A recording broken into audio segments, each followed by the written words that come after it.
I'm live. I mean, still not logged in. Leave me a second, but you know, hey, we live. That's something. I'm not late. There we go. Alright. Oh, well, oh, crap. Okay. Well, I have to log into Polearms only anyway, so, well, we're starting with weapons only. Don't worry. I'm just, I guess I'm logging into Polearms only real quick to use my resin. Yes, daylight savings. If you're not aware, I'll explain daylight savings in a bit.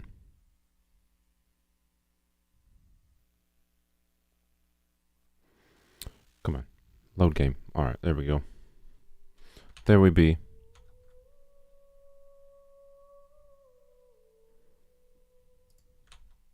Oh, frick. I forgot about that. Whoops. Whoops. Fixing things. I'm prepared. Don't worry. I forgot about that. There we go. There we go. Yeah, I know I'm late 2 minutes. Deal with it. I'm sorry. It happens sometimes. Daylight savings is annoying. I'm just gonna go to Economia quick. So not cap resin. Then we're switching to weapons only. Don't worry. Just gonna do this quick before viewers join, and then we'll switch to weapons only. Yeah, sorry for being late, I guess. Sorry if I'm tired, because freaking daylight savings, man. I already, like, tend to play games or whatever, talk with friends late into Saturday nights. And, losing an extra hour on top of that is annoying. Yeah, that's all I'll say.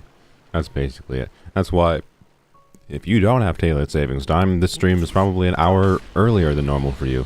Because, right, and I didn't even realize it was daylight savings originally, but if I had realized it was daylight savings, like, my choice is like, okay, either have it be later for me, to have it be the same time, but still the different time for, like, it's just so stupid. Daylight savings is dumb as crap. That's all I can say, I don't know. It's such a stupid idea.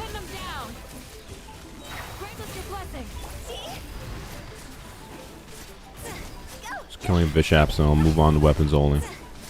For those that are joining, and I think my chat broke already. That's great. Well, give me a second. I'm not dead. Solidify.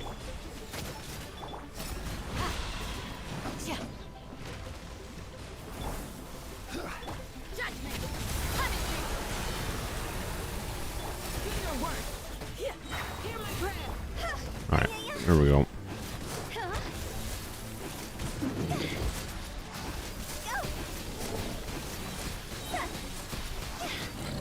Alright. Done with weapons, or done with weapons. Done with polymers only. Sure, whatever. Alright, alright.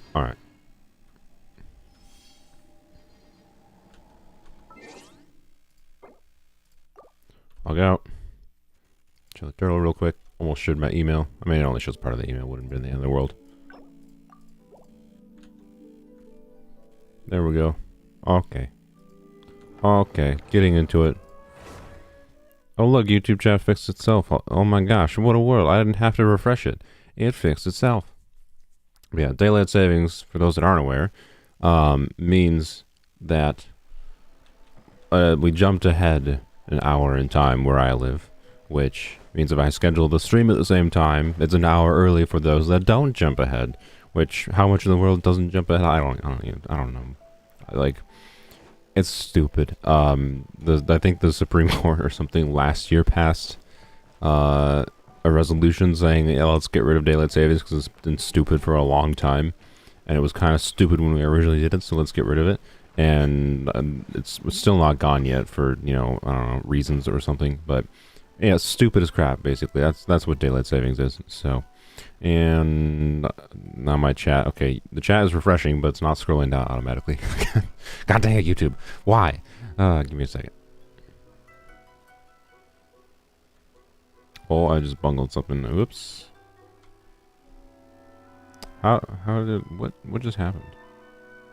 Oh, good.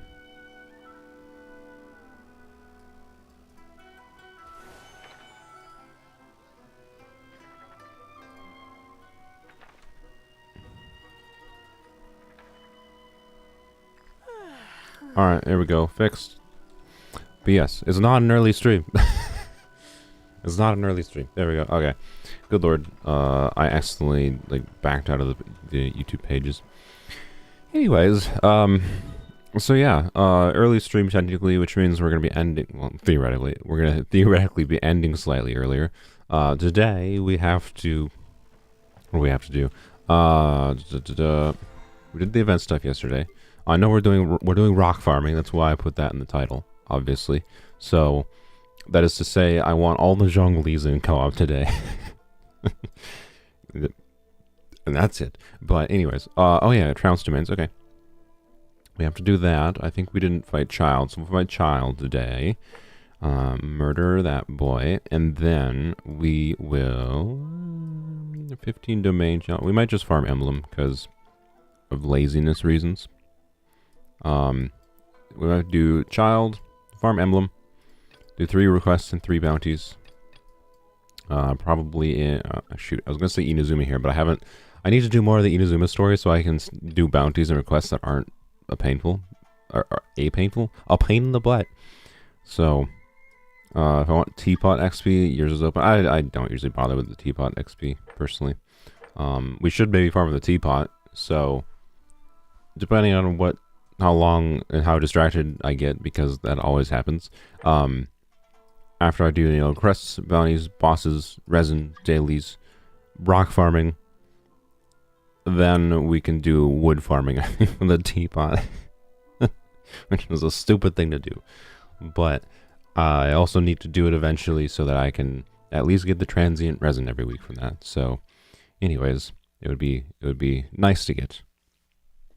So sure, I'll let some. Actually, wait, no. Before I let anyone in, I gotta go. Why am I on top of a house? I don't know why I climbed up here. I'm gonna go or grab my dispatches, expeditions, whatever they're called. Anyways, so yes, this stream is going to be the same as yesterday's stream with less things to do. Well, more boring things to do specifically. Oh, and I would like to farm more for Kuki and Xingqiu today as well, because I would like to get them leveled more. Go figure. In particular, Kuki. But I need more Nakuweed, which probably means I'm going to have to jump into other people's co-ops. I think. Yes, yeah, I need more Nakuweed, need more buttholes, and I need more silk flowers, so you're easier. But, yep, anyways, gotta do that.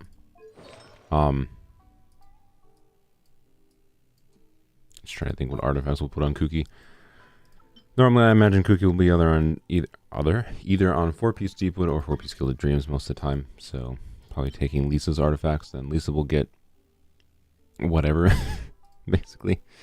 The artifacts I would need on Kuki versus on Lisa are a little bit different, though. So, like, I don't really need this one, right? But,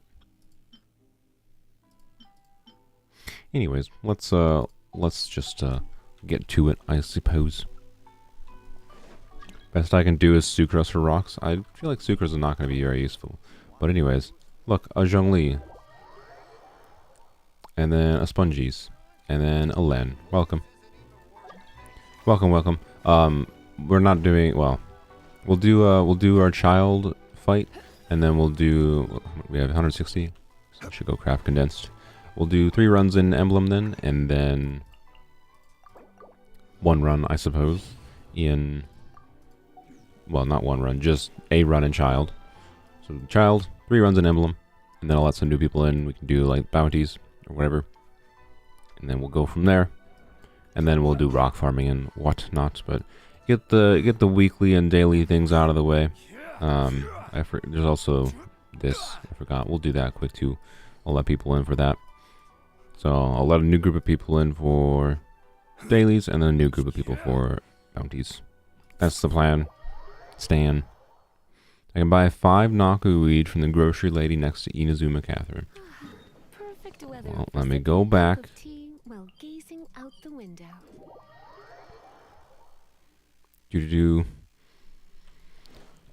From the grocery lady. Is this lady? I can't talk to her in freaking cop. Okay. Okay. Oh, this game.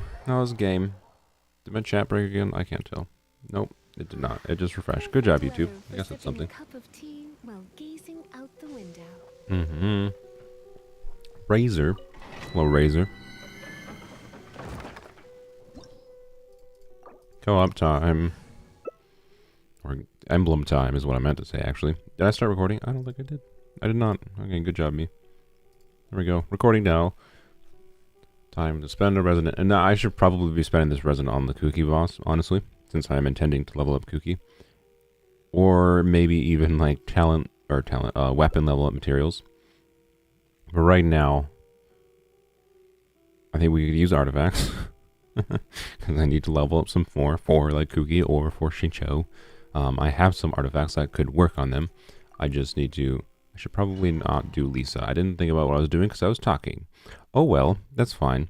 It's clearly your guys' fault, not mine if we don't clear this fast. I'll get overload damage, it'll be fine. And... why did I bring Lisa? I just decided I wanted to be useless. I brought the one character who's probably less useful in this combination of characters than Dia. So that's impressive. Anyways, I'll get some overload damage, but I'm not going to help take through shields or electro slimes. Also, I might just die.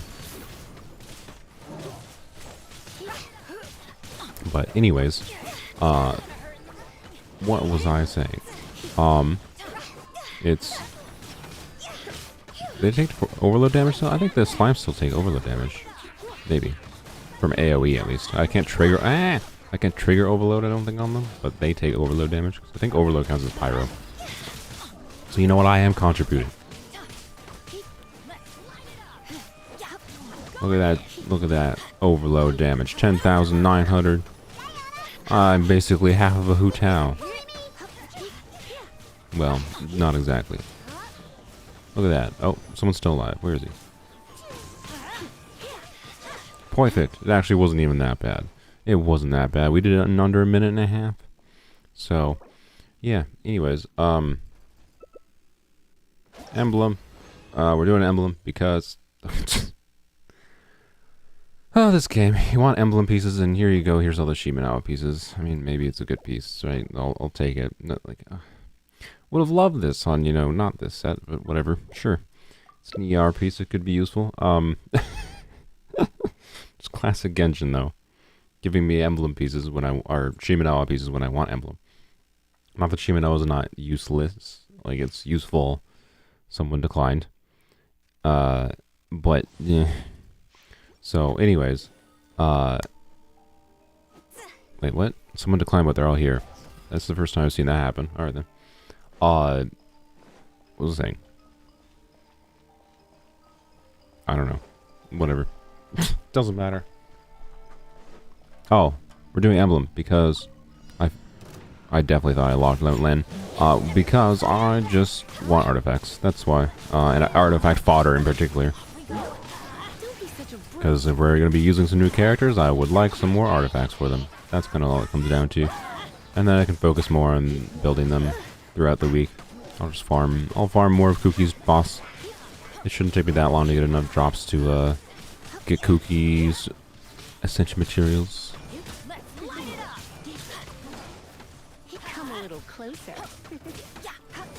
Hu Tao can't deal at least decent damage over 50% HP. It's a skill issue. Yeah, it's really not that hard to make her deal decent damage.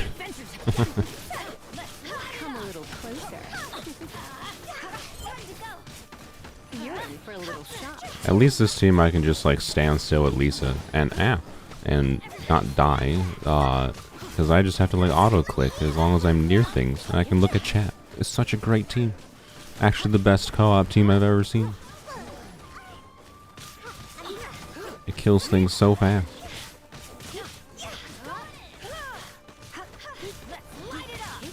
Yeah, there we go. Easy peasy. Did you watch Made in Abyss yet? Yeah, I watched Made in Abyss a long time ago.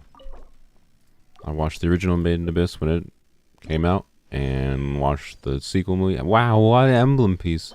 What a world. What a world. Wow. That's exactly what I needed.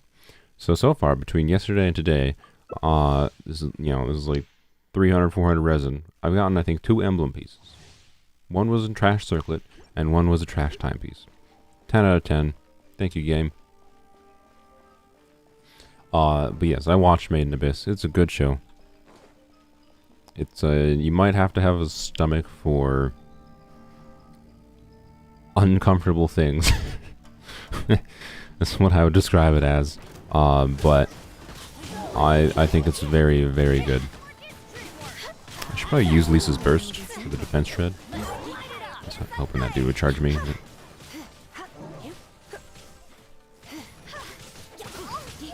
Can I target this guy? No. Yes, I did watch the movie Dawn of Deep Soul. Yep, I watched the movie and oh my god, and the sequel. Really? I was not within range of that. Okay, well, I guess movie mode, and I just control the camera now. Yeah, Dawn of the Deep Soul, very good. Of course, it's just a sequel movie branching the two seasons together, but did, you know, Made in Abyss things. I'm not gonna say anything specific for anyone that wants to watch it, but good show. Do recommend. Best show ever, kind of disturbing, just like The Promised Neverland. Yeah, it's kind of disturbing, but in a good way, in my opinion. It does the best compliment I think I could describe it as. It does the best job at like showcasing like the idea of like an alien world without it just being like the problem with sci-fi is generally really freaking lazy. I have called sci-fi before on stream, and I've told this to my friends, and I consider most sci-fi to be lazy fantasy, right? Where the creator of a sci-fi world is just making a fantasy world, but more lazy. And like, hey, wow, emblem pieces, what a world. Sure. I have Staff of Scarlet Sand, so hey, I mean, 2 emblem pieces that might actually be good. I have Staff of Scarlet Sand, so this could actually genuinely be good. It doesn't crit line especially. So, yeah, I'll take it, basically. Alright, rest of the Resonance for Child. But yeah, the best compliment I could give Made in Abyss is that sci-fi's strengths is like showcasing things like alien worlds as concepts, right? Because and sci-fi is trying to usually present itself as something that could happen in reality, right? It's science-based fiction. Sci-fi. Usually most sci-fi fails, in my opinion. And it's just like lazy fantasy. Like, here's alien planet that's a desert planet, and all of the aliens on it look like humans.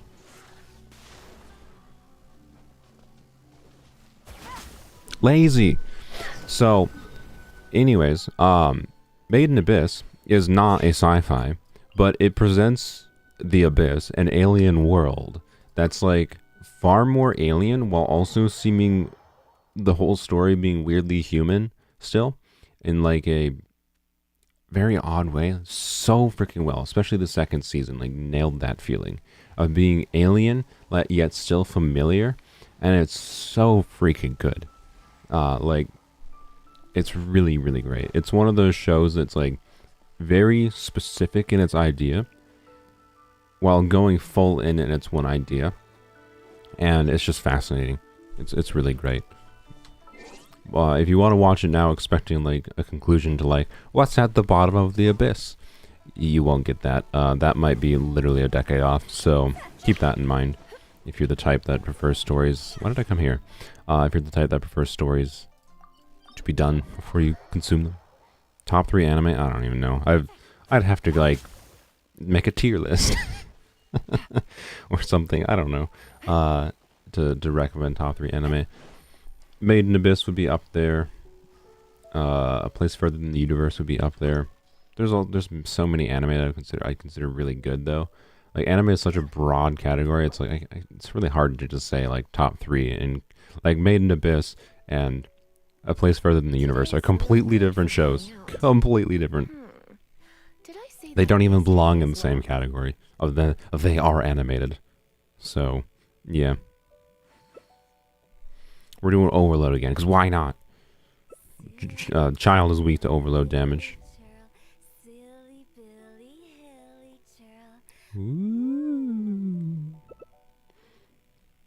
let's go. What are we doing? We're doing blooms. I see. Sure. You didn't have to make a team around my Lisa. I just wanted overload damage. This opportunity is quite hard to come by. The manga's incredible. Yeah, well, I don't know. Surrender is a valid option. The anime for Made in Abyss does really well. So like meh animes, I oftentimes will read the manga nowadays. But good animes, they're oftentimes worth waiting for. And like I think Made in Abyss is one of those. Even if it takes 5 years for each season, I might wait for it. Because it's one that takes advantage of the medium, in my opinion. Passable effort, poor timing.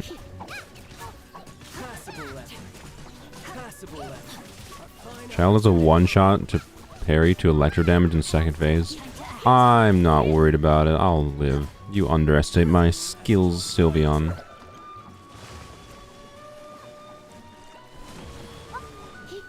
Can we not teleport? Also, Bennett died. I'm not getting overload damage. This is a travesty. Why are we getting, like, no cores being generated, by the way? Len, do you know how to use your burst? This is a physical Xingqiu. What's happening? Why are we doing this? Use your Xingqiu's burst.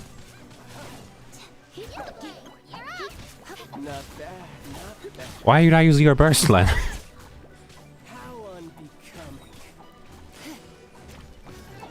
Wait, what is happening? What are you doing? Use your burst. I see it available. I can see it. I know you're just messing with me. Can I kick Len from this? No, I don't think I can. Wow. Len, use your burst, or I'm kicking you. He has a Hydra one-shot? Oh. Maybe that's why. Okay. Why don't you just not die? I've never noticed getting one-shot by Child because of using certain elements ever. So, I guess my bad if that's the case.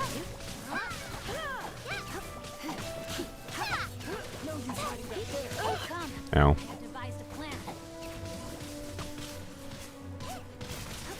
Yayo's a very good co-op character, methinks.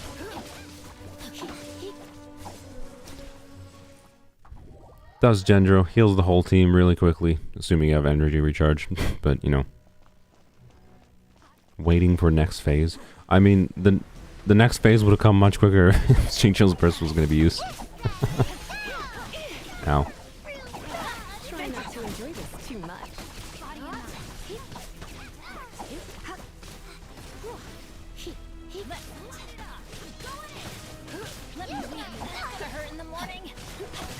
Oh yeah, Ben is alive. How nice. Yeah. Hyper Bloom Lisa is not nearly as bad in co-op. Because I'm always on field to get Fab. Ah! And I can do more charge attacks, although I'm not doing much charge attacks in this fight because he stays still enough it doesn't matter. But anyways. That was a fight. A little tedious. Sorry for slandering you, Len. But also, I think it took a little bit long of a time.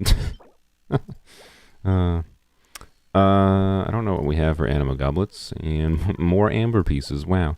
I don't know what we have for Animo Goblets. But I'll go check, I guess. And no Dream Solvents, which is what I really would have preferred. I got no Dream Solvents this week.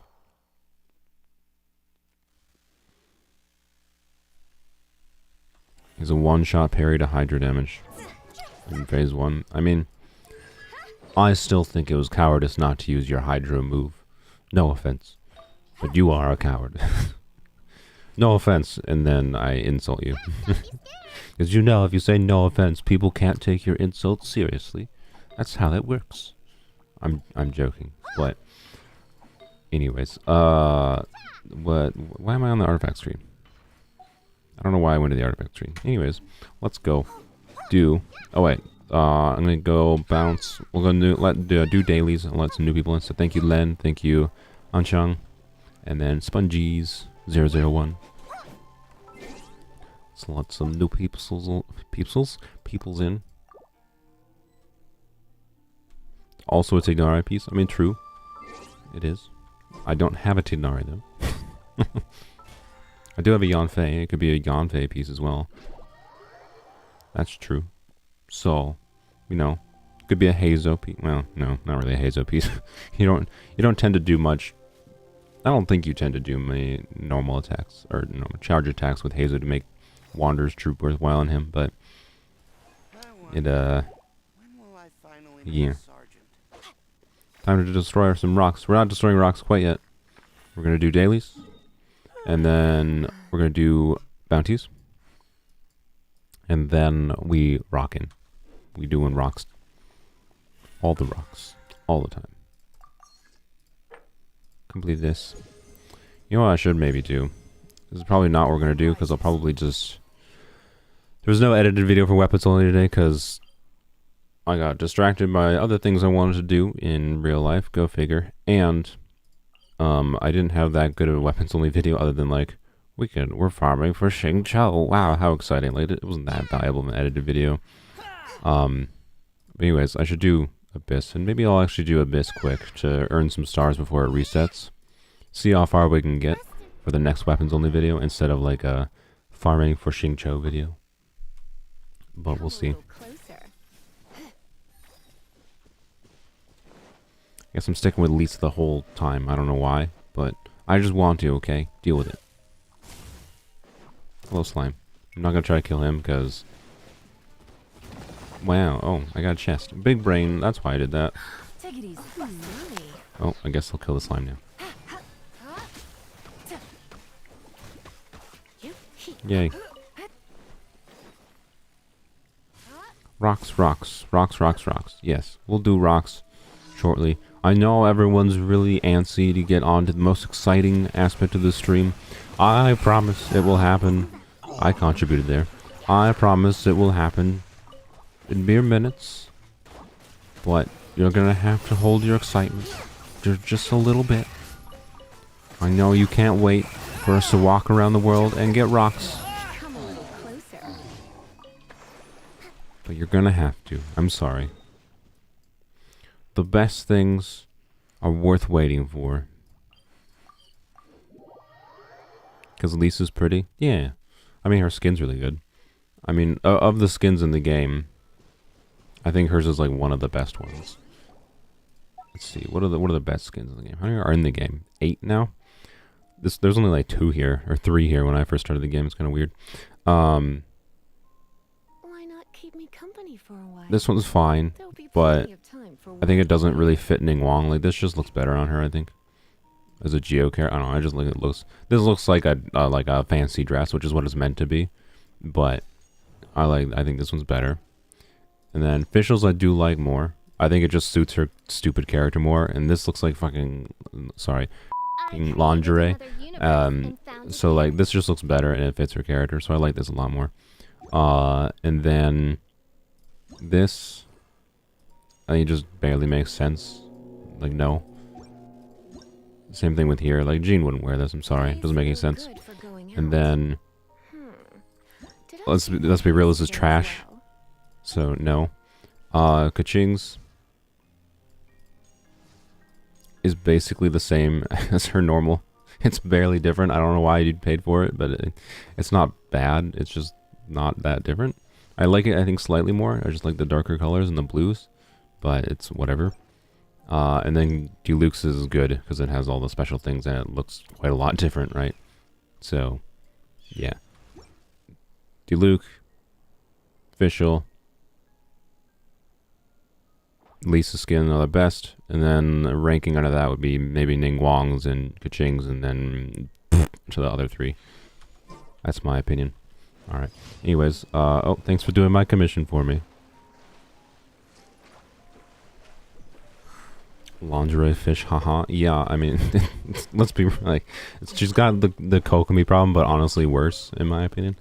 Really hate how Fischl's default skin looks, personally. So I'm glad I got it for free. Well, not on this account. Actually, that kind of sucks. If we ever use Fischl on this account, we gotta deal with lingerie Fischl. Oh well. You wish Fischl's skin was actually a dress? Yeah, that's fair. I don't think Fischl's skin's necessarily perfect, but I think it's better. It's an improvement. Rather than just like, look, it's Jean in a dress or a summer outfit, like casual Jean. And I don't know. That like the Jean outfit is just like it reeks of like anime gacha BS. Not as bad as like I've seen other gacha games, to be clear, like Tower of Fantasy with their freaking like bikini skins and shite, and I'm just like, okay, which from what I understand is pretty normal in gacha games. But like also it's just like, I don't know, it's a skin that exists for Jean simps. It's basically, it's like, ooh, Jean in casual wear. Oh, it's not even that casual. It's like a high effort outfit, but maybe it's casual for this world. I don't freaking know. Anyways, I feel like Jean is the type to like basically never go out in public with that kind of outfit.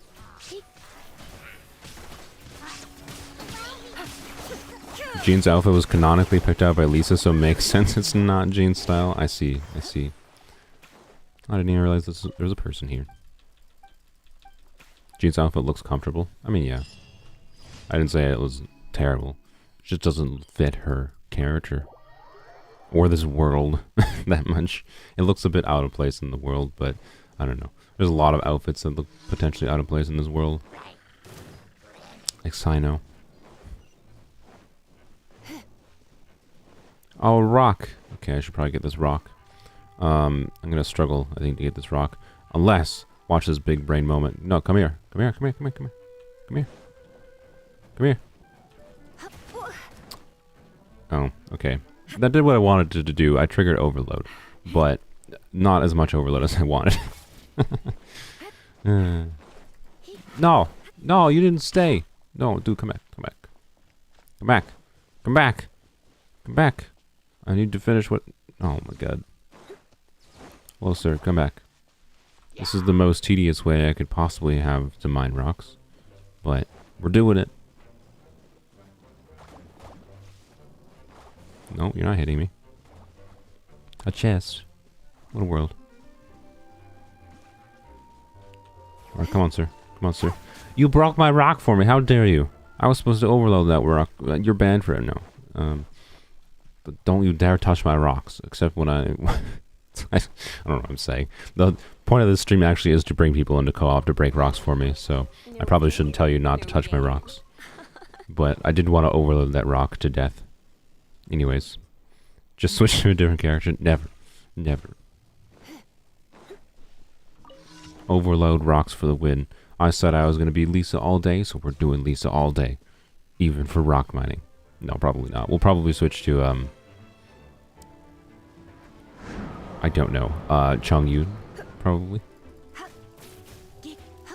Doesn't really matter that much. Nobody's here. Classic call. Oh, there we go. Let's spark things up a little. Here comes the catch. And Yalan murder time. Come a little closer. You're in for a little shock. Yay. Muy difícil commission. Alright, well, that's it. Alright, we're done. Candace. I could do Candace too. Actually, Candace is probably better. Yeah, because Candace can do her hold on her skill. So, yeah. Hello, Monka. Do. Zhongli rock breaking meta. Yeah, we'll be entering the Zhongli rock breaking meta soon. As a small YouTuber, your video got 85 views. Congrats. Congrats. Do. It can be hard to get any views when you just start out in YouTubes, so definitely understand the excitement. Claim all those. Oh, there's more to claim. Go. Claim of that. We're not going to get that. We will get those two. Alright, wonderful. Alright, thank you, Vibrant, Meow, and Kami. Going to let some new peoples in. Then we're doing bounties. Probably in Inaz... Or no, not Inaz... Ah, frick. I have to keep... I literally already said earlier in the stream I wanted to do Inazuma. But... I think I can't. Because I'm pretty... Let's go double check quick. I don't think I can do bounties in Inazuma because the it locks it into like reputation level 2, which requires doing a chunk of the story basically, or a crap ton of side quests. Neither of which I've done. So let's see. Are you weird from mining rocks with Yanfei's charge attack? No, I think it was pretty normal. If you have a character in your party that can mine rocks, that's the easiest thing to do. So yep, I'm like 130 whatever away, so I could do a little bit of exploration technically to clear it, or do some Inazuma quests. The easiest way though is just to finish the Inazuma quest and then get this, and then one side quest would basically unlock it for me. I should really do that, but probably not today because I don't feel like it. So we might do it maybe when the Mistsplitter banner comes, to try to get to pity on Mistsplitter. Actually, maybe we'll do that. Maybe we'll do that next week's stream. Maybe we'll do it next week's stream. We'll go through some of the Archon content, because that'll just give us straight standard wishes or intertwined fates, right? Which means I might have enough to get to pity for Mistsplitter banner. So what do I need? I think I did this yesterday, but I'm gonna do it again. 31. So yeah, I'll probably need, with the events. Banner's coming in like a week. There's probably one more event. 30. I think we have 15 pities, so I'm probably gonna need. I'll probably have 35 wishes at least. Can I? Oh, I clicked on character event. I was like, what? How do I not have pity? Yeah, I have 14 pity, so I'll be able to get to like 50 pity worth as soon as the banner's live. So we'd need like 15 more wishes, and I could easily get at least like another 5 from the Archon quest relatively quickly. So maybe we'll do Archon quest next week, just so we can try to get some extra wishes in preparation for the Mistsplitter, which might be a mistake to go for. I mean, if we get Calamity Queller, it's it'll definitely be a mistake. But we'll see. Oh boy, I can't. I got a wish on things though in the account. The whole point of this account is to wish on weapon banner. I can't skip too many banners, especially when I could get value out of them. It's just, if we end up having like a Nahida Nilu banner, I should probably just save for that instead, because those are like better support weapons. But I don't care. I don't care. I've decided at this point. What am I doing? We're going to Liyue, I think.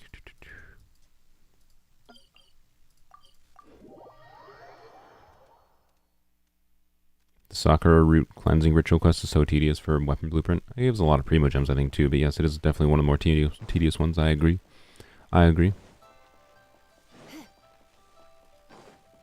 What day is the banner? You might be in work when it drops. 8 days and 23 hours from now on EU. So that time is slightly later for NA or whatever, or earlier, I think, even for I forgot what the other regions are. Taiwan and what is the other region called? Just Asia? Asia, I think. I don't know.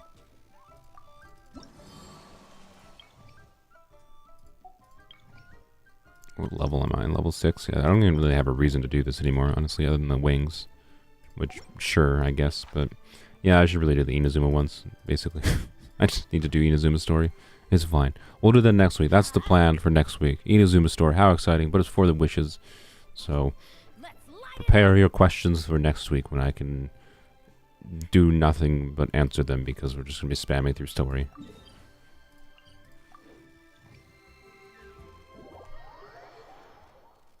You can't wait to beat up treasure hoarders in a cave again for shiny crystals. Yeah. By the way, I'm going to be probably relying on you. Well, I don't know. I can make my window smaller and use the Genshin interactive map myself, I suppose, for finding some rocks. It's a Tuesday. You can't get Shenhe right away. Sad. How sad.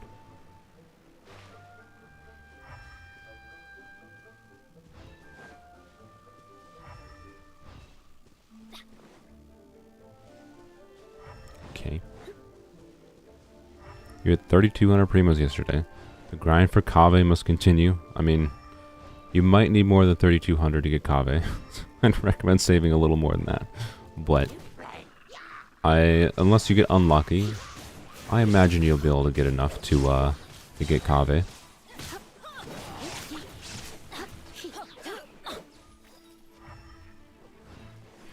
But thanks to Mihoyo's generosity, there's no... By generosity, I'm being sarcastic. There's no guarantee system for 4 stars, so it might take you 500 wishes to get 1 Kave. Probably not. That'd be very much a statistical anomaly. But it wouldn't be that much of an anomaly to take, like, 70, 80, 100 wishes to get a single Kave. So I wish you the best of luck.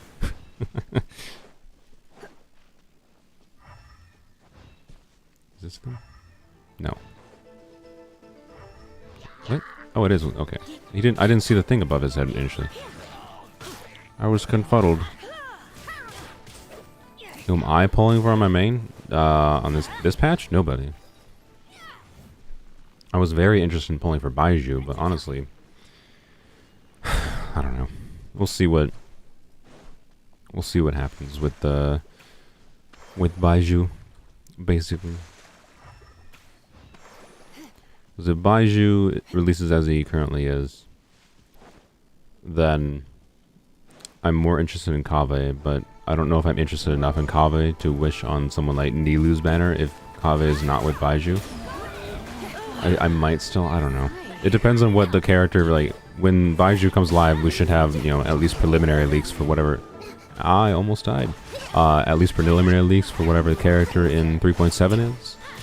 And if they seem more interesting than Baiju and Kave, then I might just save my guarantee and not even wish at all for like the next 2 months on my main. But oh well. I'll probably still end up getting Baiju. Just kind of wish I had just gotten Hu Tao instead. The one time I regret saving my guarantee for somebody.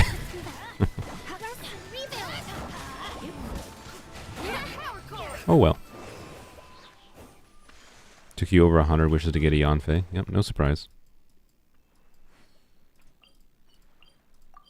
No surprise there. You hope Kave is a Dendro shielder like how Noel and Beto is. I mean, we already know what Kave is. If you don't want to know what Kave is, because you're weird.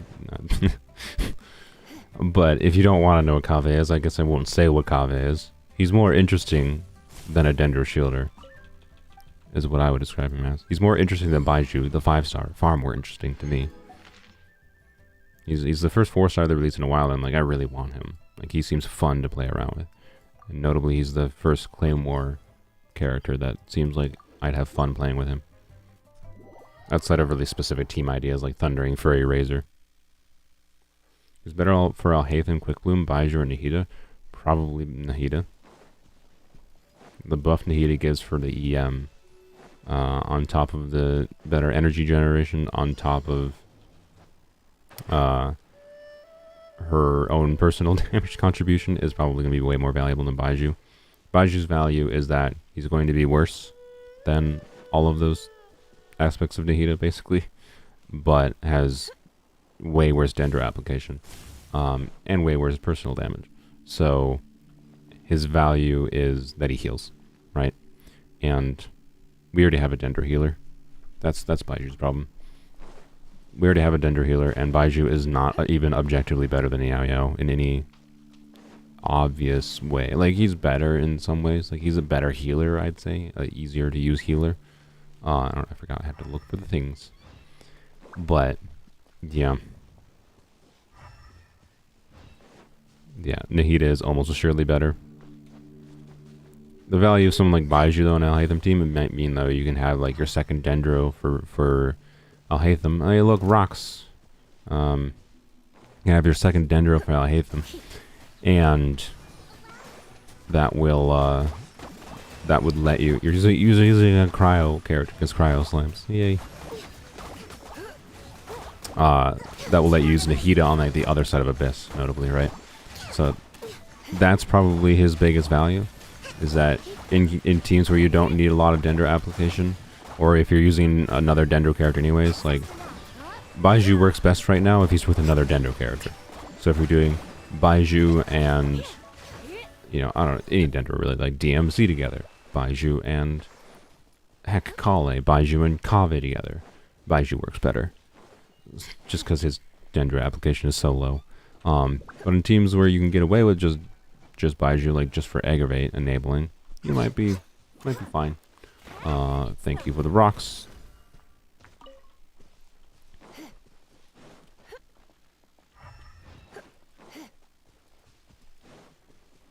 You've only gotten 5-star weapons from standard. I mean, you probably haven't wish. There's a weird separate pity system in standard banner that guarantees getting characters and weapons. It's what causes you the tendency to alternate between weapons and characters. But if you wish about 200 times, I think it's technically at 250, but it's more likely at 200. I've never had a thing be up on the ledge there. That's very odd. I believe like every 200 wishes or something on the standard banner is like a weapon or a character 5-star. So like on top of the normal like 75 soft pity thing, right? But the 75 soft pity is just for a 5-star. It's not for which type. So there's a pity system for like which type of 5-star. So that's why if you go like if you get 2 characters in a row, the next one is very likely to be a weapon. Is I believe my understanding of it, but it's honestly not that important. What? Come on. Can you climb? Thank you. Is this up here, by the way, or I'm just being stupid? Yes, it is. Okay. I don't have enough stamina. Cool. Oh, yay. These are so fun. Bounties are fun when you have to just, like, hold the mouse wheel and, like, climb for 10 years straight.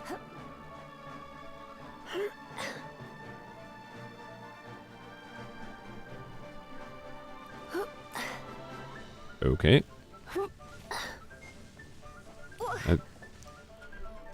Going out is tiring.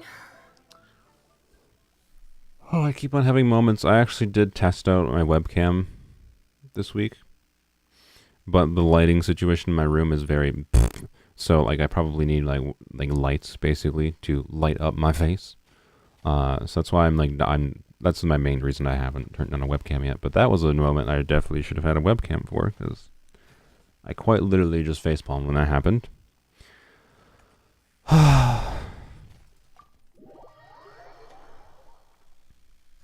Just to kill me.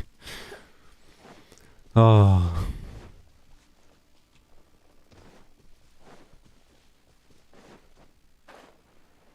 Going out is tiring. Yeah, I agree.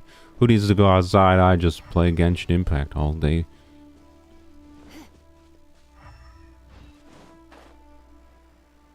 She's falling with style. Indeed she is. Is the Whopper Flowers over here? Oh no, he's just here. Okay. Right? Yeah, this is just him. Soul in the dark, webcam gone wrong. Yeah, exactly. Come a little closer. What is happening today with this game? He didn't even respond to me.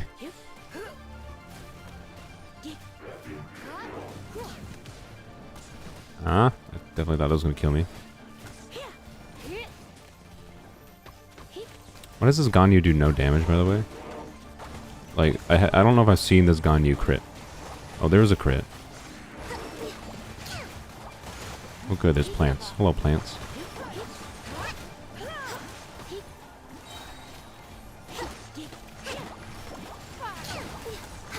How could you bake cookies? Probably with an oven. That's my recommended way to bake cookies.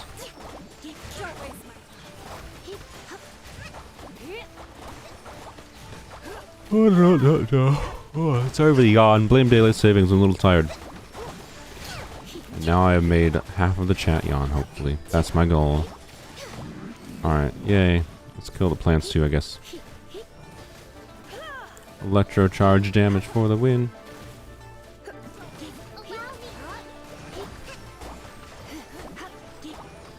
Man, when co-op effects are on, you just can't see shite.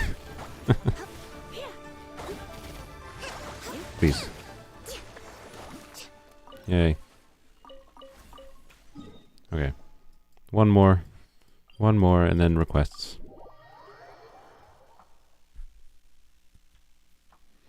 You knew you were going to say that as soon as you started reading my comment. You know me too well then. Apparently. Lisa doesn't feel like it. Look. Lisa, I guess if you don't feel like it, I'll give you a break. Go home. Bye-bye. We'll play, Bennett. Off we go. Bam. Give me my crap. And invulnerable to Hydro, invulnerable to Animo. Sure. Damage from plunging attack greatly increased. Well, now's your time if anyone wants to play Zhao. You want to get like your 100k Zhao 100k Zhao plunge. I was going to say boom for some reason. 10 iron chunks. I don't know if I have 10 iron chunks. Oh god. 3 Chingsons. Screw you. Those are my flowers. What do I have for iron chunks? Let's see. I should probably use the parametric transformer. I don't remember where iron chunks are. Probably here? No. Weapons? These are artifacts. Weapons. Nope. Where are iron chunks? Oh, right here. I have 23. Perfect. That's exactly how many I need. Perfect. Couldn't possibly need any more than that. Where's the next bounty? All the way up here. Oh, good. This one. Yay. Yay. Rocks time. Not rocks time quite yet. It's almost rocks time. Almost. So get excited. It's time for rocks. This week's streams might be the most boring streams I think I've done. What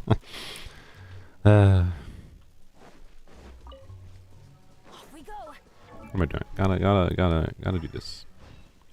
This away.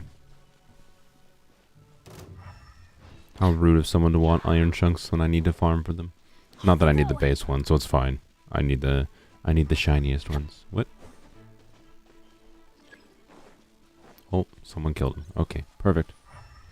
Adventure time. This way, adventure time. I forgot Bennett was really annoying in co-op because he just says adventure time. Come on, grab your friends constantly. Yeah. It's a whooper flower. Chill streams. I mean, yeah, that's fair. It's kind of my vibe. It's been my vibe for a while, so I don't mind it. It's just also like boring. I don't know. Not much to do in Genshin when we don't have a new thing to level up. Or, well, we have all the things to level up, honestly. We just have too many things to level up. And it takes too much real world time. So, all you got to do in game is just the things that are slow. Basically. And grindy. Like story content. And grinding for rocks. I'm probably not going to grind for rocks on my own, by the way. That's why I'm doing it on stream. Because it's really boring and it's a waste of time. And I have 3 accounts to play on. I don't... That was a move. And I don't want... Okay. And I don't want... to... I don't remember what I was saying. I completely lost my train of thought because that dude did a... what do you describe that move as? That move was just... The ziggy-zaggy or something. I don't know. It's a beautiful zigzag. Yeah, a bit of a sussy ruin guard.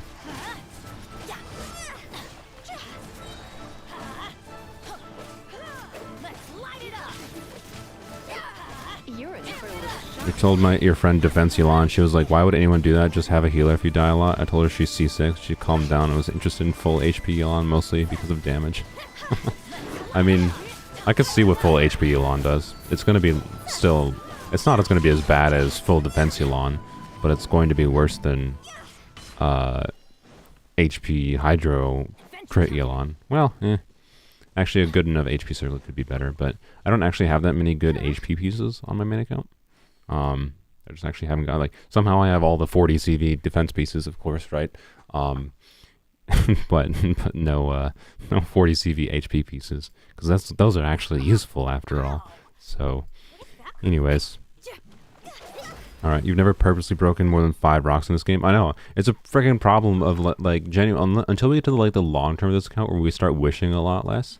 Like, if we're wishing, like, every single patch, or like, even every other patch, the resources it takes because of the fact that we have to level up characters, and we have to level up 5-star weapons, which take a lot of resources, and we have to level up 4-star weapons too, because there's a lot of 4-star weapons, even with 5-star weapons that we're using 4 stars instead, either because we don't have something better for like an EM sword for Kuki, or just because 5 weapons are broken as crap and better than 95% of 5-star weapons in this game.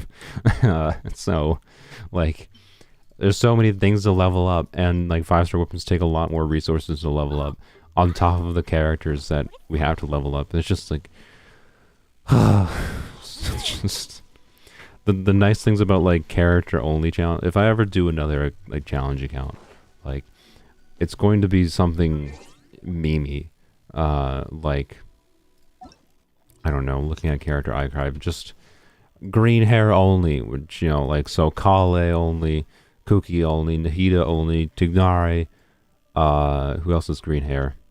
Xiao, Venti. Does Venti count as green hair? Maybe. That'd be a community ruling. Sucrose. So, yeah, like green hair only. That might be what I'll do as like a meme account, because like having limited options, far as I would count, having limited options. I don't think you count. You got gray hair, but limited options would make life easier. Because it's just like you have less things to focus on. It makes like doing things just easier, and like less of like a, which of these characters do I level up? Which of these weapons do I focus on leveling up? What do I do? Right? It's got the problem like any account has, except for more like when you don't first encounter this problem when you first play Genshin, because you're uninformed about things. So you're not as like trapped in like the what's the best thing to level up. Because I'm more informed, I'm like, I know it's valuable to level up Bennett. I know it's valuable like to level up Kai as a DPS. I know it's valuable to level up Xiangling. I know it's valuable to level up Yunjin as normal attack support. I know it's valuable to level up Yao Yao. I know it's valuable to level up Xing Chou. I know it's valuable to level up Kuki. And it's just like it's too much. And then on top of the fact that we're getting weapons. Anyways, Nahida has green hair. Yeah, I know Nahida has green hair, but so yeah, we might do something memey like green hair only in the future, but not anytime soon. But it's got to be something that like restricts me, and like it'd just be easier, basically. Anyways, what are we doing? Was that the last bounty? That was the last bounty, right? Yes, it was. Okay, so let's go do requests real quick. So I think I have to exit call for this. So thank you, Chinyan. Thank you, Mika, and thank you. Hi. Hello, hi. Let's elderly only. I like the idea of elderly only. What is elderly only? When did he get Xing Chou? I bought him from the shop. If you didn't watch the weapons only video I posted, I think last week, it was just titled I made a mistake, or basically just admitted you guys were right, and I said that I'm not going to do any character restrictions. Basically, any characters we get, we can use if I want to use them, because it enables more flexibility for doing things with weapons, right? So, and Xing Zhou is just one of those characters that enables doing more fun things. He doesn't, right? But, anyways, don't forget to buy Naku. Oh yeah, thank you. So, yes, we bought Xing Zhou, but. Anyways, what would elderly only be? Obviously, its archons are allowed, right? So, archons are allowed, right? Where it's Farazan's allowed. She's an old lady. Dory's allowed. Nahi's allowed. That's 3 characters. Let's see, who else? Ganyu is definitely allowed. Raiden's allowed. That's 5. E2 I think is pretty old, or is he young in Oni sense? I know they can live to be very old. Zhongli is allowed, Venti's allowed, that's 7. Who else on here is really old? Not Lisa. Chi-Chi, that's 8. I think Chi-Chi counts. Klee is an elf. I have no idea how old Klee. Why is Dory allowed? Dory's like 80 years old. Dory's like 80 years old. Xiao. Oh yeah, Xiao. Alright, that's like 9. The Luke Axe old. I don't know if that counts. Klee might count because... Oh yeah, Yai. Yep, that's like 10 characters. Yeah, elderly only could actually work, genuinely. Albedo? How old is Albedo? I know he's like a artificial creature, so... Yeah, Klee might be like 3,000 years old because she's an elf or something. So it wouldn't surprise me if Klee was allowed. But hags only. Lisa and Ayato are both like 40. Yeah, no, they're not allowed. So yeah, I don't know about Klee or Ayato, or Albedo, I should say, sorry. Everyone else I think is young in the context of the game. Ito might be allowed, but I have no idea how old he actually is. Oh, well, Wander is definitely allowed. Wander is definitely allowed. Because he was made by the Shogun. He's an old boy. Alhaitham is not. Dia's not. Yeah. There's like that could be interesting. There's like 11 characters right now that are old. And that could be allowed. Elderly is only. Albedo's a little under 500. Okay, Albedo is allowed. Teenagers only? No. It seems too hard to define. Elderly only would be easier. Alright, I'm gonna go buy some weed. No, yeah, okay. Klee is younger than Nahida. I mean, that doesn't really say much. Give me your weed, please. Thank you.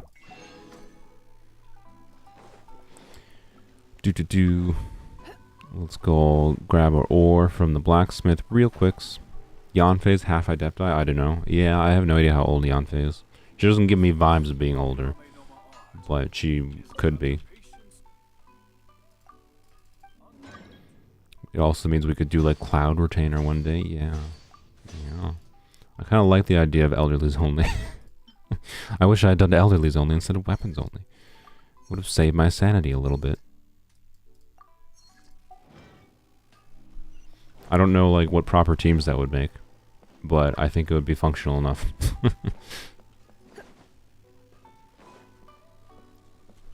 Alright, let's let Jungle Dongles and Rockbreaker let in. Sure. And you know what? We're going to use the best 4-star in the game. Myself, we're going to use Candace. Let's go, Candace. Something kind of nice, by the way, might make Candace usable on this account. There's... we don't have 100% confirmation of this, so don't plan on it, I would say. But... a free Candace apparently is probably the free character for 3.6. So we might get C1 Candace, which Candace's biggest annoyance in her design, in my opinion, is C1 is basically necessary if you're going to actually use Candace, regardless of what you want to use her for. So, am I even supposed to be here? I don't know. I knew it was Len, but it's fine. Your name was Rockbreaker. I could not let someone named Rockbreaker in. What is this? Oh, that's Dia's field. I was very confused for a second. It's alright. Let's go. Maybe we do like super duper old so we don't count people in their like 40s. No, it wouldn't count people in their 40s, but it would count people like Doria. Because like Doria is like canonically like 80 years old. If we'd be doing elderly only, I'm not gonna seriously start this right now, by the way. Because I can't. I don't think I can handle 4 accounts at once. Not unless I start. I don't know. I could technically like stream every day if I wanted to. I could full commit to the streamer lifestyle. So I could, I guess. But I don't want to start another account right now, basically. But if I'm seriously considering the viability of it, like characters like Dory are allowed because she's canonically freaking like 80 years old, I believe, right? Like, but no, people like Ayato are not allowed. I'm not gonna say a 40-year-old is an elderly person. That's just insane. Japan might say that, yes, but I don't. Anyways, I forgot requests. Ah, frick, I did. Ah, crap. Ah, crap. Ah, frick. Okay. Let's go. Don't manage 4 accounts. Yeah, I don't want to. Okay. The contemplation here is whether I kick Rockbreaker, Len, and Zhongli out. Well, I don't know. Let's go see. Can I do these in co-op? No. Well. Alright, well, sorry Zhongli and Len and Fuba. I'm gonna bounce you guys so I can do my request. Blame me, is my fault. I derped. I gotta, if I don't finish these now, I'm gonna like 99% chance finish. Not finish. Did I say finish? My brain doesn't work today. That's just how this goes.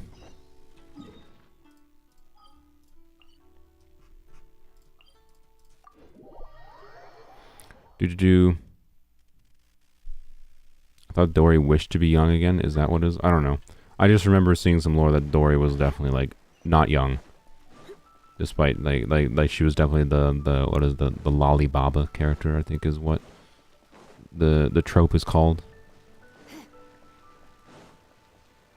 I would double check it if I made this series, obviously, but in no world does someone that's 80 years old not count as an elderly person.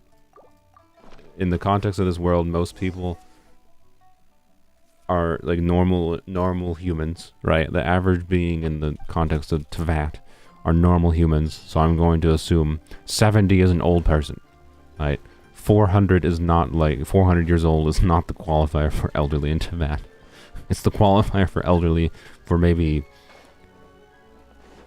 That's not even the qualifier for like Archons. That's a young Archon, so I don't know. No, okay, I'm glad I actually didn't accept that because I need to finish the requests. Anyways, I am focused. Never ever been unfocused in my life. You're eating pancakes with Nutella and you're not. This is true, I suppose. I am not eating pancakes with Nutella. That sounds like some very unhealthy pancakes, but you know what? You deserve a nice, unhealthy meal every now and then. Baiju feel like he's elderly? I have no idea, and I have no idea about Baiju, because, he has, like, very sick, and I think he's, like, researching immortality or some whatever's, and, does that mean he's immortal? I don't know. I don't know how successful he's been. I haven't looked into how old Baiju is. So, maybe.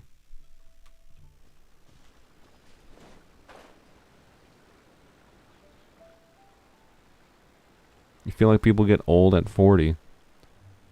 Oh my god. Traveler is old? I mean, yeah, Traveler definitely counts. I think Traveler is, like, estimated to be several thousand years old. As far as whatever. Although, how do you even describe a metric of time for, like, years old to a being that travels between worlds and have different labels for what a unit of time is? I have no idea.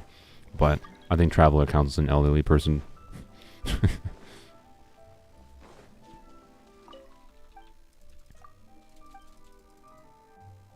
I thought Baiju is immortal. I thought he wasn't. I thought he was just researching it. Maybe he is. I don't know. But either way, immortal doesn't mean old. Baiju might have been, you know, if Baiju's immortal, he might have only been researching it for the last 2 years. And just became immortal recently. He might be a 20-year-old immortal boy. Who knows? Was that it? I think that was it. Alright, perfect. I think we're done. Only took me an hour into the stream to finish the simplest things. Oh boy. Oh boy. Should we do... I kind of want to... No, okay. So, we're going to farm rocks. I'll go let... Oh, sorry, Len. I was going to let you in, but... I missed with my mouse pointer. Sorry. I'll let new people in, I think, after we do a little bit. Let's... You guys can lead me to... I'll just let you guys lead me to rocks. And if you fail to lead me to rocks, then I'll just open up the map myself. Go myself. Do I have the reputation wings already? Nope, I have none of them. So yeah, you guys can lead me to rocks, and we'll go there. Other than that, though, after we do rocks, I think it's down to either wood farming or using our resin for artifacts. Because I think I kind of want to just use like our fragile resin we have here, all in emblem, and hopefully get some okay pieces, like at the very least to like, you know, have artifacts leveled up for like Kuki and Xingqiu, right? Would be the ideal. Kuki would be, I just need to level up some of my existing gilded pieces. I would give Kuki, like, this timepiece, of course, right? Yay, 20 defense. God, this one's saddened me so much. This timepiece and whatever, right? But, I would want to level up a different feather and a flower for Kuki, I think. Although I could actually just put the crit pieces on her. I could steal, what's his bucket? What's his bucket's piece here? And, but then he wouldn't be on 4-piece, so I don't know. Anyways, point is, anything that has more EM would be theoretically better for Kuki. So I gotta level up some Gilded Dreams pieces for that. Although I could also just, like, be lazy and put the crit pieces. Like, I could just put this one on Kuki and it'd be fine. But, anyways. And actually, you know what? Because I might need the ER to fill in some downtime, I think I'll just be lazy and steal Lisa's pieces for the time being. Although the flower is really meh. So, the flower, I'd still want to level up a different one. Like any one of these ones that has EM and ER. But, I'd probably just use this one because it has a bunch of ER. And then, yeah. So, anyways, let's get to it. Gotta let Soul teleport. Oh wait, okay. Rocks. We gotta switch to Candace. Rock time! Yay! How exciting! The best part of the stream.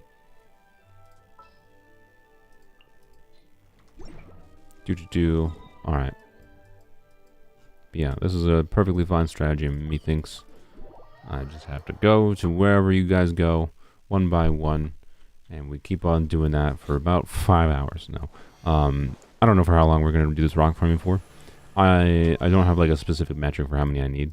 You need, I know, like, you can craft 30 ore per day, 30 of this ore per day, which is like 120 of these, right?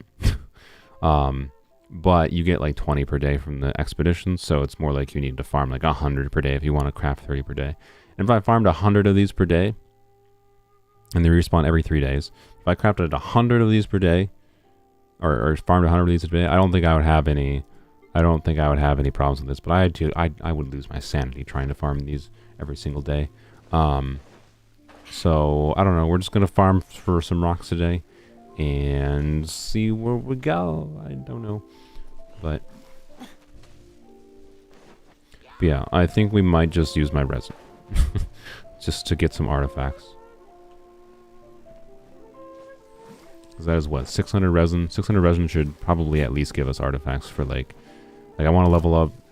Even with my existing emblem artifacts, I should get okay enough pieces to make Xingqiu functional, right? What? Man, playing on EU is sometimes just kind of wild. You're gonna have to keep me alive, by the way. Oh boy. Oh no, did you mine the rocks before I came here? Oh gosh, guys, yeah. You can't mine the rocks. You can't mine the rocks until I come here. Because, they only spawn if I'm nearby. Oh boy.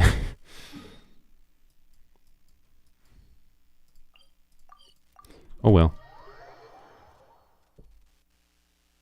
Would Iron Tongue Tian be telling Morax the story to Zhongli of Zhongli's human identity was known as Morax? What? I have no idea. I think you're asking a lore question.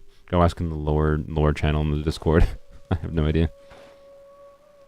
Oh, wrong direction. Whoops. Whoops. Hello, whatever your name is. It's a bunch of symbols. I cannot tell what they say.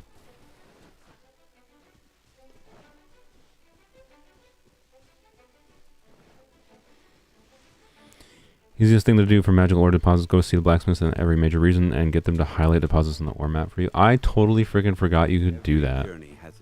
Oh my god. Don't rush. Guys, you mined the rocks. Stop mining them. Oh god, I have to be near you.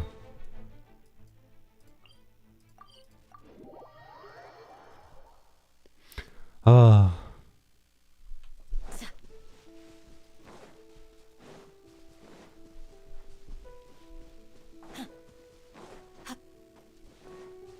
Yay. Thank you, Fubel. Yay, thank you. Look, we got 2 ore. It only took 3 minutes to get 2 ore. This is why I don't want to farm 100 per day. Oh, pain and misery. Alright, let's go check Umbreon. Found any more? Oh yes, this spot. Yep, I do know this spot. Yeah, this is what I get for relying on other people. I know. I don't blame you guys that much for this make. I think it's just a side effect of the nature of co-op.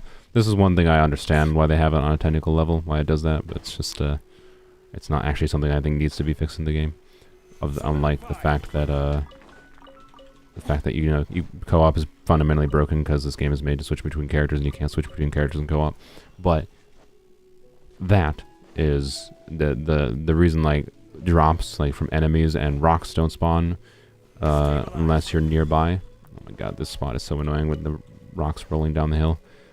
Is because if you just if everyone in co-op went around and started like spawning objects all around the world, that has to be like registered in my computer, right? So like it's filling up my memory and going to cause loading issues, potential frame rate issues if there's 5,000 like enemy drops and ore drops everywhere around the world, right? Constantly. And so you have to make it so they don't spawn on a technical level. So I don't blame them for that on a development level. It's just annoying. That's all. It's a facet of video game needing to be functional on a technical level, meaning it has something that doesn't make much sense in reality. But yes, I didn't know about. I completely forgot. I knew about it. Oh yeah, it's down here. I knew about the feature of them taking you to ore deposits existing in the blacksmiths, but I totally forgot it existed. Until you reminded me. The problem is I don't know, does that only take you to the higher end ore deposits, like these ore deposits? I should just put a sticker on the map to be clear for some of these locations. Like this is probably one I should definitely go and farm every 3 days.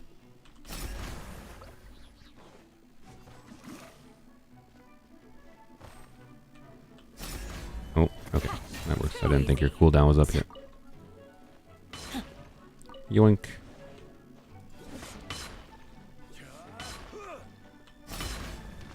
Pin them down. How did that not hit that? What? Stabilize. Yoink. Okay. Oh, you took my core lapis. Alright, whatever. You want core lapis, you can take core lapis. I don't care. I don't really need it. Alright, let's go over here. I think I should actually rotate. You know what? Just to fix this rotation, what do you're player 2. Let's go to player 3. We're just gonna rotate between. I'm gonna rotate between, you know, player 2, player 3, player 4. So let's do it. I think this one is actually easier to get to because you have to climb a big cliff if you go to this one.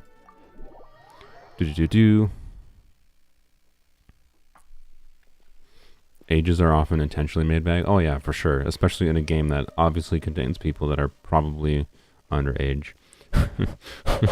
But it's a game that they, you know, like Fischl's probably underage.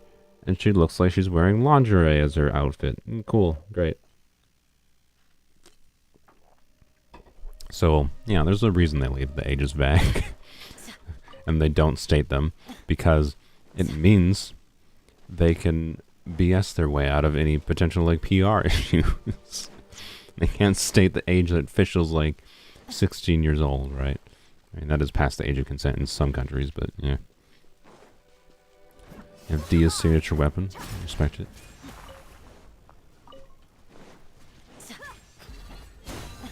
Slimes. Too easy. Candace and Dia. Dream team. Ow. I just instantly died. I could have put artifacts on Candace and prevented that, but oh well. Just have to not die. Chat actually ignoring the stream content? That's fine. I mean, that's just what chat do. It just means I started a good conversation about the ages of characters, I think. I should probably get that too, but I don't have a pyro character. Actually, wait. Dia. Dia, can you go knock that crystal down for me? I need that rock for the NRE eventually. When I get slowly. Oh, I should do this too. I should do the NR or the parametric transformer. Let's do all the things. I was the Dia you reviewed yesterday. Oh yeah. Nice. Dia just left me. Dia just abandoned me in my time of need. I can't get this rock anymore. How sad. It's fine.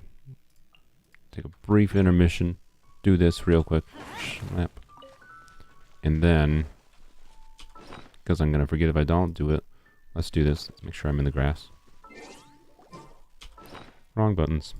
Parametric transformer. And I think we are going to use meat, because I have a bunch of it. Let's light it up.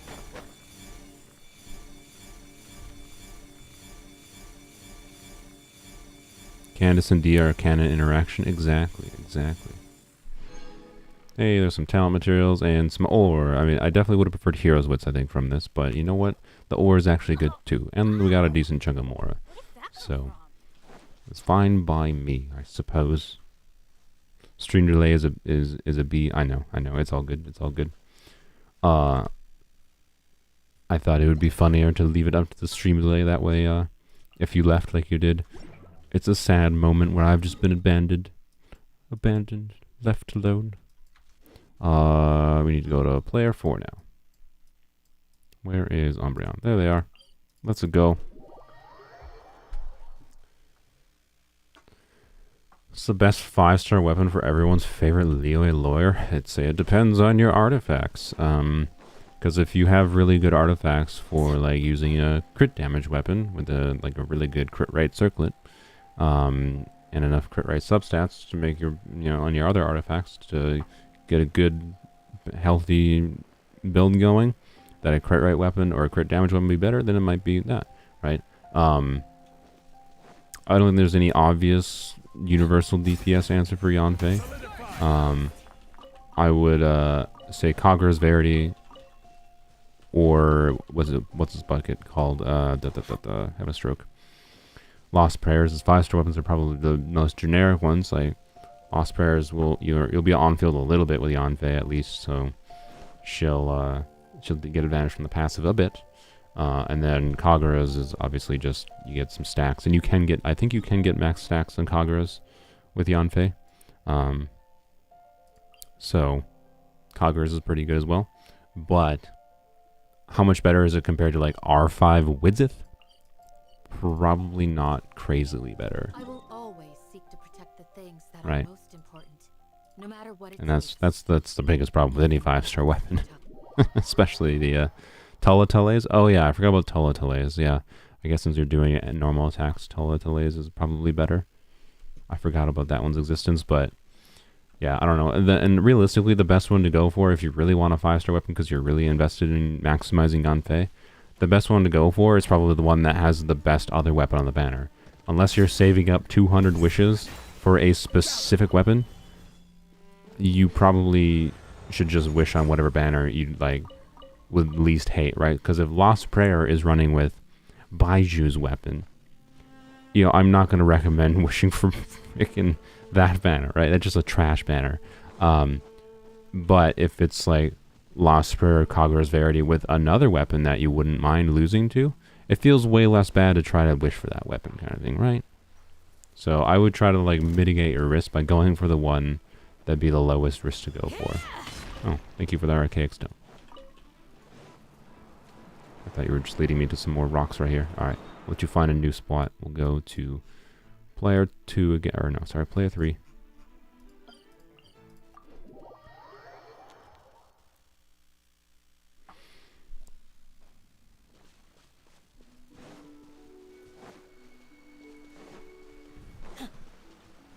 So yeah, I'd say it depends. Depends on your artifacts. The difference between like the likes of Tulatale versus Kagura's versus Lost Prayer, assuming like similar like overall balance of stats, is probably not going to be crazy, right? So I think it's probably just to do it based on what banner is the least terrible for you. Unless you're just fully invested in doing, the best Yanfei possible. But if you're really that invested, then take the time to do the math Like, if you're really willing to save like 500 wishes or 200 wishes for a specific weapon for Yanfei, like Teletubbies or whatever, then go do the math with your artifacts, your builds that you have going, and see if like Teletubbies or Kagura's is better for you, right? That's what I say. And figure that out yourself. And once you do, then yeah, there you go.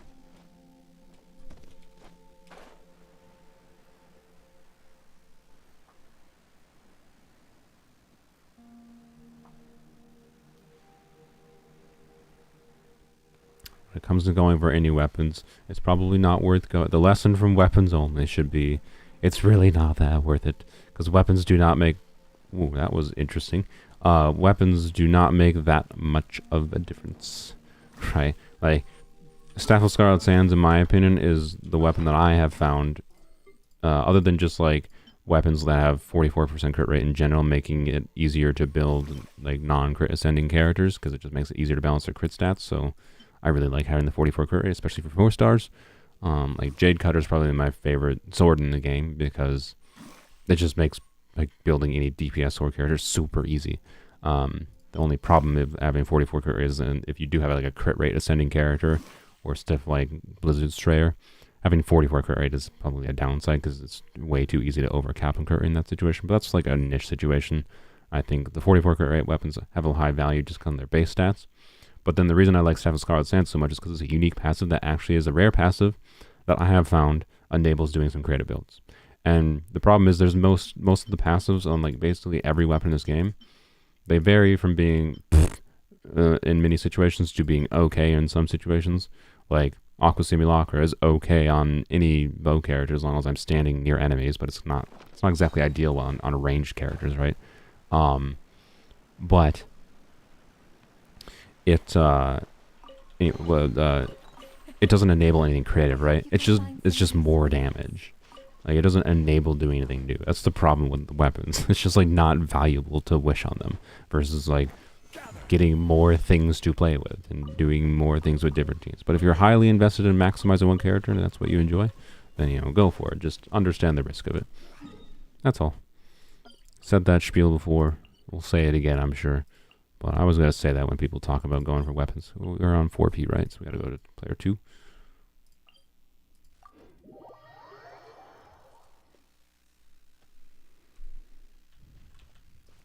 Baiju's weapon on Kokomi is a bit worse than Moonglow for on-field Kokomi. Even then, for on-field he can use Prototype Amber, and off-field he can use TDDS. Yeah, it wouldn't surprise me if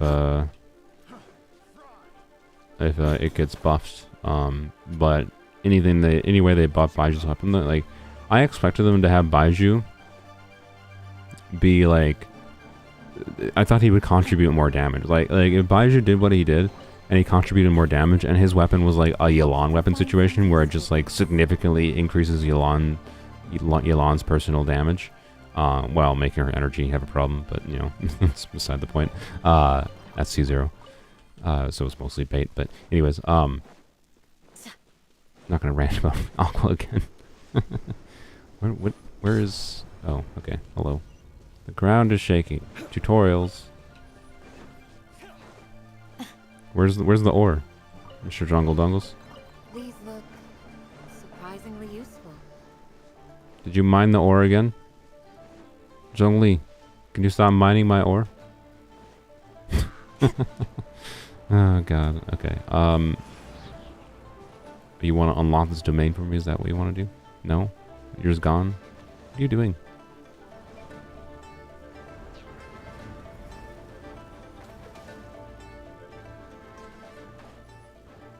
This is not ore. I don't need chests. I'm not chesting today. I appreciate the chest, but it's not what I need. I need ore. We have 1 gold mine. Alright, let's go. I guess I'll take the drops. I might need them. Who knows? Let's go to Fubel.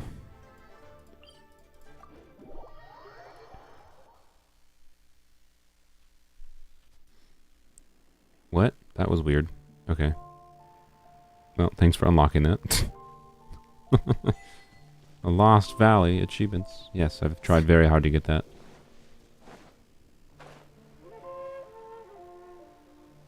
Depends on team. Aqua's better in Freeze Gagne. Almost an Aqua about equal for Melt Gagne.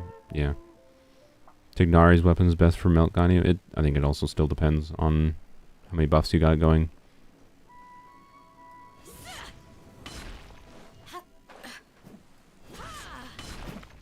Yoink. Yoink yoink. All the rocks. Wonderfuls. Pull yourself together. I don't even know why I bothered attacking. Man, look at that. 6,400 vaporize damage. Hot dang. What big damage. Oh, God. This is not convenient, but let's go here. I'll go back to wherever you were before. Monka with the $10. Wow. Thank you, Monka. Appreciate it. Clearly, I should do more rock streams. If it brings in the money like this. This is the content you want, right? This is the content you want. Just rocks. Rocks all day. Or is it because I gave you tips on being smart with weapon banner? No, I'm pretty sure it's because this is an engaging rock stream. I should have, like, royalty-free rock music playing in the background. To go all in on the rock theme. I'm not going to, though, because last time I did royalty-free music, because I just, like, went and found a playlist on Apple Music that said royalty-free or whatever, I got a copyright strike, or not a copyright strike, I got a copyright claim on the video. Copyright claims are different than copyright strikes. So I had to edit out that part of the live stream, which was annoying. I'm not doing that again. I have to, like, pre-screen my music.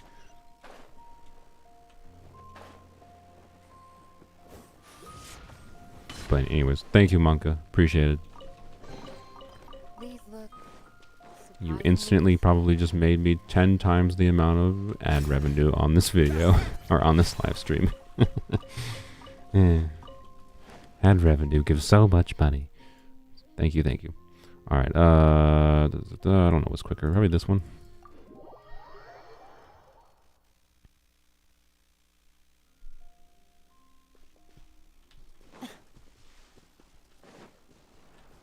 I love Aqua and Yoimiya. Really? Even though Yoimiya is always at a distance? I don't know. It gives big crit damage.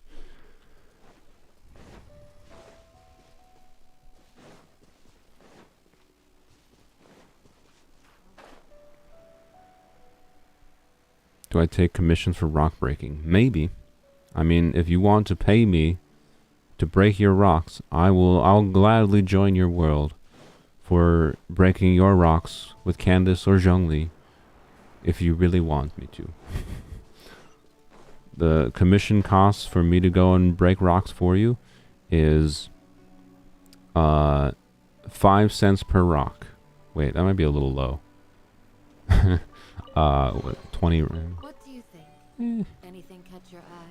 No, I'm gonna inflation. 25 cents per rock.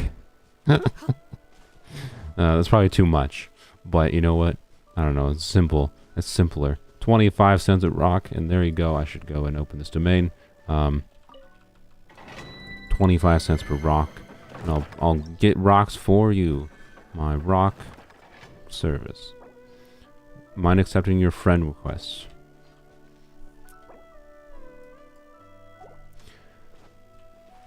The problem is, Fubel, if I accept your friend request, many other people are going to guilt me to accepting their friend request. Like, I'm not even necessarily against it. It's just like, it sets a precedent that's annoying, right? Is the problem. And then and then assuredly, if I let 20, 30 people into the friends list, I will get somebody annoying that's going to say a racist slur on stream again, in the chat. And I'm just like, yeah. So, that's why I've said before, like, if you donate and you want to be on the friends list, I'll add you to the friends list kind of thing. I don't want you to pay money necessarily to have to be on the friends list, but maybe. I might put you on there eventually, but if I do Fubel, it will be probably off stream. I don't want to set a precedent for it on stream. Anyways, let's go next. $1 per 4 rocks. Yeah, I mean, it's a little expensive. You know what? I'll lower the price. Is 10 cents per rock. $1 per 10 rocks. It's a bargain. It's a bargain. You get me, a very professional streamer, joining your world and breaking your rocks for you. It is a bargain. $1 for 10 rocks. And if you act now, I will sweeten the pot and I'll give you 5 rocks free for every 10 rocks you buy. Oh, here's where Candace doesn't function in co-op because I can't switch characters, so I can't like shred his shield. Candace is actually pretty good at shredding Hydro shields if you switch between characters really quickly. Wow. Didn't even break 10k. That's so sad. Oh, this is like a really, like, I remember I looked at Fubel's Dia yesterday, and this is a oh my god, I'm gonna burn to death. This is a well-invested Dia. Like, it's a pretty healthy Dia, with her signature weapon doing 9,800. Oof. Oof. Oh, Dia.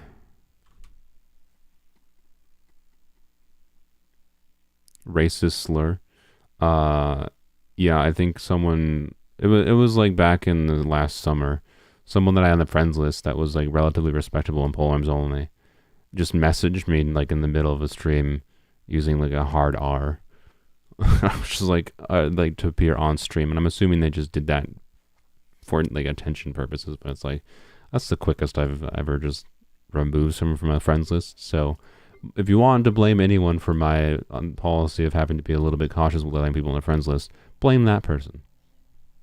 Blame that person. Anyways, I was gonna heal Candace. That was there we go. Little player 4.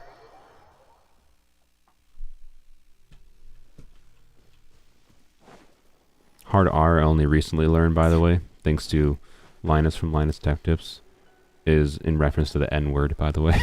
I had never heard the term used before.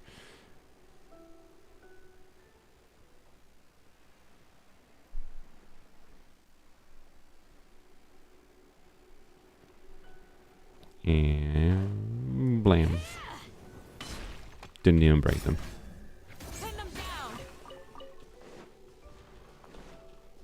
Yoink. I feel like there should have been one more. Oh, there it is. Alright. Got it.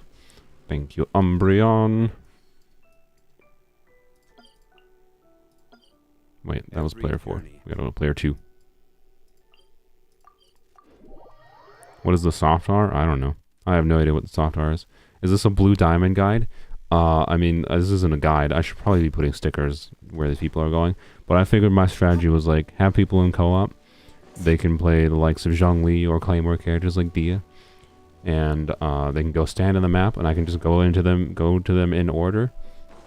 There's an efficient way I can just walk around and get all the rocks very quickly. I don't really need these rocks, Mr. Zhongli. They're not that useful. They're not useless, but I really just need the higher tier ore. But I can just keep on moving without having to like constantly alt tab myself, right? Because if I was doing this myself, I'd just be like looking at the interactive map, right, constantly, and I don't want to do that. It's annoying. But yeah, I don't need these. I only need the blue ore, guys. So you don't have to bother with these ones. The iron ore is kind of useful for like stockpiling a little bit, but only for like weekly bounties, because like there's always a weekly bounty that tends to want iron ore, but it's fine. Anyways, so it's not useless, and the jade might be useful for like leveling Yanfei or something. So again, not bad for me to get it, but not my goal right now.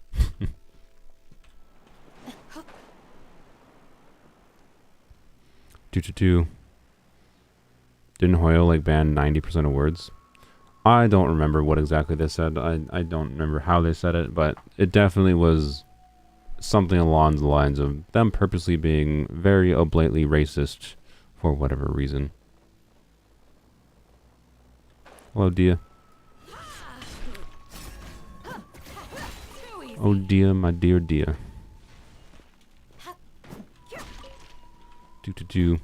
Such a great visual design on the character. Great animations. Trashiest kit in the game. So sad. So sad about Dia. I was so looking forward to this character. Literally, like, I there's probably streams and stuff where, like, when 3.01 was announced or whatever, I'm like, I said I was really looking forward to this character because her design looks great. Uh,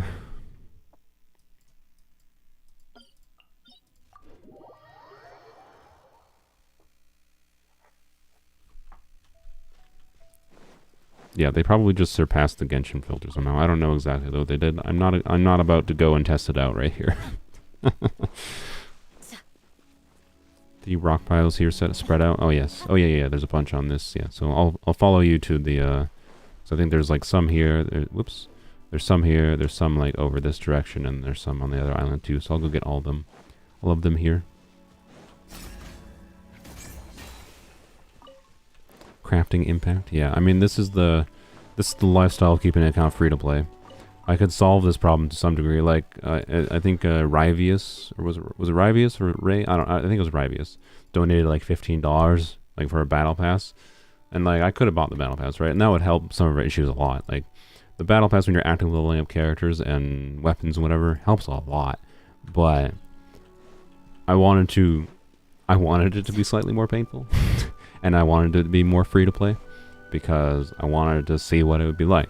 And I also didn't want to spend any more money on this game. That's because I just don't want to. I don't like MiHoYo as a company. I want to stop giving them money. Basically. And I just am more interested in trying to make it more of a challenge. And realistically, all it does is just make things take more time to level up.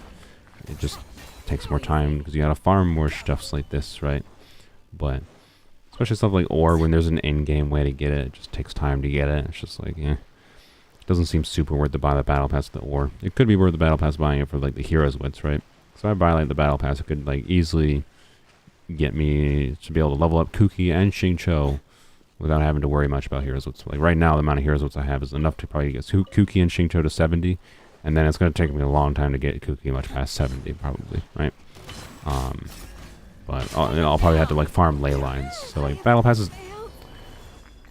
Really? Oh, that's a terrible spot to die at. I gotta run all the way back.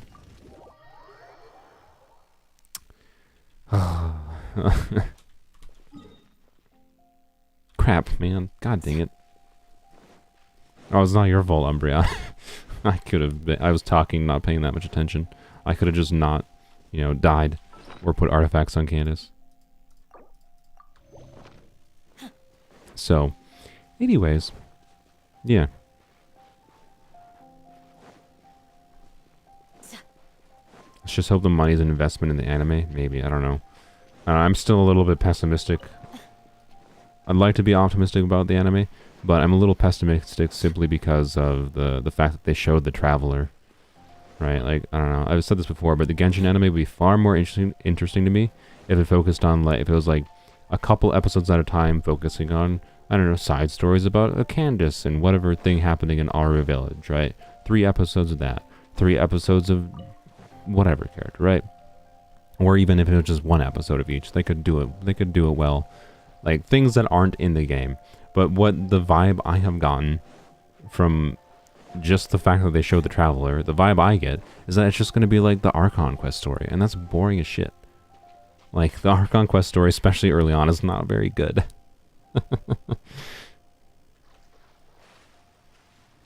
So, anyways, I don't know. I'm gonna remain cautiously pessimistic. That's probably how I would describe it. Where they have plenty of potential in the structure of this world to make it quite interesting of a show, but could also be very bad. If it's just like the first season is the Bonset and Liyue Archon quest, like, cool. Cool. If it's based on the webcomic, it'd be good. Yeah, like, exactly, like the webcomic, right? I don't know why I'm following you around now. Like the webcomic, where it can be just, or over to Sumeru now, huh? It'd just be all the things, all the new, like, side story stuff that hasn't existed before and doesn't even include the Traveler. Like, I'd be more than happy if the anime literally did not include the Traveler. As anything, like, Traveler showing up as like a cameo to stories or whatever, is like a person that's just there. occasionally would not be bad. I don't think. Like, I don't think Traveler has to not be included, right? But if it's just the Archon quest, meh. C6 Kaza is your favorite. I mean, yeah, C6 Kaza is like one of those constellations that changes the way that you can play the character, but not in a crazy way. Like, you still mostly build a lot of EM on Kaza because he scales heavily with EM. Plus, C6 Kaza's best weapon is basically definitely... don't kill me. Is almost definitely... Where did I grab it? I think I did. Okay. C6 Kaza's best weapon is Light of Foliar, which makes him scale even more heavily with EM. So, like, I don't know if you still do an EM goblet, but it's probably most useful to just, like, put Kazuha on EM crit, I imagine, on a C6 Kazuha, but you might still do EM Animo crit, I don't know. I think you, with Light of Foliar, you might, on a C6 Kazuha, might do EM Animo EM, I guess, if you're trying to maximize Kazuha's personal damage, I'm guessing. But either way, C6 Kazuha is interesting, but nah, I highly doubt I'm ever going to go for it. Because it would require, like, if I got, like, one constellation for Kaza every time Kaza reran, it would take me probably... Did I go out of order? I think I went out of order. Whoops. My bad. Sorry, I didn't mean to skip you, Fubel. If the one constellation, like, every year that they run Kaza, because Kaza seems to only be rerunning every year, like, it would take me, like, 4 years. So, I think no. I'll pass on C6 Kaza. I'll survive without having a self-Animo infusion. Especially since someday, there's going to be an Animo infuser someday. So if I really want to do Animo infuse Kaza, there'll be another way to do it eventually.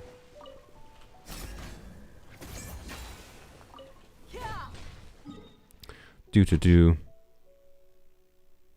Plus, if I was doing, like, C6 Kaza, I'd want Farazan, C6 Farazan. So, like, that's another issue. Like, it would require, if Farazan is going to be tied to, let's go, since I went to Umbreon already, let's go to player 2. Isn't it the same spot? Oops. Farazan might be tied to Wander's banner, which is a bit oof.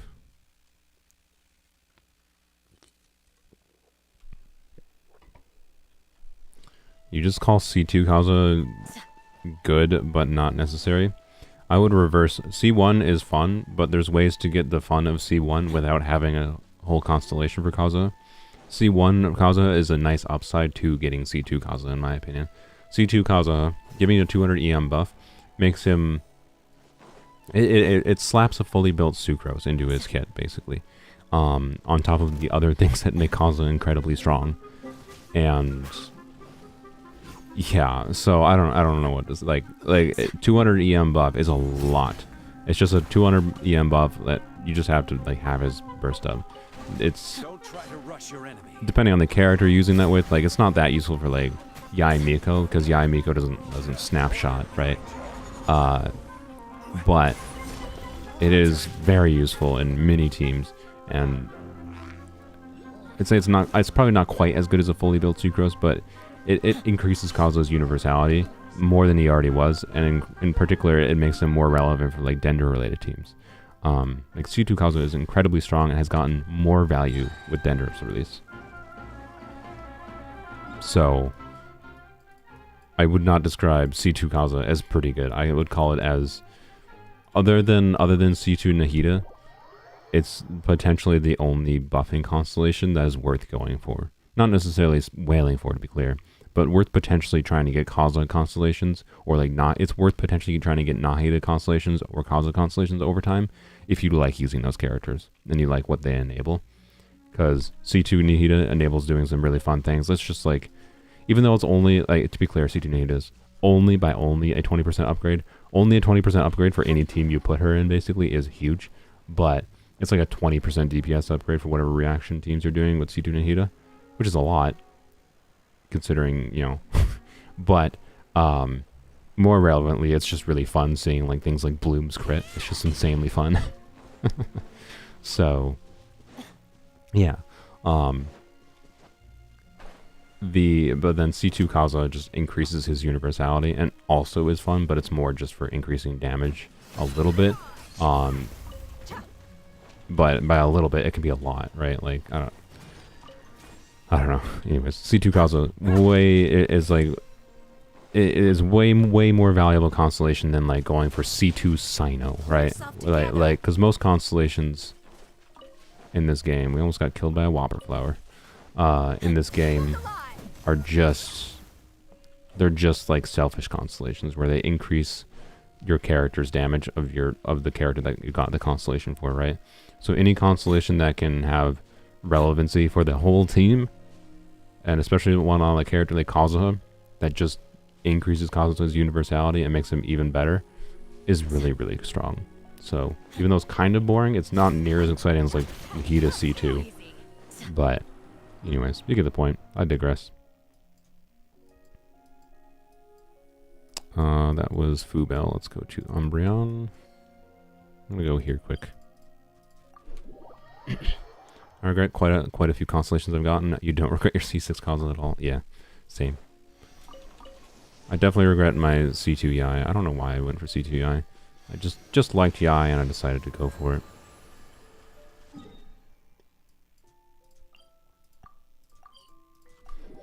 Regret going for C2 Yai. Regret, I don't regret, I don't know.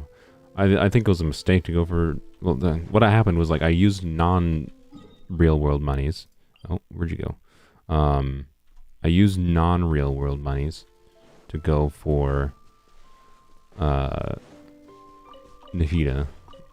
C1 Nahida, after I won my first 50-50 for Nahida, and then got that stupid 10 pull that had 2 5-stars, literal back-to-back 5-stars in the same pull, where I got Chi-Chi and the next pull was Nahida. So it was functionally like I just got an early Nahida, even though it was 2 5-stars. And I guess we'll go to layer 2 again. And then after that, I just decided to spend money to get C2 Nahida after I got lucky with C1. But then it cost me $300 to do that, so I regretted spending the money on it. Didn't necessarily regret getting it.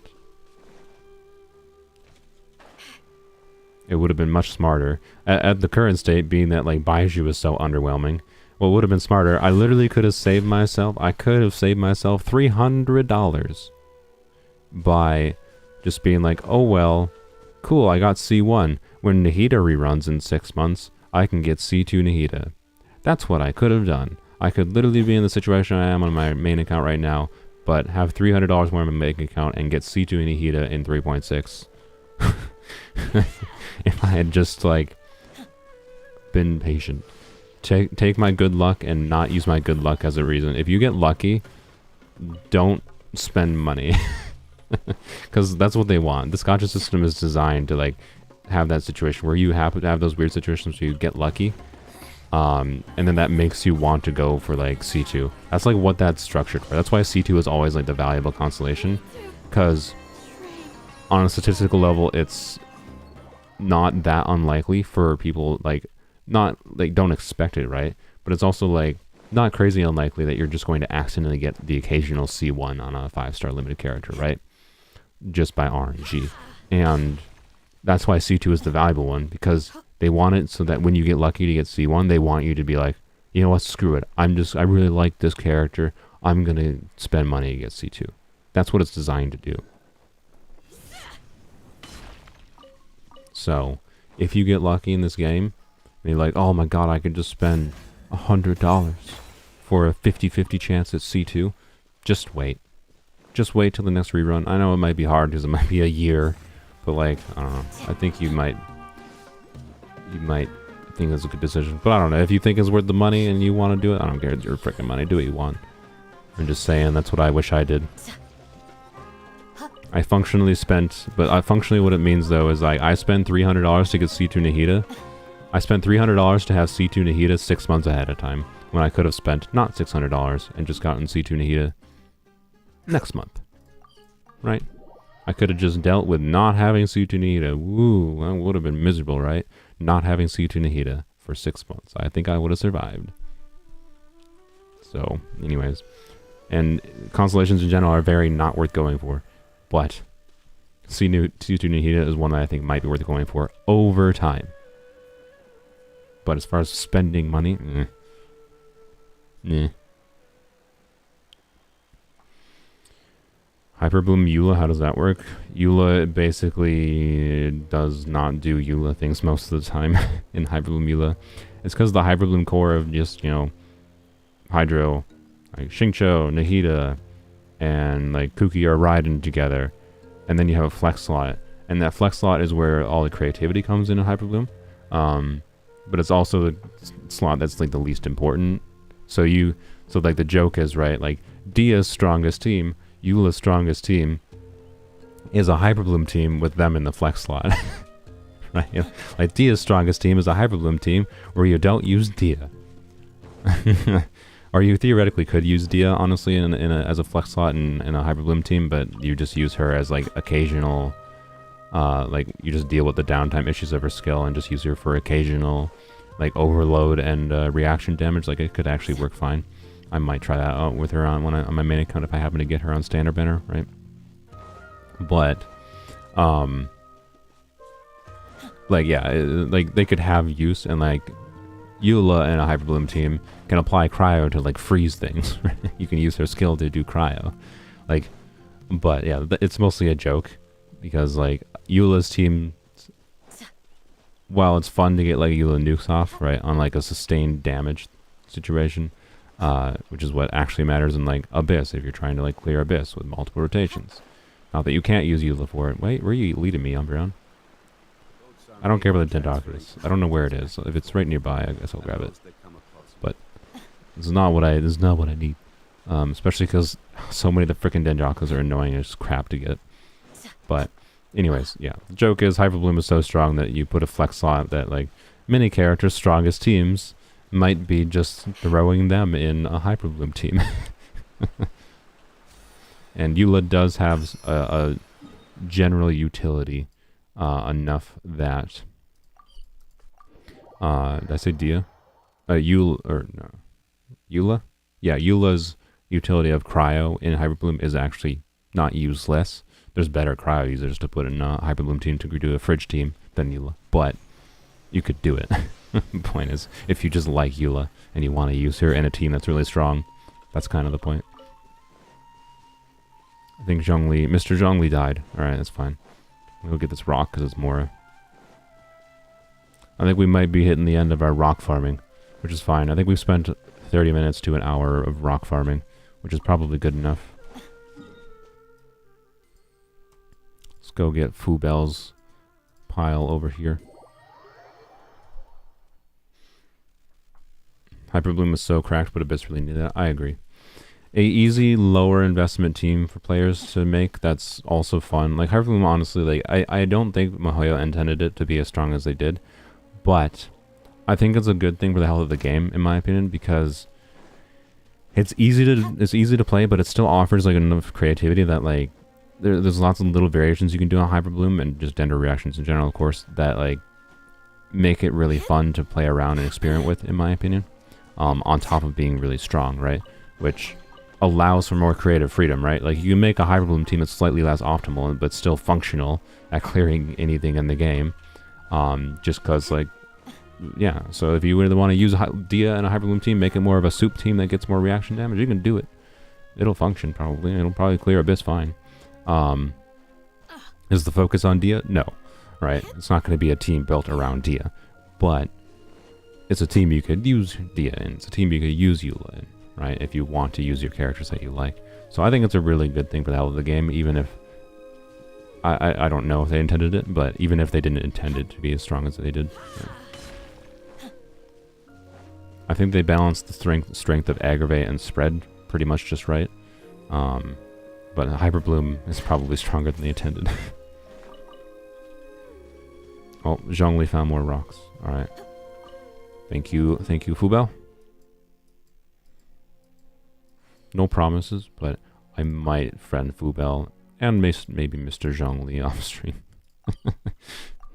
I think actually I don't know.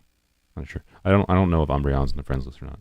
But I might friend you three because you have helped me for like half an hour finding rocks. You guys have kind of earned it. Maybe. Maybe. I can't deal with this. I cannot kill him.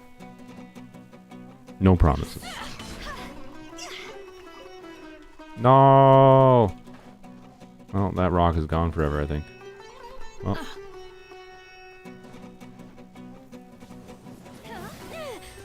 Okay, that dude has a big old swing. You just die. Uh-oh. Okay. Well, it's fine. We pretty much all exhausted the places with minion. Alright, that's fine. Yeah, I think we can just be done with the rocks and... Ooh, that's fine. Pin them down. No, no, don't run away. Alright.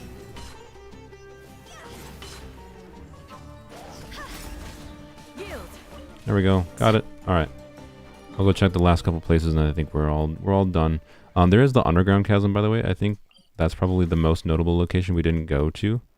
If we want to go there quick. Oh, I guess they're leaving. So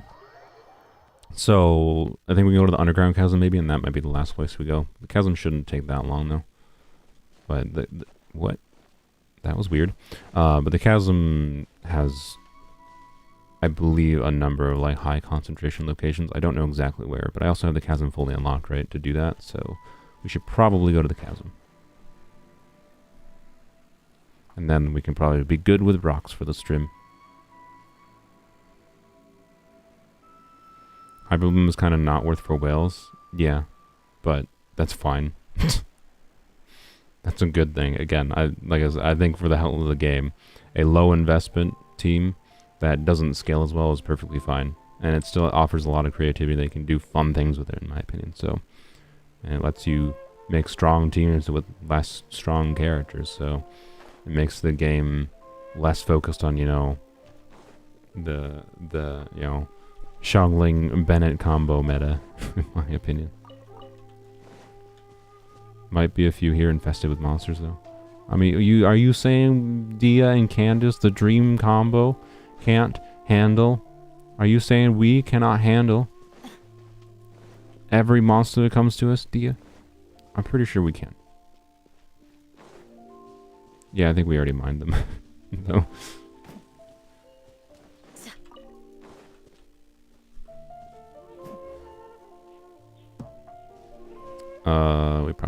We can hit these. Nice. Wow, Dia's useful for something. She killed all 3 balloons in one go. Wow. No, Dia is useful for being Candace's friend. Dia will always have a place in my heart for being best buddies with Candace. Okay? That's my opinion on it. Alright, anyways. Dia, 10 out of 10 character. No problems with her. No flaws at all. Is 36k Hyperbloom good without Nihita? Yes, it is. 36k is like near the ceiling. You can get more Hyperbloom damage than that, but it's not easy. And you're mostly talking like abusing Dendro Shred and a lot of specific buffs to try to get more than 36k. Realistically, I would never recommend trying to invest in getting much more than 35k Hyperblooms. That's the realistic level investment ceiling.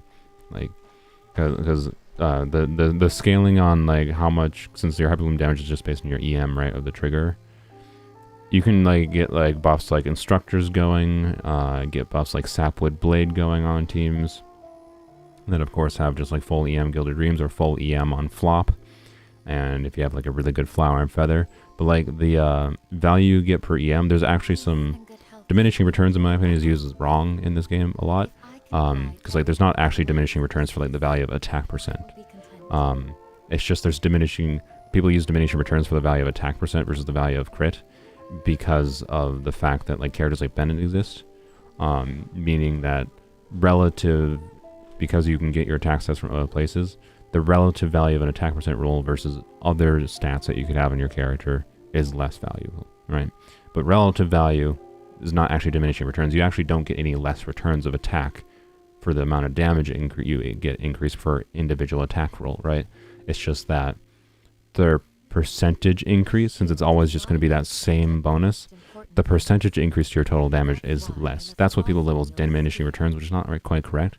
Whereas EM has actual diminishing returns coded into the game, where the scaling of how much damage you get from EM goes down pretty hard at higher EM levels. Like I tested a 2000 EM Nahida in the Gilded Dreams domain on my main account, and it did not get meaningfully higher. Like I went from this was like with a Nilu team, because I was trying to see how big my blooms could get. I think I got like 85 or 90,000 damage on blooms, with like 2000 EM. So I was abusing like an additional 400 EM from that domain on top of a lot of EM buffs. And I could theoretically get more EM, but like if you go and look at like the damage scaling and you use a calculator for calculating EM scalings, it falls off a cliff after like 1200 EM basically. So it's really not worth heavily hyper investing in Hyperbloom for like cracked artifacts. Like you slap full EM Gilded Dreams or full EM flop. Like if you really want to invest in maximizing Hyperbloom, you know, and you don't care about the resin inefficiency of it, go for 4-piece flop. That's what I would say. Right, go for full EM 4-piece flop. It gets a little bit of EM on the Flower and Feather, and that will be a little better than Gilded Dreams. And that's probably the realistic max level investment I'd recommend for Hyperbloom, as far as the bloom damage itself goes. But, Chasm. Oh yeah, the Chasm underground mines. I forgot. I literally mentioned we're going there.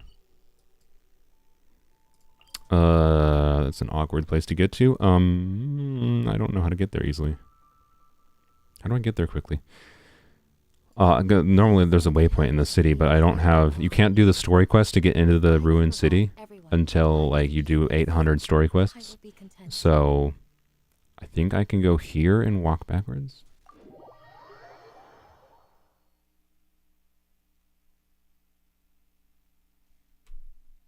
C6 Yulan's best team. C6 Yulan's best team is Nahida, Kazuha, Bennett, and Yulan. With Yulan on 4-piece Gilded Dreams. Let's be real. C6 Yulan is so strong. Like I don't. There's probably a few people that were in chat that saw it yesterday. Someone suggested it as a meme idea in chat because I had a bunch of good defense percent pieces, and then I leveled up a defense percent circlet for the joke of it, and it rolled 40 crit value with an extra ER roll. So I had 3 40 crit value defense percent pieces on Yulan, and because my Yulan nuke, my Yulan nuke team, which feels really nice to play, like it rotates well. It's a team you probably really want C1 Yulan at least to make functional, so you don't need C6 to make it functional, to be clear. But like, point is, what? I don't know how, like, I just accidentally walked up here because I was just moving around. That is honestly one of my favorite things I may have found in this game by accident. Just a random chest, just like surrounded with frogs. Like, alright then. I guess I'm gonna label that frog chest. Frog chest.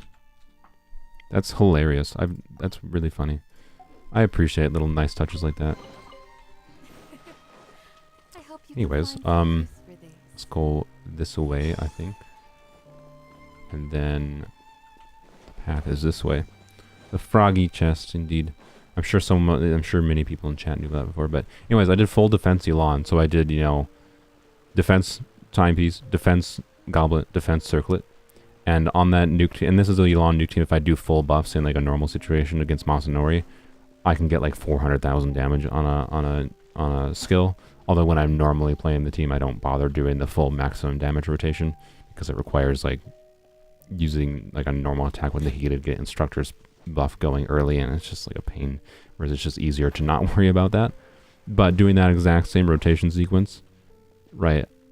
Instead with full defense instead of like Hydro HP crit, and I had a healthy crit stat still because my defense percent pieces were cracked. But no Hydro bonus, no HP timepiece, right? And no crit circlet. And the set was like 2-piece Gilded Dreams, 2-piece Tenacity or something. I got 240,000 damage. like that team could still clear Abyss with full defense Yelan. Like that's the constellations were definitely helping there, but also it's just like the nature of how Yelan's HP scaling. So, anyways, and external buffs in particular. The fact that most of the damage is coming from external buffs, and just being HP scaling and having some crit stats, regardless of if you had like a Hydra bonus going. So is it substantially worse? Yes. Was it stupid? Yes. But it also still functions, because that team doesn't function necessarily based on specifically Yelan. It functions on external buffs, and then just Yelan's crit stats. So, anyways, what do you use frogs for? Basically nothing. So, yeah. Anywho's, full defense Yelan is the best Yelan build. 100% guaranteed.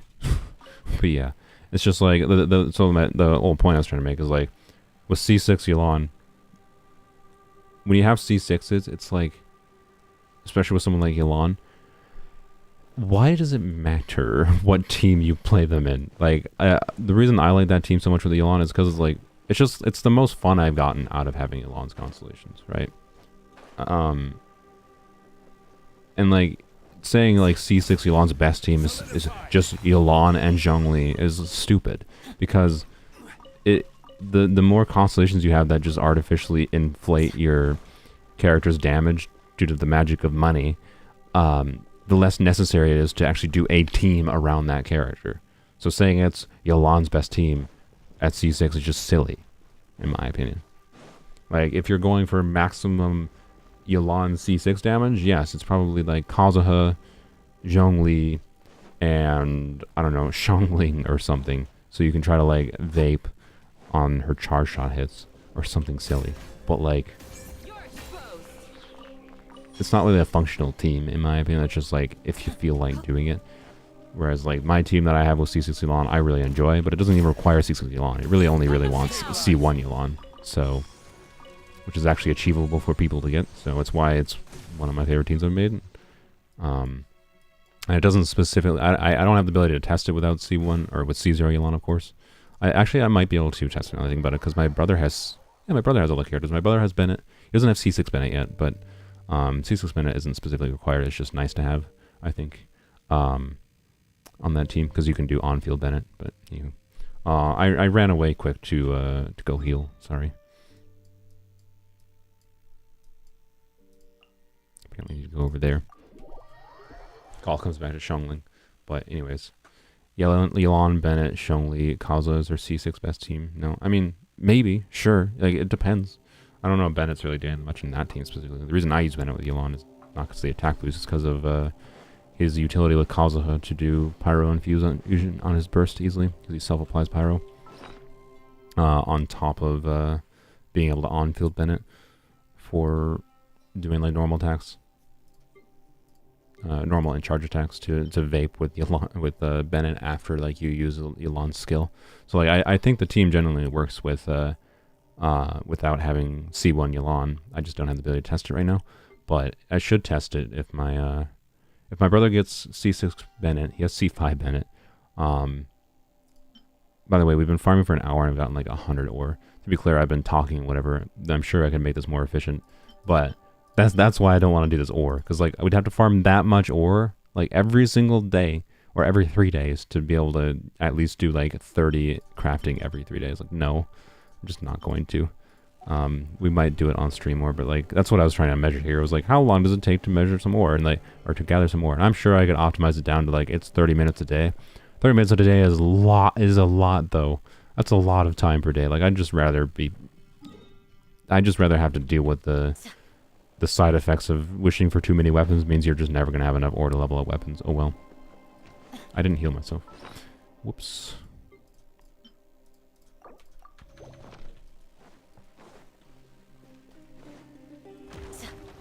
C6 Yelan solos anything? Not really. She still wants external buffs. I don't have a great emblem build for C6 Yelan, to be clear, but if I had a good emblem build, like a good HP timepiece, C6 Yelan could probably solo most everything in the game other than Abyss, but she would not 9-star floor 12 on her own. Like she'd really want like someone like Kazuha with her at the very least.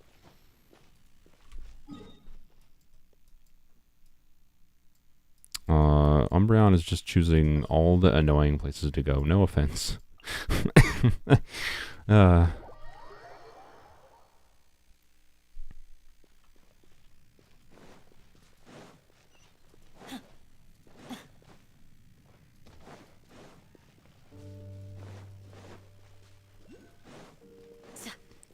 Do. You use physical Kaya? Probably not. What? If you want me to use physical Kaya, I have before, but I got bored of it. If I do physical Kaya again, it's gonna be with Yunjin. Because I get, I don't know, seeing 2,000 damage from normal attacks, even when I have like an Aquila Favoni, is just kind of sad. Kind of all it comes down to. I don't have like proper physical artifacts or anything, and so like not like I couldn't get more than 2,000 without Yunjin. To be clear, I could easily get more, but it's just not worth like farming for. I don't know why I went to follow Sealy.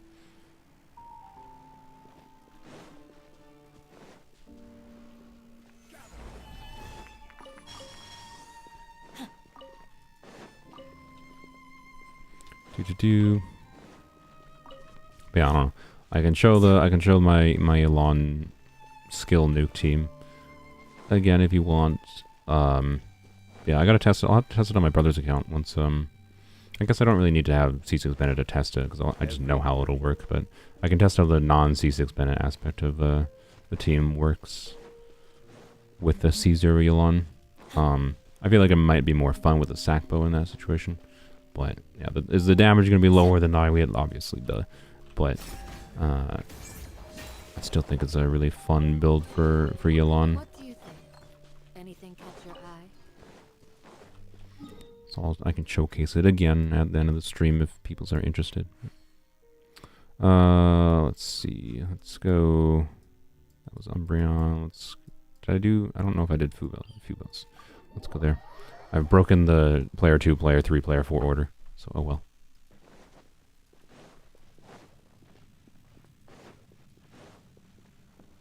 Physical Kaya's ceiling is Melt Kaya's basement floor. Yeah.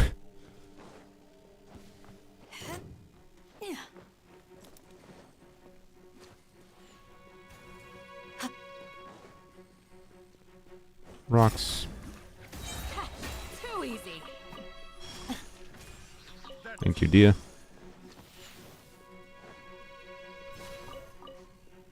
Yoink. All the goodies. Lots of chests, but I don't have a character that can kill things. Well, I guess I'll take that one. I don't have a character that can kill things, so I'm not going to grab them. Anything catch your eye? Do.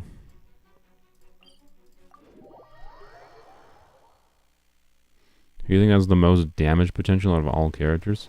Damage potential mean would be like who scales the most with levels of investment. And I think it's probably Hu Tao still. Like Hu Tao's own personal damage. The more you invest in her, the more it goes up. It's probably Hu Tao.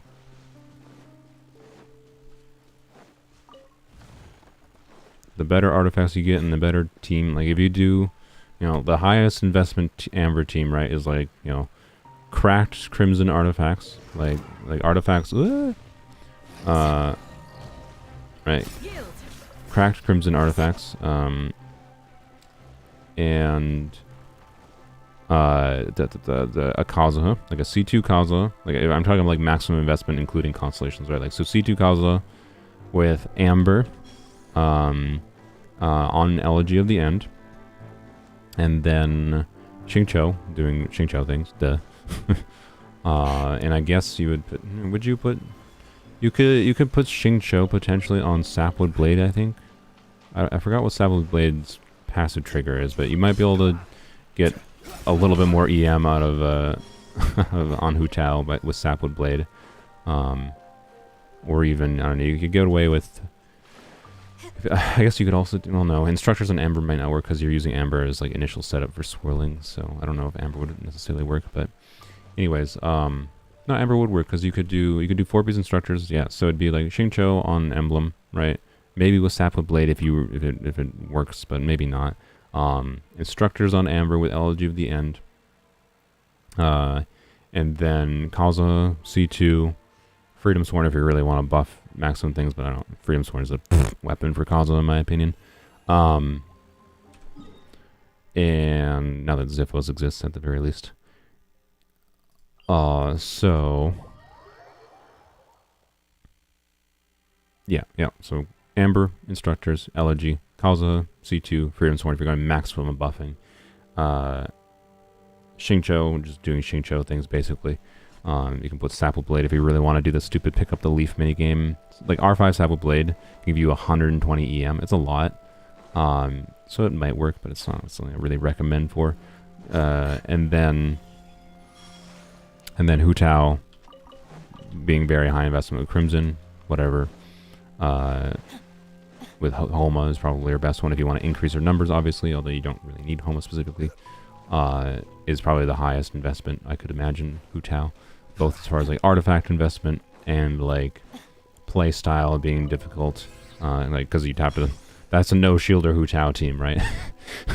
With the only healer being the Xingqiu. So like play better, lol, basically. But that kind of team can get...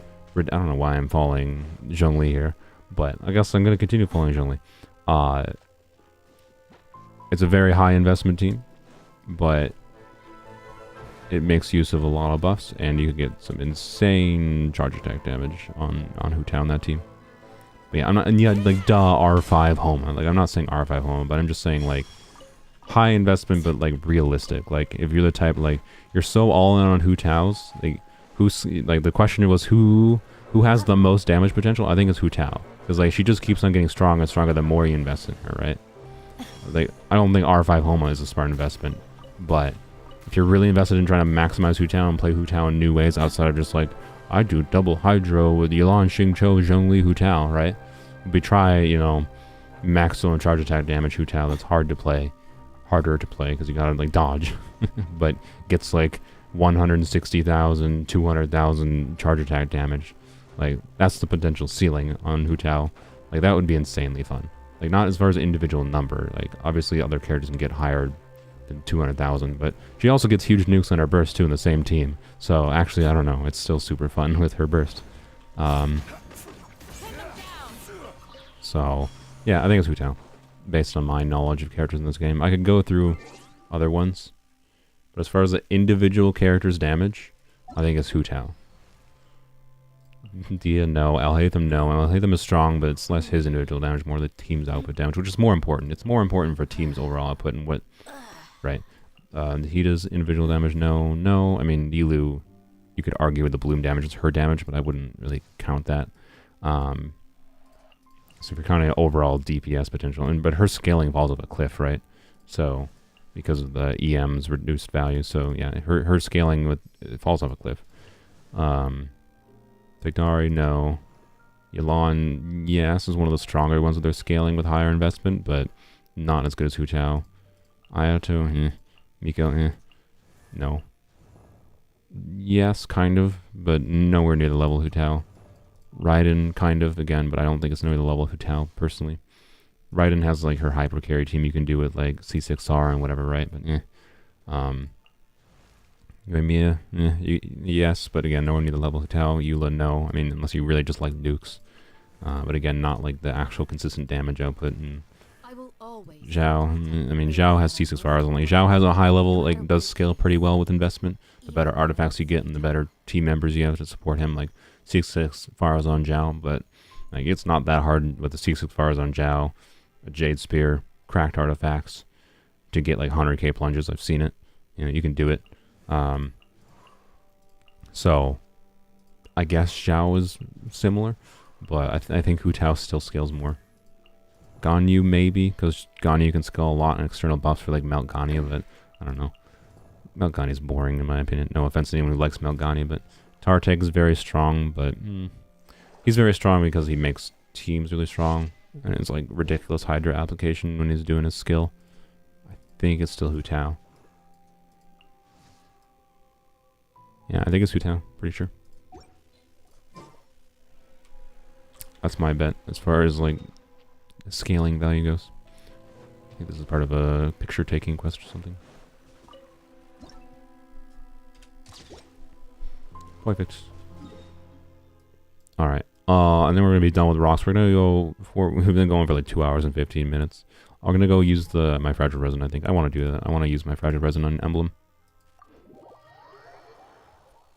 Yeah, Child's really strong because of international. Yeah, Child's a very strong character, but again, more teams. Like, there's an individual character whose damages scales based on like the investment of their personal artifacts.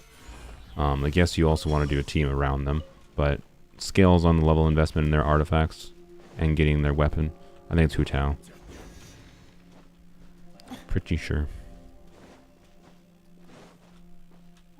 Umbreon's still by the rocks. I'm sorry, Umbreon. I'll go grab yours. I think I've also let Fubel sitting for like 10 hours. Alright, I'm gonna get Umbreon's and then I'm gonna get Fubel's last rocks and then we're good. Child is a Xiangling support, yeah, basically.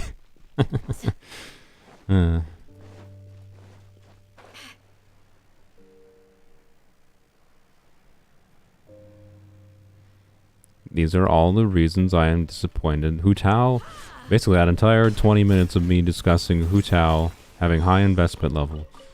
And me having most of those things, like I don't have a staff of home, but that's fine. I have like a high refinement jade spear that would work perfectly fine on Hu Tao.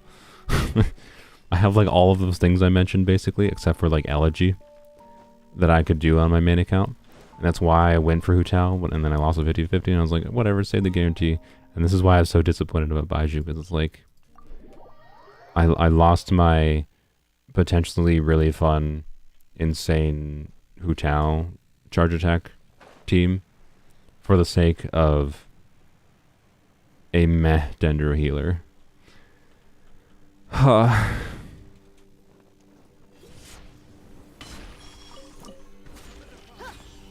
Well. Oh well. Should have gone for the character I already had really good artifacts for, I guess. The reason I didn't do it is because like I already had Hu Tao on my Polearm account. But the way I use Hu Tao on Polearms only is very different than the way I'd use Hu Tao on my main account. Sad. Why is Baiju so meh? I wouldn't be sad about it if Baiju wasn't so meh. Why Mihoyo? Why is he so meh? Alright, there we go. I think we're done. We're done getting rocks. There we go. This is the end of the rock stream. I'm tired of rocks. Let's go to everybody's favorite emblem. I'll let new people in now.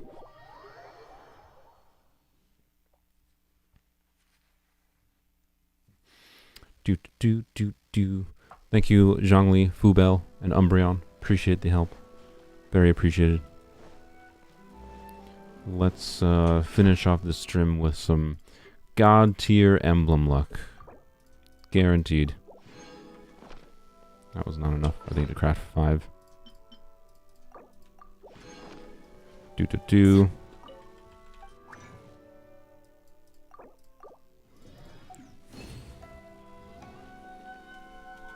Hey, and we got this too. What a benefit. AR-25, another fragile resin, more emblem, more emblem farming. Should I use all my fragiles? Maybe not, but I don't think I have anything I need to save it for, so I'm going to use it because I needed the artifact fodder to try to properly use some of our characters, basically. That's all. So anyways, thank you, Chongli, Umbreon. Bounce you out. What was going on? That was weird. That was jank. How much rocks did we get? Actually, let's check. We got...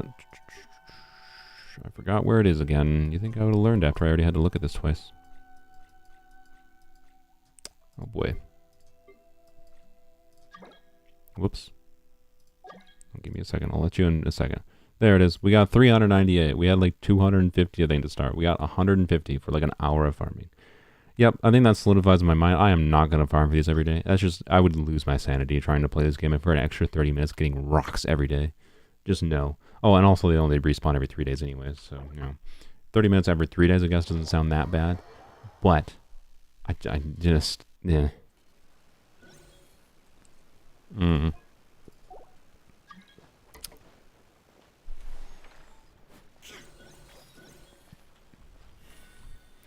So yeah, the rock part of the stream is over. The stream is keeping you sane while doing your ancient history assignment. That's good. I'm glad rock farming is keeping you sane. And now it's time for more farming. Emblem. You know what, this... There we go. There we go. Okay. I started a new recording file because I did record all the previous stuff, but I doubt I'm going to turn the rock farming into an edited video. But the emblem farming here might go into a video, so I should definitely record this. And I just want to have a separate file so it's more easy to find and separate out. It's a pain in the butt having to go through all my recording files and I glance through it to figure out if anything's valuable in there, and like whether or not, because like that 2 hours of recording is like probably 30 gigabytes. It's like that's storage space I could use. What about expeditions? What about expeditions? Yeah, expeditions give you like 20 per day. I do them, but like 20 per day is enough to craft 5.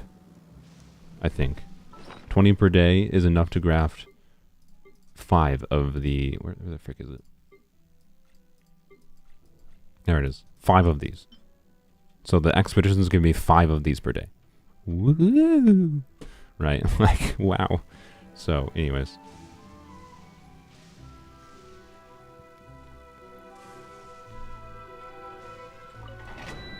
Let's go. Crazy as there's about to be as many Dendro characters as there are Geo characters, and every one of them is probably better than every Geo character. Just kidding. Some of the Geo characters are quite good. It's just Geo is very boring to me. That's all. I may be biased. Nilu, we can do a Nilu team. I'm down with a Nilu team. But Nilu team takes a lot of people doing the right things together in co-op. Nilu's like definitely probably the worst co-op character in this game.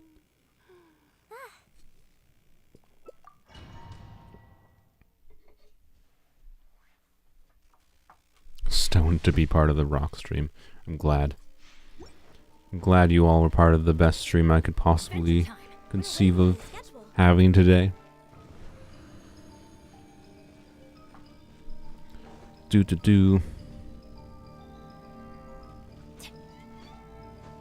should be some pretty speedy clears, methinks. The classic Xiangling Benny combo. Plus Ganyu, and I'll hate them to get through shields. Should be speedy.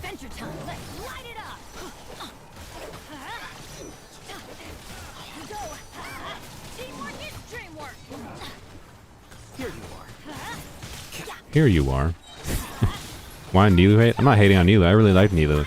She's just the worst co-op character. They don't let you switch characters in this game, and Nilu has a passive that literally says, this passive doesn't work unless you use only Hydro Dendro characters. So in co-op, if you're not using all Hydro and Dendro characters, Nilu doesn't function as she's intended to function. At all. That's not Nilu hate. That's MiHoYo designed Nilu to not work in co-op. Sure. Classic farming this for Emblem, and you get Shimenawas. Oh well. Oh yeah, I said I was gonna do Teapot. We're probably not doing Teapot this stream. Maybe next week. No, next week is Archon Quest stream. I don't know. We'll do Teapot stuff eventually. Maybe off camera. I don't. I should do it. I need to get the at least the transient resin, but yeah. Yeah.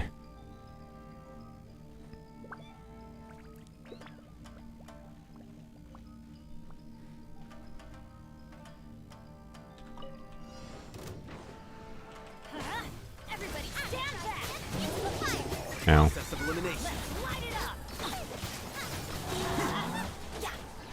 My prediction is we're going to spend 600 resin today in Emblem. Ow, don't kill me. We're going to spend 600 resin and we're going to get 0 Emblem pieces. That'd be legendary, honestly. Spending 600 resin and getting no Emblem. I'd be fine with that. I mean, if the game fully commits to the troll, I'm always fine with full commits to the troll when the game trolls you with RNG. But my problem is when the game, you know, gives me the hope of a full commit to a troll and then lets me down at the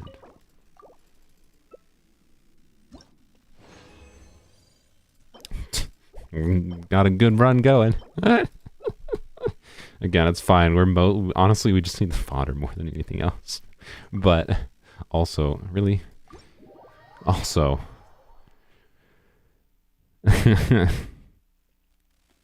Nilu should have been at least one Dendro and one Hydro. Yeah, absolutely. Like, Nilu's passive absolutely should have said at least one other Dendro and Hydro character, meaning you have a flex slot to use. Like Nilu teams would be so much more fun to mess around and be creative with if you could use someone else on them. That's all it comes down to. Like, Nilu is much more fun than I thought she would be.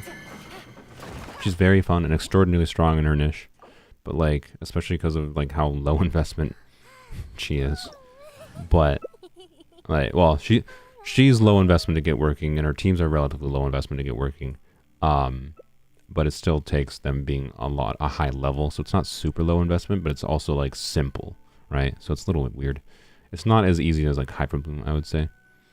But yeah. Navigating the world is What are we doing now? We're doing Hu Tao? Okay, if we're doing Hu Tao, I'll do Xing Cho. I don't have artifacts on him though. I would do Xing Cho, but I just don't have shit. Don't have the sheets. I don't have the sheets. I need the bed sheets. I guess we'll do Yao. Bennett, Kaza. I'll do Shangling. Let's go. Mono Pyro, go.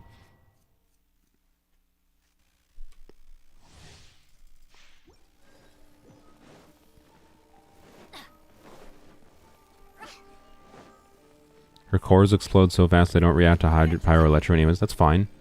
They don't need to react to Hydro or Pyro, but Nilu teams would be more fun if you had the flexibility of like, using Sucrose with them, right? Like, Sucrose is like a no-brainer for like a Nilu teams, for how Nilu teams function. Would be nice to have grouping. Would be nice to I don't know. It's just like a no-brainer to me. I don't know.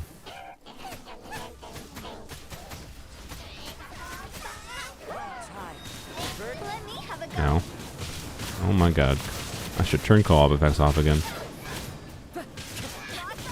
Shangling is doing like no damage. It's not no damage. I mean, I think I'm getting like 4,000. Can't really tell what's my damage because, you know, mono pyro. But... Ow, don't kill me.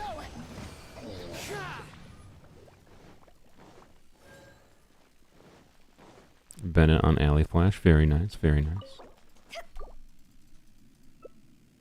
But yeah, it wouldn't be that you would be doing Hyper Bloom with Nilu's cores. Like, I wouldn't expect to be able to do that. It's just having a flex slot to make it better. A Copium ER piece, nice. And garbage. Wow. Alright then. I think I have a better ER piece already, but I am locking that because it's an ER piece on Emblem. It might be useful. But yeah, they could easily have done it, right? Where the bountiful cores don't have Pyro or Hydro triggered on them, like they can't. So they just still detonate immediately. Like the point of having Nilu be able to have a flex slot is not so you could do Bloom or Hyper Bloom. It's just so that you could have a flex slot, like having an Animo user, or have Zhongli, or have like yeah, I don't know, like it doesn't matter. Just have anyone, just so you have more player creativity, more freedom allowed to make things work in those teams, right? Like a Sucrose or a Kaza would be nice because you could use them to like swirl Hydro instead of having an additional bad Hydro user and do grouping. Oh my gosh, almost died.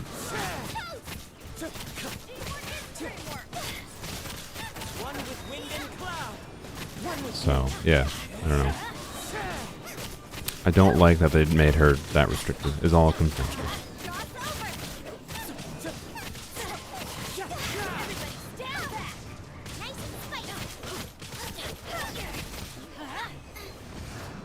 Nilu is built with Nahida on the Hydro Archon in mind? No, Nilu is, I mean, maybe, but Nilu is definitely built with Nahida in mind. Nilu was built and ran before, the patch before Nahida, as bait, like for the people that got Nilu. Right, it drains people wishes for Nilu, and then they are going to want Nahida as a teammate for Nilu. So, you know, like that's why they did it. They ran Nilu before Nahida, and Nahida is definitely Nilu's best teammate. They did that for a reason. That wasn't a freaking coincidence. So yes, Nahida and Nilu were definitely made in mind for each other, and to some degree. Nilu more around Nahida, definitely. The Hydro Archon, maybe, but I'd say more around Kokomi existing, honestly. Like, Nilu's optimal teams are definitely like whalebait teams.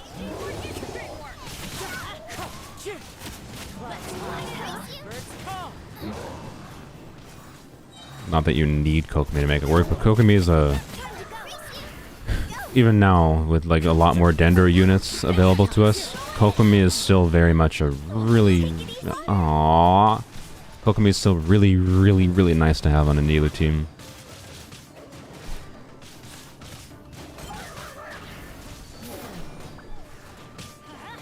Kave's budget Nilu, yeah. Kave also probably works best in Nilu teams, though.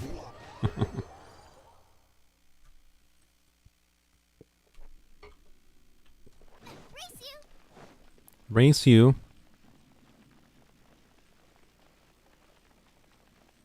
We should call her Shinobu rather than Kuki. Shinobu rather than Kuki. Also Shogun or A rather than Raiden. It's like saying Kaidahara instead of Kazu. I mean, look, they put Kuki first. They put Kuki first in the name. I'm gonna call her Kuki. That's it. That's it. Barber's budget Kokomi. Yeah. Wow. Wow. God, these were some... That was some good artifacts. Glad I did this. I mean, again, it's for the fodder. It's less for... Doing this for the fodder, not just for the artifacts themselves, but like, it'd be nice to get good artifacts while doing it. That didn't even give me enough for 5. Sad. Wait, did it? No. 5 is... Wait. Yeah, 5 is 200.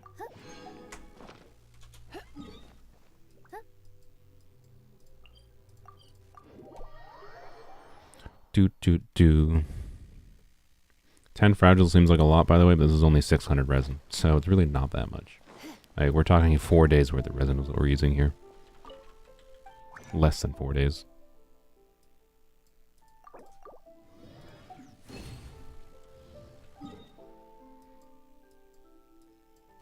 Maishu's is the first character in a long time you have no interest in getting whatsoever. Yeah. He's just boring. It would not surprise me at all if they... Like, if he remains as meh as he is for Dendra application, it would not surprise me if he's on Standard Banner. If he goes to Standard Banner. Because... Or if he's not going on Standard Banner now, if they're planning to make him go on whatever new variation of the Standard Banner they make in the future. That would explain why his Dendra application is so... And if he's a Standard Banner character, honestly, he's really good for a Standard Banner character, I think. He'd be a very valuable unit to get as a 50-50 loss or a Standard Banner character in the future.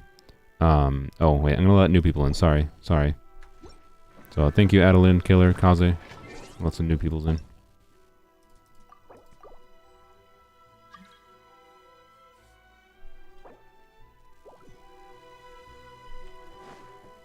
Why is co-op things not popping up? Okay.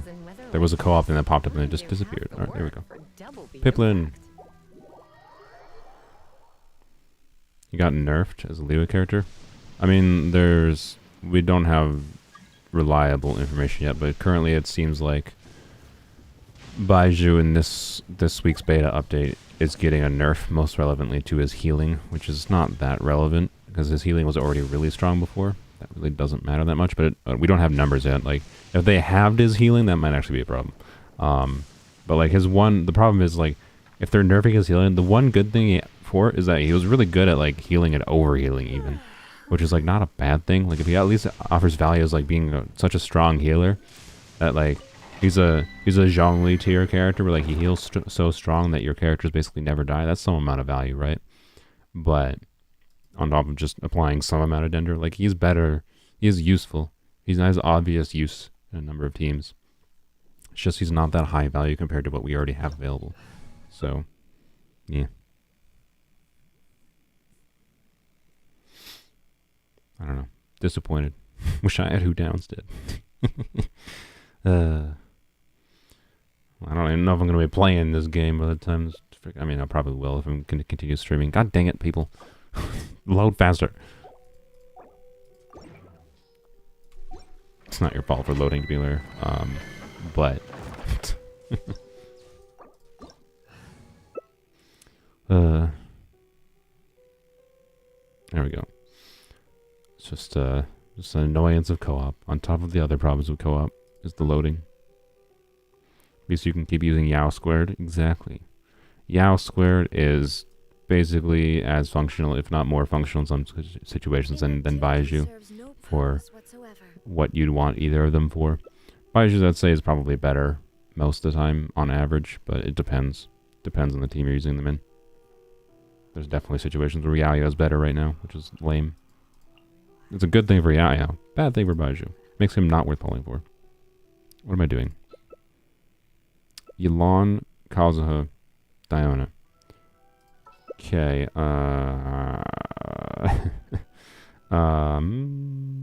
Kaya.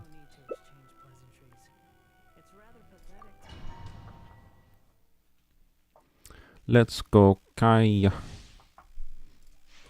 So now I'm just praying for, well, originally I was like, when the Geo Cat Girl information kind of like was dripping out, I was like, hey, maybe the 3.7 Geo Cat Girl will be a fun spin on Geo. Maybe they'll do something creative for Geo because they know Geo is boring as crap. And then it's like, oh, Geo Cat Girl is actually not Geo. And she also is like a shielder. And like, oh my god, like, cool. So, I don't freaking know. I don't freaking know. All the characters they've releasing lately are so whelming. It's just like, I don't know. I want Kave. I want to mess around with Kave. Seems fun. But at the same time, I'd almost rather save my guarantee maybe at this point. But we'll see how Baiju turns out. Save my guarantee for Hydro Archon. Oh god.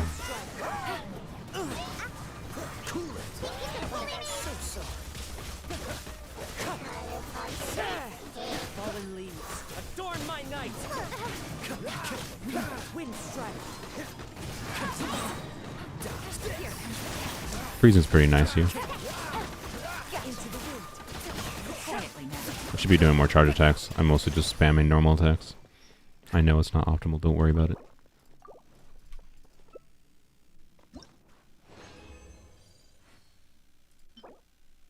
Meh. Probably meh, but we'll take it. You might get Baiju Kave because you saw they had good Dendro. No, they don't. I don't know where you saw Vicky. I don't know where you saw that Kave or Baiju have good Dendro application. And this very well could change, but you know, you can look up the information yourself. I'm not going to talk about that much more specifics at this point, but Kave's Dendro application is a little weird. His kit is interesting, but he's not exactly. I don't know. He's probably better of a Dendro application than the what's her bucket Kale probably. But Kave's got a kind of weird kit. It's not made necessarily to be your specific Dendro applier that you throw in a team. And Baiju is not. He does not have good Dendro application. Like, he's worse in AoE Dendro application right now, to a degree that, like, in AoE, he doesn't work with 4-piece Deepwood memories, basically. Because he just doesn't hit the enemies consistently enough, right, as his current design is. So that makes him, like, worse than Yao Yao. Right, and his buffing he offers for his downside in AoE is not that significant, and he doesn't have a lot of personal damage himself. So like, he's fine, he's useful, but not that useful to be like worth going for. So yeah, don't go for Baiju because he has good Dendro application, because currently he does not. He just doesn't. Sure. Who do I want that on? I think, like, basically nobody. And then an EM. Sure, okay. Yep, alright then. I mean, I'll take this, like, it's fine. Really don't know who I'm gonna use that on. HP. Who do I have that skills in HP? Candace. It's basically Candace. Who can use HP emblem piece?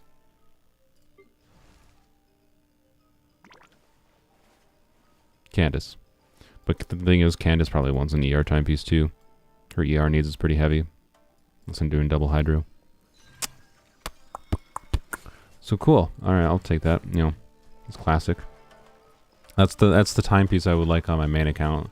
And then I can stop farming emblem. Yeah.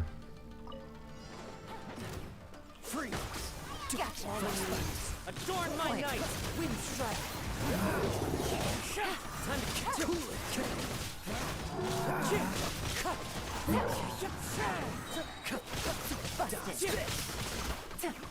Is Hazo, everyone started to be mid other than Nahida. Idea, Sino, Tignari. I mean, Sino and Tignari, I think, are both really strong. Sino, Tignari, I'll hate them, are all strong characters that are all quite balanced. I think they did a very good job of them. I don't think I describe them as mid. I think I describe them as very balanced. Like, and they each offer something like unique and relevant. Nahida's the only like character I'd say they released that's truly ridiculously strong and kind of broken.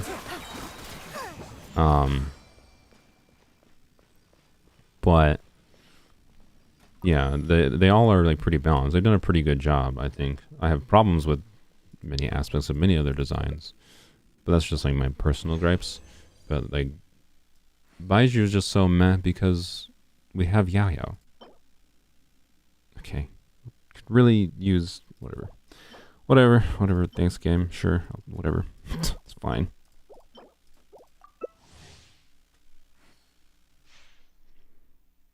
Yeah, and Hazo is kind of on like a meta level. Hazo is kind of mid. He's fun. I really like Hazo as a 4-star.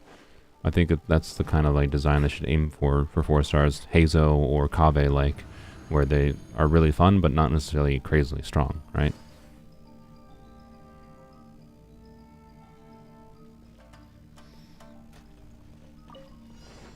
Yeah, no, most of the 5 stars I think they released have been pretty well balanced, and that's a good thing, in my opinion, overall. But Baiju does not feel like the right balance to me, in my opinion. And that's because Yao is so good. I don't know if they intended Yao to be as good as they did, maybe. Maybe they didn't. But she's good. And because she's good, like, Baiju as a 5-star Dendro healer is a limited character that you know definitely don't give for free and takes a lot of resources to get, should have more like role consolidation value than someone like Yao. Like, at minimum, he should have like equivalent value to Yao, and right now he's situationally worse. That's his biggest issue. He's situationally worse than Yao. And like, yeah, he's a good character, but doesn't have a lot of obvious places where like oh my gosh, I need Baiju for this team, right? He doesn't like obviously improve anything to a crazy degree other than just like being a healer and offering more comfort in certain teams, right? It's like if you're running double Dendro before with like, I don't know, Kale and Dendro main character or something, Dendro main character and Baiju is probably a much better combination. But like, that's not that much of an improvement. Like, whoop-de-doo.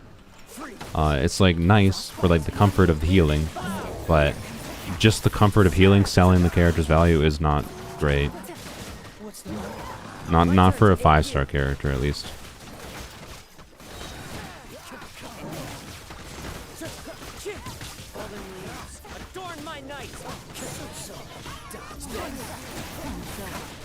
Oh, I'm almost dead.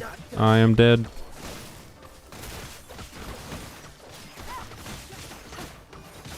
Remember in Hoyo Lab, people were legit asking whether or not to get Yao. Yeah. The obvious answer was like, if you don't have Xingqiu, or like, you can get C6 Xingqiu or maybe C2 Xingqiu from the Lantern Rite event. The obvious choice was definitely Yao for Lantern Rite, and it will probably remain that way in the future. Like, it's basically just going to be Xingqiu. Like next year with Lantern Rite, it's going to be Xingqiu. If you can get C2 or C6 or your first copy of Xingqiu from Lantern Rite, you should probably choose Xingqiu, maybe. The constellations are a little bit situationally dependent. And Yao Yao if you don't have Yao Yao.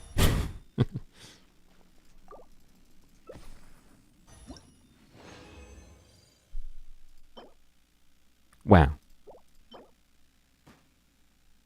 That I don't know, that could be useful in someone, but that would have been much more useful in Emblem. So, yay. Oh, we've gotten so many Shimenawa pieces and about 4 very bad Emblem pieces. 10 out of 10. We got the 1 double crit HP piece, which is probably going to be garbage. So, yay. Dia is below mid. Oh, absolutely. Dia, they have intentionally made bad. I think it's very obvious to me. They made her bad because they knew they were putting her on a standard banner, and they want you to be sad when you lose a 50-50 to her. That's all it is, in my opinion. I don't know why I decided to go click on the notice. Don't ask. I just saw the exclamation point and decided it had to leave. I guess we'll get rid of all the exclamation points right now. There we go. Oh wait, I gotta exit. Thank you, Piplin. Thank you, whoever else with me. Oh, da. What? Oh, okay. I can't see the team chat because I just panicked. Well, whoever was with me, thank you. Sure, not Zhongli. You're definitely the same definitely a different person. You got C0 Yao Yao instead of C6 Xingqiu and you don't regret it. Yeah. I mean, especially considering, like, Xingqiu's in the shop, right? Like, literally this month, Xingqiu's in the shop, right? So Xingqiu constellations are easy to acquire over time. He appears in the shop 2 times per year. So, like, most of the time, I think more on average, like, over time in the future of this game, it's probably going to be a higher value. Yaya's going to be a higher value character to get from Lantern, right, specifically. Because then you don't have to pull for her, and her constellations aren't super valuable. They're not bad, but they're not super valuable. And just having Yao Yao is, like, the more important thing. So, yeah. Nobody else wants to join? Anyone else can join, even if you joined before. I don't care.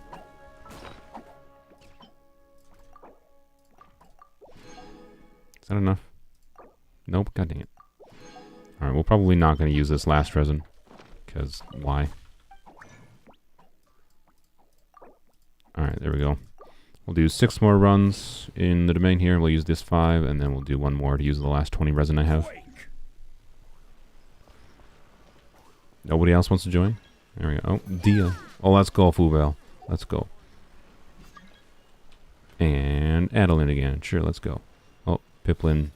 Just barely too late. Alright. Let's go, Dia. Is this EU? Yes, it is. Crumble. Yeah.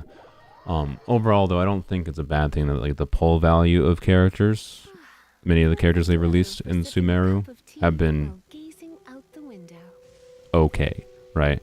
Like when the pull value of characters like Nahida's pull value is super high, right? On like a meta level, right? On the utility that they offer to an account, it kind of makes people feel pressured to pull for them, even if they don't like the character. So I don't think it's a bad thing. I think it's a healthy thing for characters to be balanced, right? And to not necessarily have insanely high pull value. But characters like Baizhu, as they currently are in the beta state, are lower than they should be, I feel. He's lower than he should be relative to the other things that are available in this game. That's kind of what it comes down to.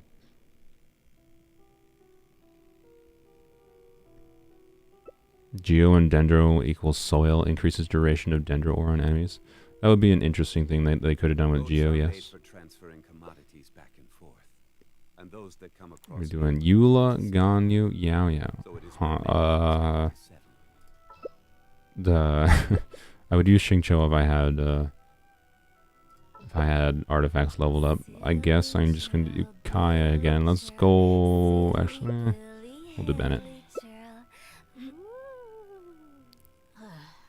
I don't know. Well, yeah. I don't know. I figured buffing Ganyu and getting a little bit of Pyro. We'll get some Pyro Aura to do some melts, I think, is my thinking here. Song of Broken Pines, Eula. Wow. Wow, the Eula dedication.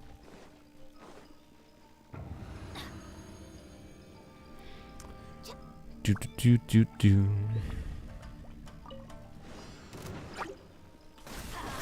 Fubao's got no burst charge up. Very nice. That's exactly what you want to have.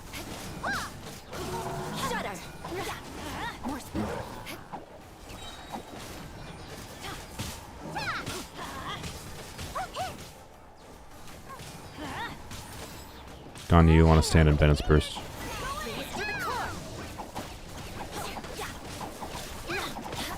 I feel like what people are saying about Baiju is the same stuff they said about Kuki and Hytham on release. Kuki was not very great on release on a meta level though. Like, I think she had a lot of value as an overworld healer because of the convenience of being able to just heal, and it's not a heal that's like placed down as a turret. It's a heal that just is attached to your character and heals well. Kuki had value as an overworld healer, but on a meta level she didn't have value before Dendro. So no, people were correct about Kuki being kind of meh on release on a meta level, but nobody. Ooh! Thank you, game. This could actually be really, really good for Status Guard and Xiangling. We actually potentially got an upgrade a piece for one of our characters. Wow, what a world. Baiju is the same. But yeah, the Alhaitham again. Like when you're saying what people are saying, the thing that Jeff says when in response, and I think I'm just gonna parrot him, I guess. So, you know, call me a parrot. I don't care. But Jeff likes to say whenever people say things like you're saying concrete, where like what people are saying, what people are you referring to? Because we were talking about theory crafters. Theory crafters thought Baiju was good, or sorry, Baiju was good. Thought Alhaitham was good, and like what happened with Alhaitham was. Alhaitham had insane scalings, like absolutely like stupid scalings on his abilities on his initial beta, and then they put them down to be something realistic. And like that was actually a good change, but people thought like, oh my god, we're getting a new broken crazy DPS, and they just made him good instead of completely broken as far as his damage output. And that made people disappointed, right? Because it was a big nerf, technically, but like it was also something that was like a good thing for the health of the game, probably. And Theory Crafters still called him good. He was still good. He's still good. There, like people that actually were like doing damage calculations still said he was good before and after nerfs. So it's like, what people are you talking about, right? Because you're talking about people that weren't actually like looking at the actual numbers they produce. Another attack percent timepiece that might be good.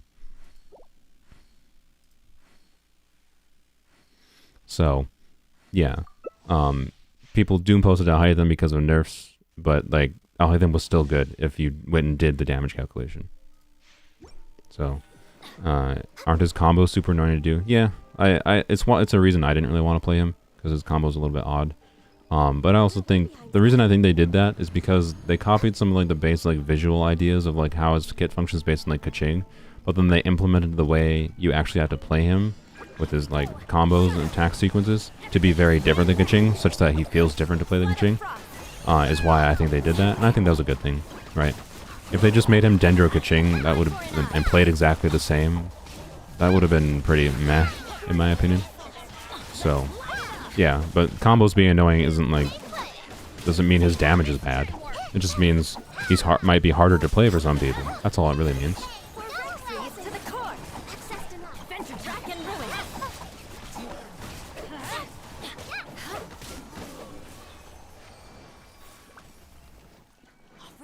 And if you want to blame me as part of the group of people that like doom posted Alhaitham, I did a little bit. Because I was disappointed by the Alhaitham nerfs, because I was initially like, oh my god, Alhaitham's insane multipliers means he can be like a Dendro carry without needing Electro to do spread or whatever, right? But realistically, it wasn't a bad change. So yes, my apologies. I kind of accidentally contributed in a minor way, but I was also like I never talked about Alhaitham that much in the first place. So anyways, it doesn't matter. Hey, wow, look at that. Another crit damage circlet. Actually nice, because crit damage circlets I was definitely lacking in. Obviously both of these circlets I've gotten have 2 bad stats, but you know what? Whatever, it's fine.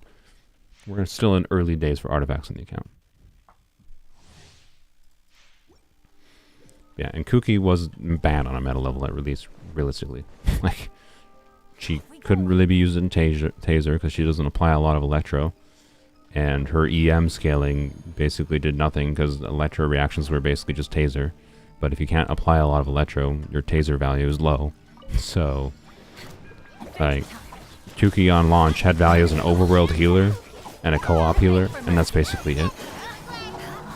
I liked her because of that at launch, but she wasn't that great at launch. She was definitely made with Dendro in mind, but no one had the... You don't theory craft in this game based on the things you think might be happening.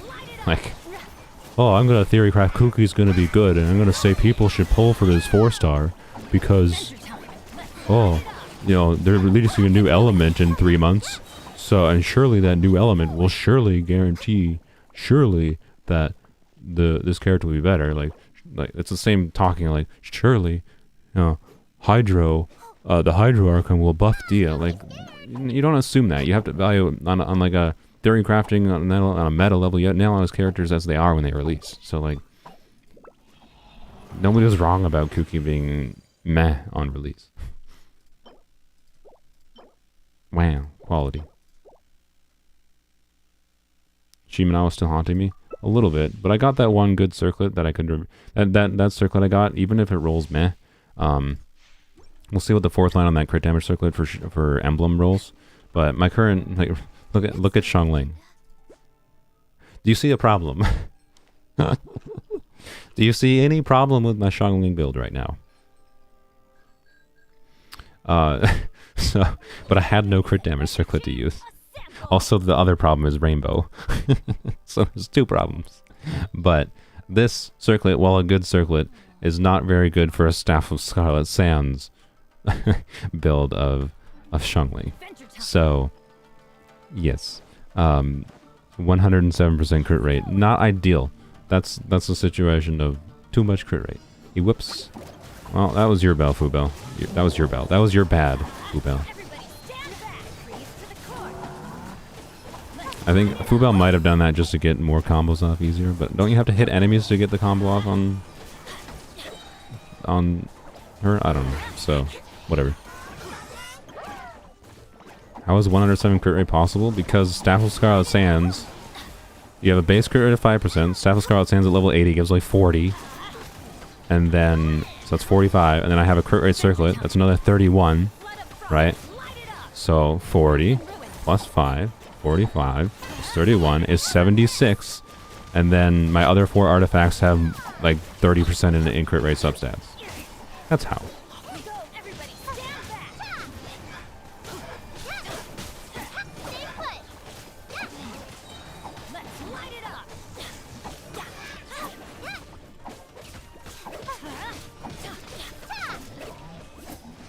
Well, let's see, what are my artifacts specifically on her that's giving her too much crit rate? Probably this. No, not that. So 3.9 there. Yeah, this has 10 crit rate. Like, this is a good feather. I had put it on her probably mostly because it has a bunch of ER, but like because I'm overcapped on crit rate, it's actually not that great because I'm losing, like, I'm 2 of these rolls right of crit rate are doing nothing for me. This thing has some crit rate too, right? So not ideal, right? Lots of things that are not specifically ideal. Oh yeah, and this attack percent goblet because I think I recently got a Pyro Goblet that could be okay, but it, unfortunately I think was not emblem. So, where is it? Here? Didn't I get a Pyro Goblet? Oh, there. Oh, it's over here. I leveled it to 4. Yeah, so this is crit rate, attack percent, but, you know, when I switch to a crit damage circlet, stop having the problem of too much crit rate, so it'll be fine. That's why even if that rolls poorly, I really hope it rolls either ER or EM for its last roll. Wow. And that would be nice, but, you know, another crit rate with HP percent. This game is like, hey, we know you're never going to have Yelan's account, so here's all the Yelan emblem pieces. Appreciated game.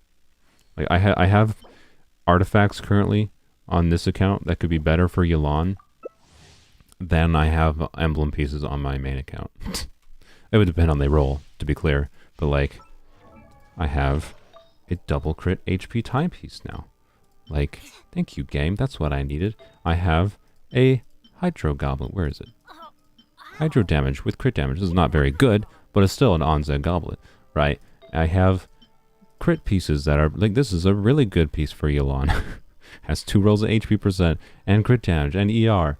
Like, I have all these pieces that are like, oh my god. Like, thanks, game, for giving me the Yelan pieces on an account I will never have Yelan on. Appreciate it.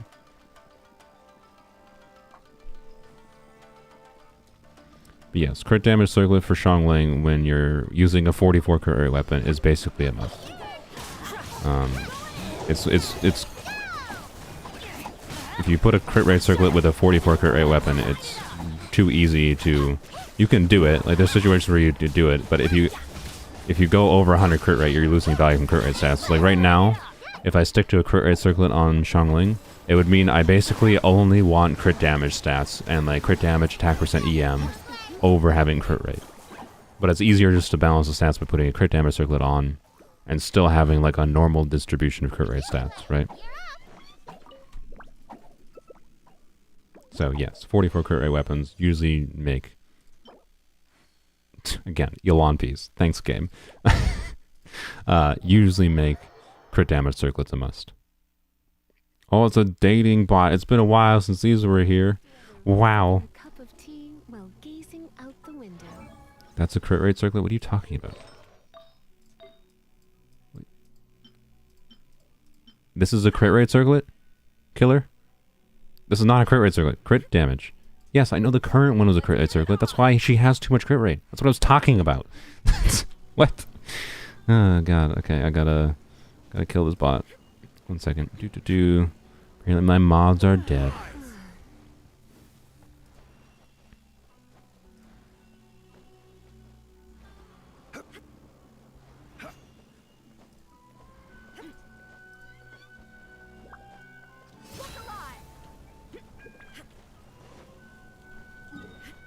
Alright, there we go.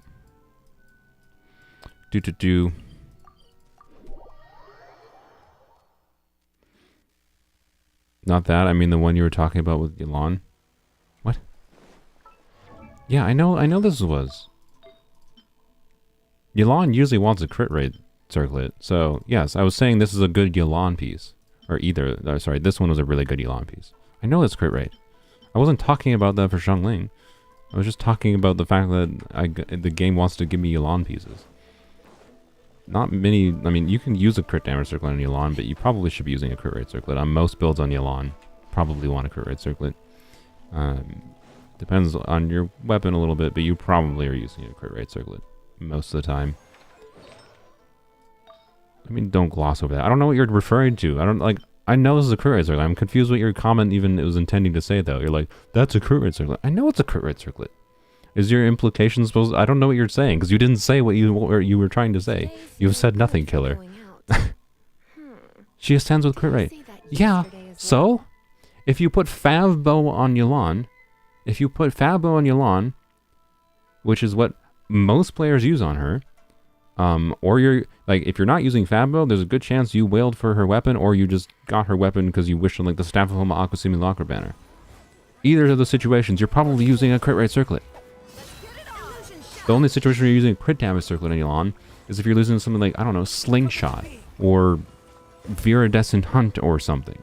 Right? Like, if you're using a crit rate weapon, where you have a crit rate from the weapon and the crit rate Ascension passive, then you're probably doing crit damage. Like, just a character getting 20% crit rate from their Ascension does not make it so suddenly crit damage circlet and only crit damage circlets. Like, you probably have too little crit rate if you have that mentality, in my opinion. Or you just have a lot of crit rate substats on your artifacts. Like, if you have that many crit rate substats, good for you, I guess. I respect it. But, like, most people probably don't. If you have normal average luck with a relatively even distribution of crit rate and crit damage, you're probably doing a crit rate circlet more often than not on Yelan. Especially with Fabbo. But it depends on your artifacts. But like, either way, the point is less the crit rate versus crit damage killer.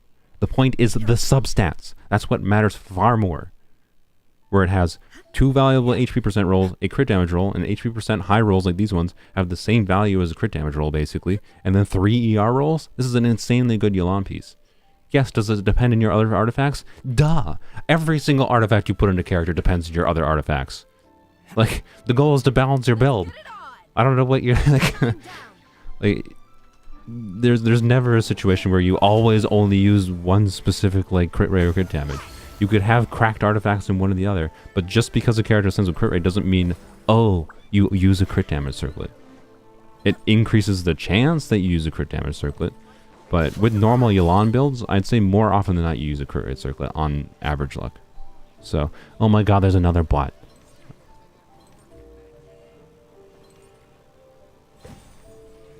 Oh, thank you, Sam.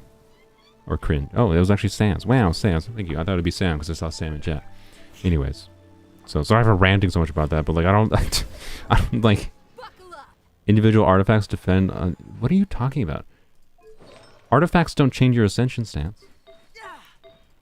Burst forth. Wait. You know what? I'm intending to prove. Nearly time for after. Let me go look here quick. Look alive.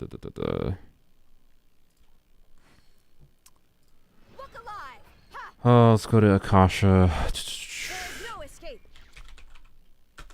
Oh, not Akashic Records, Jesus Christ. Akasha leaderboards. Sorry, it's frozen. There's a Yelan leaderboard, I think, right? On Akasha? Yeah, there is. Perfect. Alright.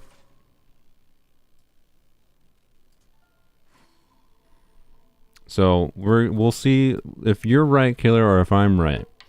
And the reason I'm using this is because, so, for those that aren't aware of this site, let me go switch to it.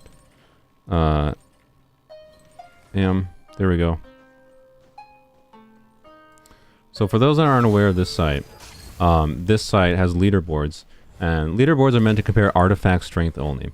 Your character's current level, weapon, blah, blah, blah, do not matter, right? So it's assuming same weapon, you can choose which weapon you're on here, and it's calculating, it's using a math formula, calculating the exquisite throw double hydro average damage. So this would be like Yelan's burst damage in particular, right? Because that's where most of her damage comes from, right? So a normal build for Yelan is 4-piece emblem, right? And trying to maximize her burst damage, right? And it's using a standard formula and the same weapons for whatever weapon you select with the same level talents, trying to evaluate the difference of artifacts. So what this can show us by going and looking at the leaderboards is what all the best Yelans have, right? What do the best Yelans have, right? And we can go look at both Elegy and Aqua, and we'll see what they use. But either way, you're usually not using a crit rate weapon, right? Even if you're using Fab, Elegy, or Aqua, you're not using a crit rate weapon, which is the thing that can basically guarantee a crit damage circlet. I assure you, we're going to see more crit rate circlets here than we're going to see crit damage circlets. But if we see more crit damage circlets, I'll eat my words and I'll say you were right. Okay? So we'll look at... Oh, we can just switch between the two. We'll look at Aqua first. So again, these are like the best Yelans, to be clear. But we'll go deeper in and see. So anyways, look. Crit rate circlet. That's the top one. Crit rate circlet. Crit rate circlet. Crit rate circlet. Crit rate circlet. I think I might be right. Crit rate circlet. Crit rate circlet. Crit rate circlet. Crit rate circlet. Crit rate circlet. Oh, there's one crit damage circlet. Wow, okay. Alright, alright. Crit rate circlet. Crit rate circlet. Loading. Crit rate circlet. Crit rate circlet. Crit rate circlet. Crit rate circlet. Crit rate circlet. Crit rate circlet. Crit rate circlet. Alright. Oh, sorry, that's a crit damage circlet. My bad. Alright, so of the 21 on the first page, 2 were crit damage. Come into being. 2. So now let's go look at Elegy, because Elegy would be more similar to Fav, right? Illusion shattered. And Elegy has the subcategories of ER and whatever. You could do subcategories, whatever. We're not going to do subcategories. Alright, let's check. Elegy. Crit rate circlet. Crit rate. Oh, wow. Okay, actually, what the frick is this build? How you have 88 crit rate? Okay, this person needs to go and, like, disappear from the planet. This person has 88 crit rate on a crit damage circlet. So, good for you, whoever the heck this person is. That's disgusting. Ew. This is still an example of, you know, crit damages and everything. Their crit damage is low. They just have a F ton. Like, look at this. They have 21% crit rate in this freaking artifact. Like, F off. So, yeah, disgusting artifact on my face. 2 crit damage circlets? Wow. Watch. Okay. Maybe I'm eating my words. Why is there so many crit damage circlets on freaking... on this? All right. So, we got two for... All right. So maybe Elegy is different for some reason. I don't know why the formula is that different for Elegy. No, we're okay. We're seeing more crit rate. All right. Crit damage. Crit rate. Crit rate. So there's more of an even distribution here. Like, again, I'm not saying you never use a crit damage circlet. That's not what I'm saying. But you were trying to make the argument that you basically use a crit damage circlet because, oh, she just ends with crit rate. No, it depends. It depends. Like, this person has an HP. Right? Like, you can use an HP circle on Elon. Like, crit rate. There's still more crit rate than there's crit damage here. And this is the very most optimized builds, right? And the more optimized your build is, the more you might be able to get away with a crit damage circlet, I would say. I would say to optimize your build, it's easier to optimize your build with a crit rate circlet on average than it is with a crit damage circlet. So, like, yeah, I don't know. I don't know what else to say. Like, Why not keep me but company for a anyways, while? good enough. I don't know. I think I Plan on digress. returning for work later. That's my point. Crit rate circlets generally more often, I would say, are common and are make it easier to balance your build than crit damage circlets, especially for Elon, who cares less about crit damage because HP percent has so much more value. But yeah, let's get these freaking disgusting artifacts out of my sight. No one wants to see that trash.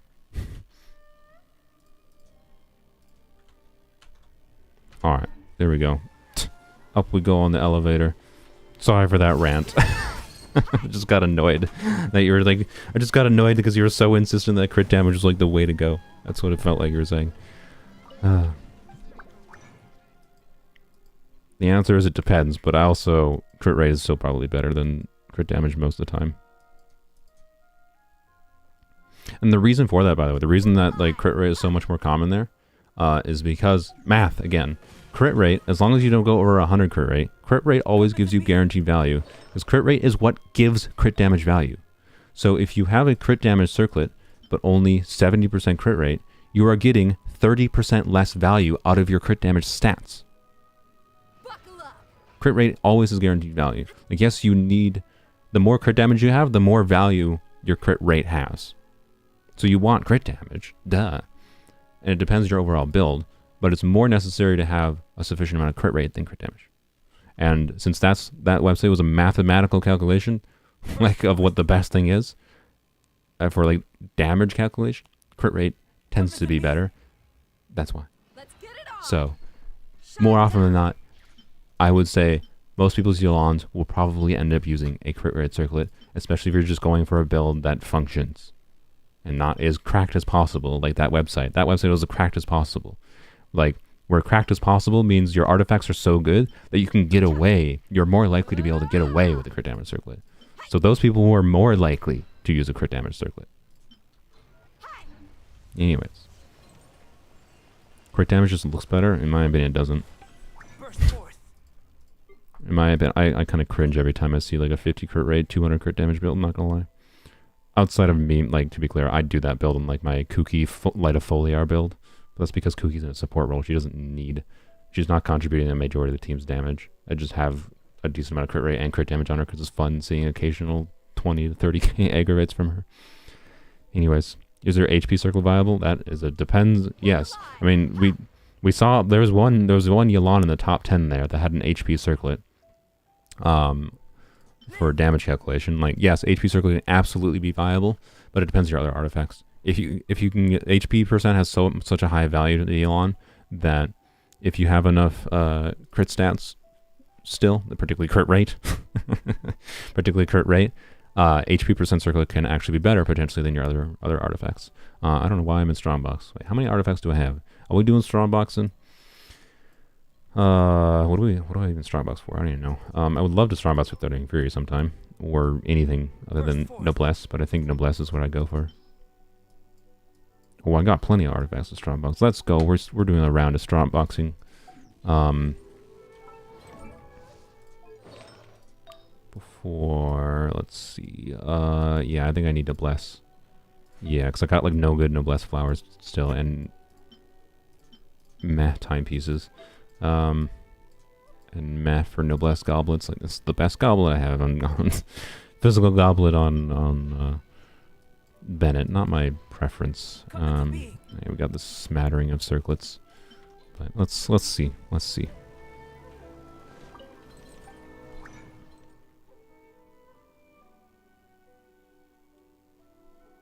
I saw that Saz you just timed out. Hopefully you didn't. If you hit hide on killer, don't hit hide on killer because that like shadow bends them. You should mark him as timed out, not hidden. There is no escape.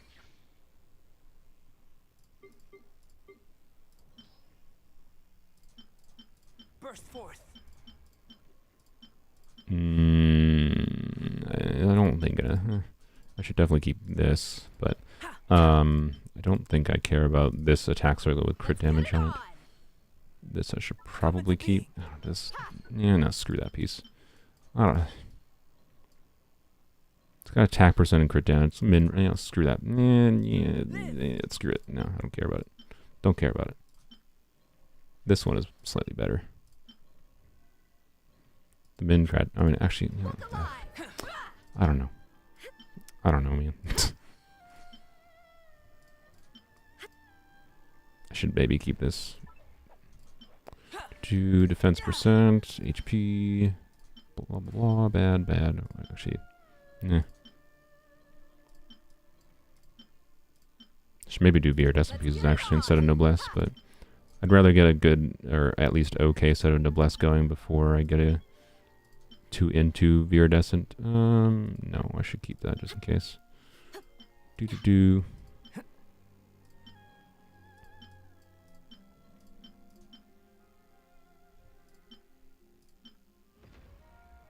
Alright, let's go. Ah, I freaking selected... No, not Gladiator. That would have made me sad. Noblesse. Look alive.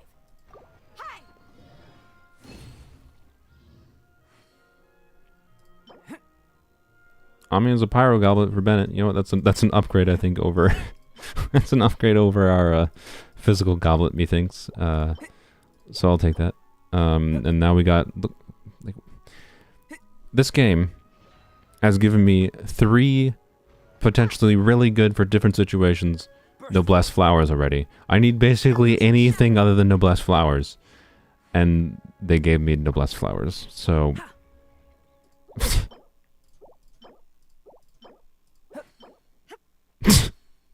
Just... Oh, this game. I just... HP percent with crit rate, huh? Really need an ER. Or just only HP percent. That's basically the same thing as far as I can tell. Yep. Oh, I almost threw the... Oh no, that's a Dendro Goblet. A garbage Dendro Goblet. It can go away. Oh god.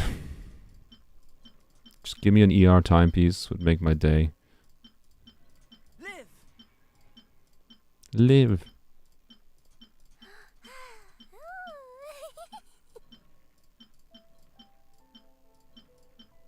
I should maybe keep these for actually using as fodder, by the way. So this is the last ones, which is like almost all my 5 stars. Addicted to Strongbox.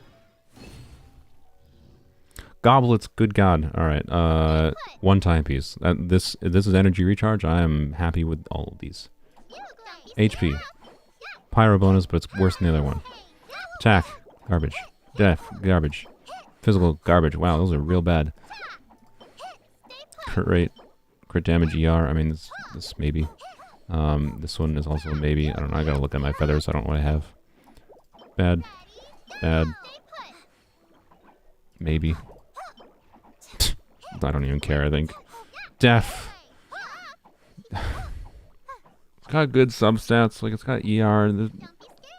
There's a world where I need a defense percent. I guess I locked that. Okay, whatever. Well, my Noblesse situation, what happened here? So for Bennett, we got crit damage ER, that's something. It says ER. Crit rate. ER. I don't know. We got potentially, I'm gonna not lock this one. His ER. I don't know. We got some options for feathers. Surely one of them will roll okay. Still don't have an energy recharge piece on Emblem. Or Noblesse, I should say. Which is annoying. But Hey, we have everything other than energy recharge. Great. Perfect. Thanks, Gabe. A bunch of garbage goblets, but this pyro goblet, hey, at least HP percent increases his healing, attack percent increases the damage. It will be better than this physical goblet for him, so it's fine. And then circlet-wise for him, they didn't really need an EM one, but you know, it exists. 2 crit damage, attack percent. I think I'll use the attack percent once I level it up for Bennett. I don't know. We have good enough artifacts, I just gotta level them up for Bennett, and they'll be fine. Alright. So, let's look at 2 characters. So, you would work without having to level up anything. So let's look at Xingqiu. Xingqiu is the one I basically have to level up artifacts for him to work on. So we're just going to sort by emblem. This is not emblem. Try leveling it while under the artifacts. Under the effects of streamer luck. Yeah, I could. What was that one I got? The noblesse one? Yeah, we might. We'll see though. Crit rate, HP. We only have 1 with ER. Oh god. Would have really loved like a single one that has like crit and ER. Alright, let's see what this rolls. We need this to roll ER, I think, but we'll see what our other stats look like. We have Fab on Xingqiu right now, so actually I guess crit rate might be more important. Attack. I mean, it's fine. It increases. It's probably what we'll use on him. Increases the damage. Crit damage, EM. Not ideal. This one's probably better. The crit rate, HP. Crit damage, HP. Crit rate, attack. Okay. I think this one can go in the trash can now. I'll do this. Do this. If... No, this one's almost as surely bad. It's got crit rate. It's got ER. It will probably just stick with that for now. ER with a crit damage line. HP, ER with HP.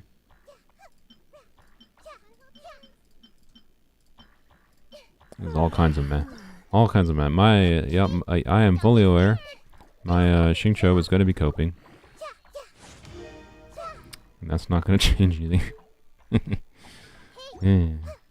My Xingqiu is gonna be coping, but it's fine. Hydro Goblet, and we can do an off piece of something. We could do an off piece timepiece somewhere, but I think. Plenty of time for work later. What do I have for Hydro Goblets in general? We could use an attack goblet too, I'm aware, but all right. Sorry, I'm gonna. You people are being too noisy. I'm sorry. It's distracting me from thinking. Thank you, Fubao. Thank you, Zhongli. Thank you, Adelaide.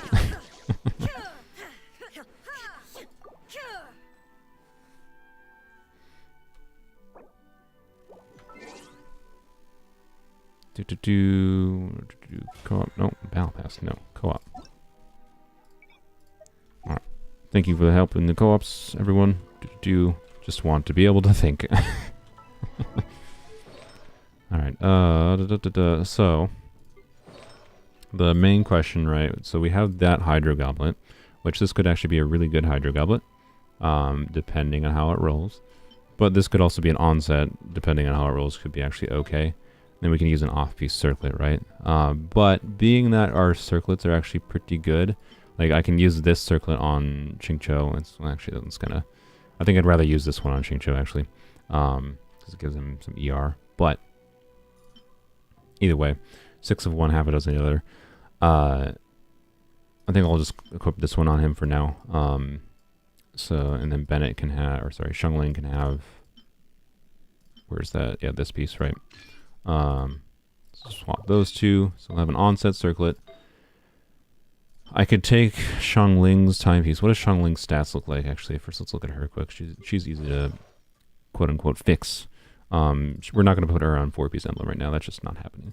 Would have been really nice to get a decent We got an attack percent piece, actually. Or, sorry. No, we didn't get an ER, yeah. I can't even do 2 Bleeds Noblesse. That's so annoying. I guess I could use the Pyro Goblet on her instead of... I don't know. I don't know. Yeah, anyways, her artifacts are a freaking mess. But point is, I leveled this up, even if it doesn't roll crit rate. Her stats are looking like add like 50% crit damage, and sees add 79, 160. Needs a little bit more ER, but that's fine. So Xiangling's looking fine, basically. Ignoring the fact that it's rainbow build. Just ignore that. So we don't need to level up that, so that's fine. So we are going to have an onset circlet. The feather... So it's basically... We could steal this from Xiangling, right? And give Xiangling an onset emblem piece instead, I guess, to make Xingqiu better. And then we just deal with this onset goblet, right? Do we have an attack percent goblet? Nope. And then that's good. Alright, so like right now, stats with Fab at level 70. 48, 76. It's fine. Like, we definitely want more crit damage than that. But it'd be okay. And Xingqiu would can't talk, often be on a solo Hydra, so we need quite heavy ER on him, by the way.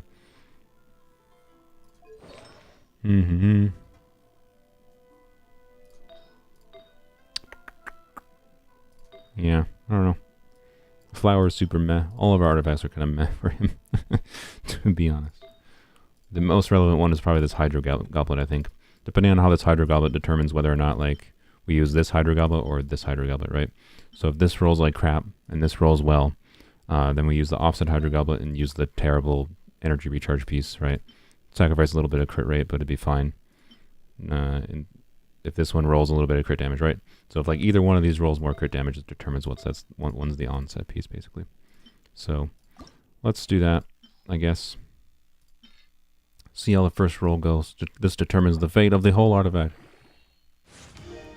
And that's a good sign. Alright, well, we'll level it up a little bit more.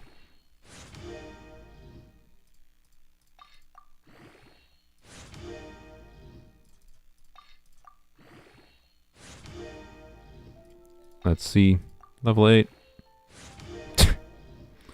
Oh, do I... I'll go to 12. I want to throw it away, but like, for what we currently have in the account, it makes sense to still check it. And it's gonna... The thing is, I sense a crit damage roll here that forces me to level it up even more. Nope. Okay. Well, I think I trash can this at this point. At this point, I think we use this Hydro Goblet, right? It's got crit rate ER, and then we use this and level up the timepiece instead. So then he's looking at, right, whatever. We still want crit damage rolls, but like, I don't know. I don't want to waste any more XP on that. It's basically what it is. That's all it comes down to. We're coping hard with like all of our artifacts. But it's fine. It's fine. I've decided. I mean, it's a crit rate roll. I'll take it. Hey, HP increases his healing. yeah. It's fine. You know, before we do that, let's level up this one a little bit.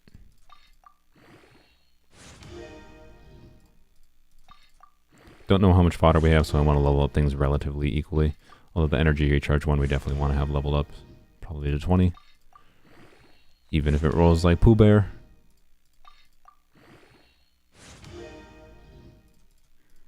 Alright. Also, I didn't even realize, by the way, it got a defense roll. I didn't even notice I got to level 8. I saw nothing change in the artifacts, so I just kept on going. Crit damage, please. Okay. We'll take it to 16, because we're going to have it leveled up at least at 16, I think, to get just for the ER, but this is definitely going to be trash canned in the future. Quality artifacts today. Quality only. That's what I'll do for my next series. Quality only. We only keep 40 CV. Oh god, can you imagine how miserable that would be? An account where I only keep artifacts that are 40 crit value. Wow, HP. Alright. We'll deal with Xingqiu having a little bit less ER than at optimal. I don't want to waste the XP leveling that up anymore. Okay. We should level up a feather. Which one of his feathers is better at this point probably depends on... Does it even matter? Does it even matter? All of our artifacts are coping so much. Does it even matter? I don't know. It does matter because if we get... If like this one rolls double crit, I'd rather just roll the double crit one. I need some excitement in my life. God, 40 crit value only would be sad. Be a sad account. Hmm.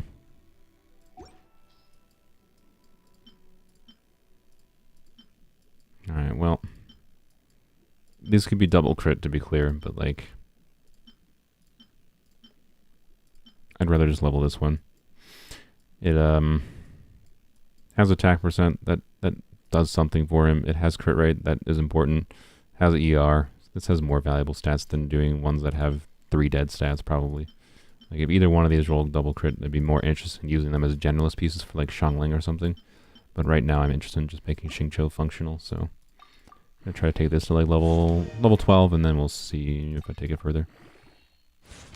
Only want is not EM here, but EM wouldn't be necessarily the end of the world, because at least this is still useful for, like, Xiangling, right? If it rolls heavily into EM. ER is fine. ER means I don't need to... The more ER I have in my other artifacts, the less I need to level up that garbage ER type piece. Well, I'm glad to catch one of your streams. Thanks, Creator. Thanks for joining.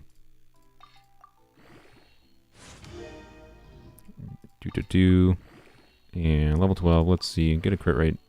Hey, thank you, game. And it's a high roll, too. Alright, we'll take it to 16. Actually, how much fodder do I have left?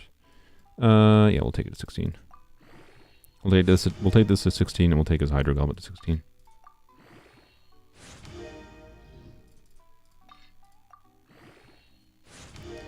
And let's see what level 16 is. More ER, that's fine. Honestly, good artifact. We'll keep it. This artifact is probably never going away on this account. It depends how the last roll goes, right? But especially if it rolls crit rate, it's a pretty universal good artifact on its last roll. We might level it to 20, but we'll see. I want to get this to 16 first, and then the flower, I'm not going to bother with the flower, because, like, all it does is increase Xingqiu's survivability, and, like, right now, I'm not that hurting for crit rate on him, or hurting for crit damage, so increasing this artifact's level is just not worth doing. We basically just have that on to force 4-piece emblem, so... We'll get him a flower eventually, but the flower's coping a little too hard to be worth it. If it would balance his stats out by having a bunch of crit rate rolls, maybe it'd be worth it, but right now, no. Really?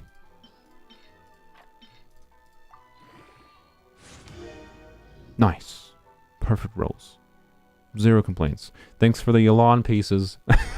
God. This game is just like, why don't you have Yalan in this account? Thanks. Thanks, game. Appreciated. Well, he's got 1,000 attack, 52 crit rate, 233 R. He's functional now, is what I would describe him as. I can use him. He functions. All you technically need Xingqiu to function for what he is most important for, which is just applying a bunch of Hydro, is just his ER. So it's fine. It's fine. Oh boy, let's see if we can get you on 4-piece Noblesse. So let's see, your main requirement is basically just ER. Really wish we had like ER plus crit.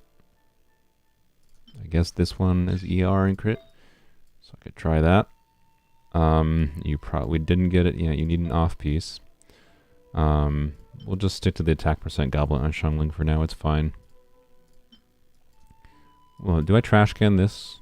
I probably shouldn't trash can this. It's a decent physical goblet. Never mind. I would trash can it if it rolled terrible, but... Alright, and then we basically just need ER. Crit rate would be ideal, I'd say, usually on Bennett. For Circlet is what my preference would be. But, being that...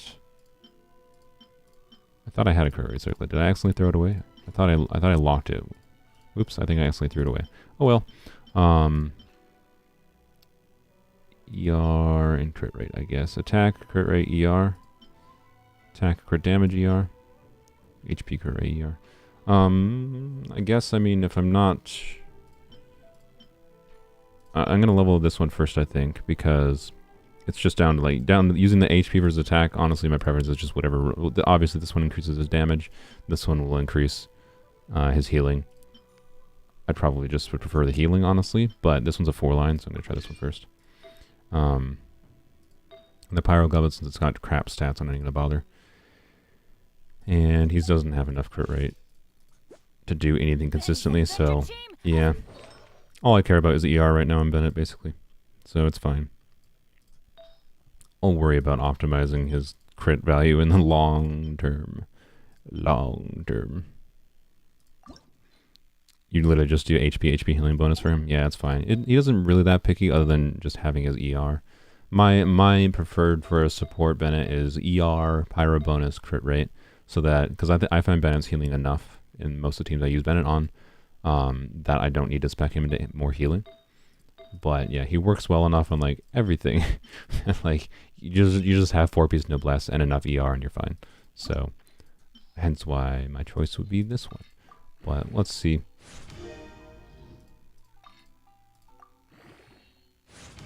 Def. That's basically what I wanted. Okay. Oh, game. This is, you know, this game. We'll take it. Actually, you know what? If it rolls ER, crit rate is not good enough at this point. It has to roll ER. God damn it. Fine. I didn't want it to roll ER because I just would have switched the HP piece, basically. You have to roll ER again, or you're going to the trash can. Trash can for this artifact if it doesn't roll ER. Roll crit rate. That's the only roll that could have made me keep it. It's so meh.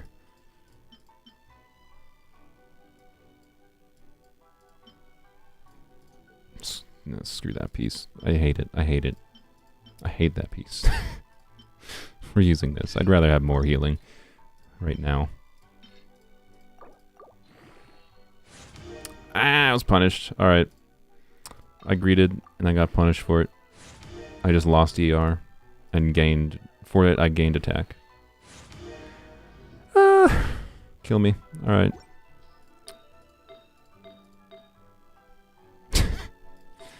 Oh, just freaking kill me. Oh, God. Well, these artifacts have gone very poorly. On the upside... Hey, crit damage. On the upside, ×5. Hey, and the ER too, and HP. ER is more important. On the upside, we have a functional Xingqiu and a more functional Bennett. So, and another HP roll. Alright, well, it started well and then it went meh. We'll keep that at level 16 for a while. Yarp. Bennett's got 197 ER. 0 crit rate. A good bit of healing. He will function. He will function. Do I have any of these? Can I level up his burst more? Should check. Philosophies of Resistance. Would I like more ER on Bennett? Yes, but we'll get more from leveling Fab up. Oh, I can. Ooh, wow. We can get Bennett's burst up a talent level. Let's do it. But yeah, he could certainly use more ER, but we got 2 things to level up. We got this piece to level up more on him. That will give him, you know, additional like 10% ER. And then once Fav... Oh wait, why did I think he was on Fav? What's wrong with my brain? So yeah, additional 10% ER from this. We have some other ER rolls we can get. This might roll ER. Actually, I forgot to check this. We don't have much fodder, but you know what? We'll check this level 4. Last star fodder. Let's go. ER. Yay. Okay, well, I'm not going to bother with that right now. Oh, God. Okay. I think I might just put him on this physical goblin because it has an ER substat. We'll just keep that on him for now. So yeah, there we go. We're over 200 ER on double. When we're running with double pyro, it's probably fine. Honestly, Sean Ling's burst has more problems keeping up right now than Bennett's burst, and that was when I had less ER on Bennett's burst. But gotta level up his timepiece a little bit, and he'll have more ER. I like having a surplus of ER on Bennett just to make, because you need his burst up. You're not doing shite with Bennett, right? So, anyways. Let's, oh, we need coins. Alright. How many treasure hoarder coins can we do?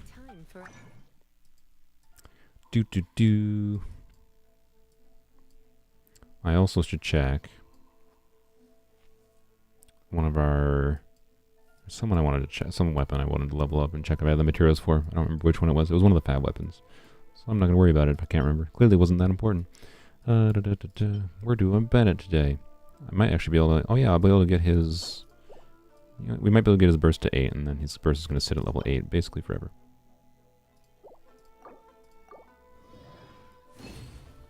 We'll see though. We'll see. We'll see. You finally crowned Bennett's burst the other day. You always get distracted with other characters. He was level 80 for a long time. I mean, that's fair. It's not super necessary to level Bennett's burst to crown. It's worth it, because attack buff, right? But not like a crazy increase. Alright, and need 6 more philosophies of resistance.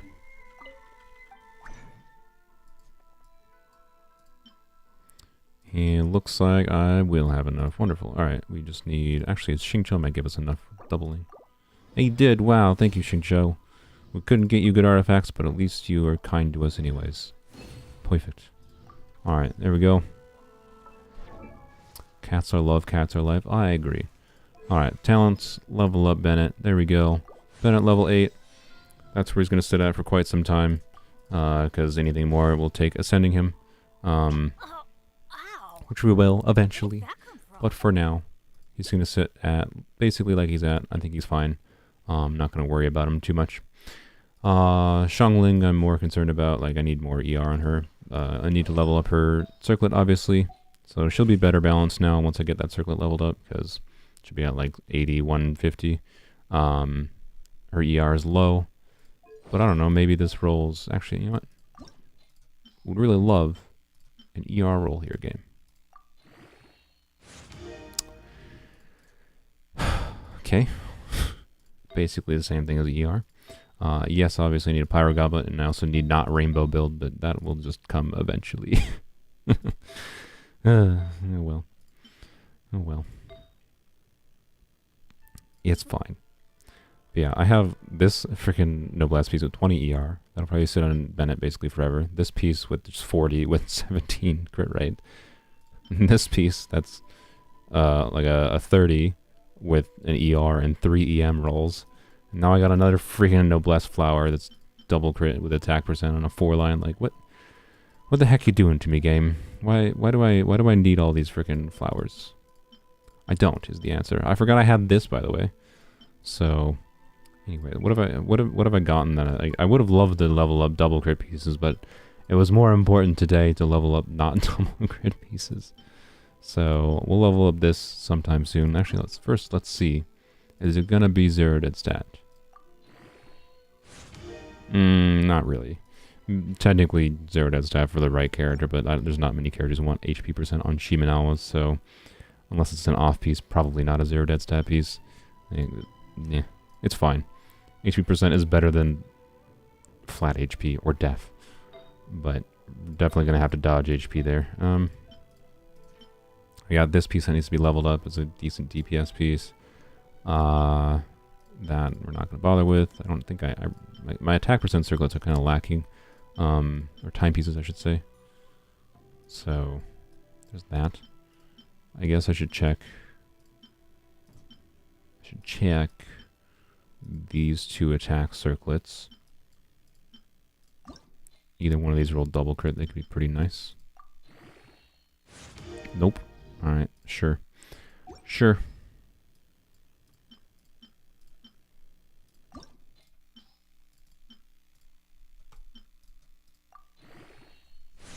Nope. Alright, well. I'm gonna trash can that one. And... Yarp, well, okay. Goblet-wise, yeah, they're goblets, whatever. We did get this one, which is nice. You know what? Let's see. Why not? Okay, cool. Alright, whatever. This is not my day for artifacts, that's for dang sure. I'm gonna call it quit there for weapons only for this week of weapons only. I don't know, we made some good progress. We got Kuki leveled up. I'm gonna have to farm more for Kuki stuff this week. Try to get her to level 70, 80 this week. Xingqiu will level up over time. Once we get Xingqiu to level 70, he's gonna stay at 70 for a while, honestly. Because once you unlock his last passive with the Hydro damage bonus, most of his damage is gonna come from his artifacts more than his talent, or obviously his talent levels, but more than anything else, so. Anyways, we made some decent progress, leveled up 2 characters, got some more artifacts, like, you know, yes, these were copium, but Xingqiu is functional, and that's far more important. He's functional, which means we can use him. I think in the next couple of days here, I'm gonna try Abyss with probably like Xingqiu, maybe instead of like Barbara, for example, in the Hyperloom team, and see how much better it works. It'll probably work better. It might work worse, because it might be too much Hydro. But anyways, it's fine. We got some progress going. Nothing crazy. Nothing super exciting. But it was fine. You know what? I guess to end it off, we level up. I shouldn't, because this is just like a waste of fodder. But let's see if this one gives us a max crit damage roll. Meh. Alright. Honestly, I have half a mind to just throw this in the trash. It feels weird having a newish account and be like, yep, I'm going to throw away a double crit piece that was 4-line with attack percent. But like, when am I going to use that? Like over this piece, right? Like, I don't know. I'm still going to level it up a little bit. Like if it rolls heavily into crit damage, then it has value over this one, right? But right now, if I need an artifact with crit value on Noblesse, I got this piece. And then if I need ER, I've got this piece. And if I want a little bit different balance of having more crit damage and EM, like on Xiangling here, this is genuinely a really good piece for Xiangling. God dang it, freaking why? God dang it, YouTube. Why can't you freaking deal with these bots? Why is it hard?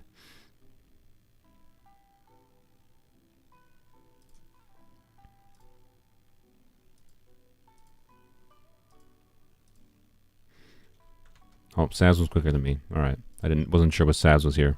You don't get a break. I'm sorry, Saz. Blame YouTube. It was so good for a while, and now it doesn't work again. So, anyways, yeah, I don't know what this piece would be for, so I am not going to level it past 4 anytime soon. It would be more valuable to level up the likes of these pieces or my gilded pieces, like for getting maximum EM on Kuki, right?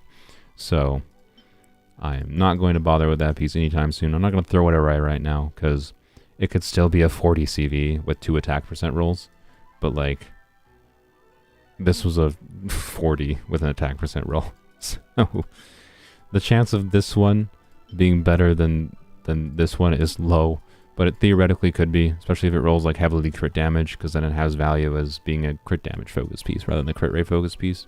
But also, why do I have so many good Noblesse flowers? It's so weird. I don't need this many. I should probably throw away these, because why do they even matter at this point? Anyways, whatever. I'm going to go over to my other accounts real quick. And that's it for weapons only, so if you want to stick around for a bit, I'll stream for about 30 minutes more or so.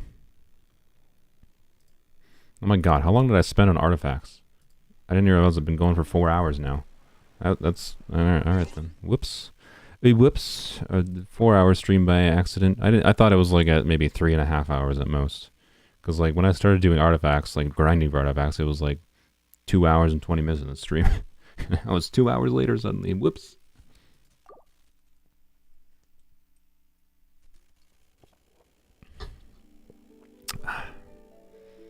I had to drink caffeine today because I was tired because of daylight savings.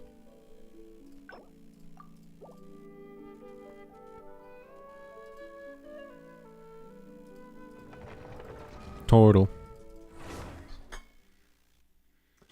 Wham blams. Let's go. 10 p.m. here. Well, that's good. I'm ending at a decent time for you, Foo. Oh, I left myself logged into the bosses. That's fine, I suppose. Stabilize. Oh, I went off the platform. Most annoying thing about these bosses is that they jump to the opposite side of the court immediately at the start. Solidify. You're exposed. We shall lights out. See? Really?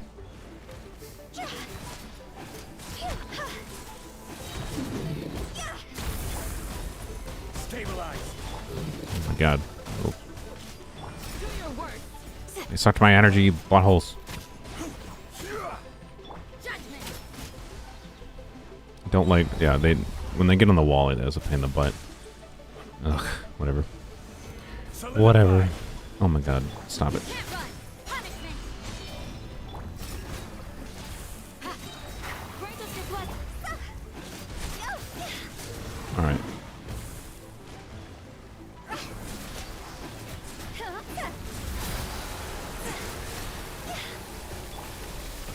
Stabilize. There we go. Alright. Not too bad. Is Kekfin online? I have no idea. I haven't seen him in chat or anything. I didn't check if he was like streaming or anything today. Only 2 drops. Wow, game rude. Wow, goblets. Alright, do my dailies. And then mosey on over back to the boss. Once I'm done farming for Shenhe on this account, I think it's just back to Emblem for the next probably eternity. Honestly, until there's a new polearm character. Polearms only after Shenhe here is just going to become, other than if I really want to like get Rosaria's talents, like if I want to finish triple crowning Hu Tao or something, or if I want to get Rosaria's talents to level 9. I don't got much to do. I'm going to level 9 Sino's talents. I already have the materials for it, but I'm waiting until I get Mika and Shenhe. Like, if I have 2 million more left after Mika and Shenhe are done, then I'll level up Sino's talents level 9. Zhao's at level 9. I could, other than really minor improvements, like leveling Zhao's skill or crowning people, which I don't have infinite crowns, right? There's not that many major improvements I can make to any of my characters other than just farming for artifacts. So, after the Shenhe Mika banner, other than new characters that they add to the game, it'll just be farming for artifacts for eternity. So it's a weird state for an account to be in, where I will have no characters to go for unless they add new characters. I might go for like Toma constellations in the future, to be clear, but that's not like a new character to level up. That's just fixing Toma's problems.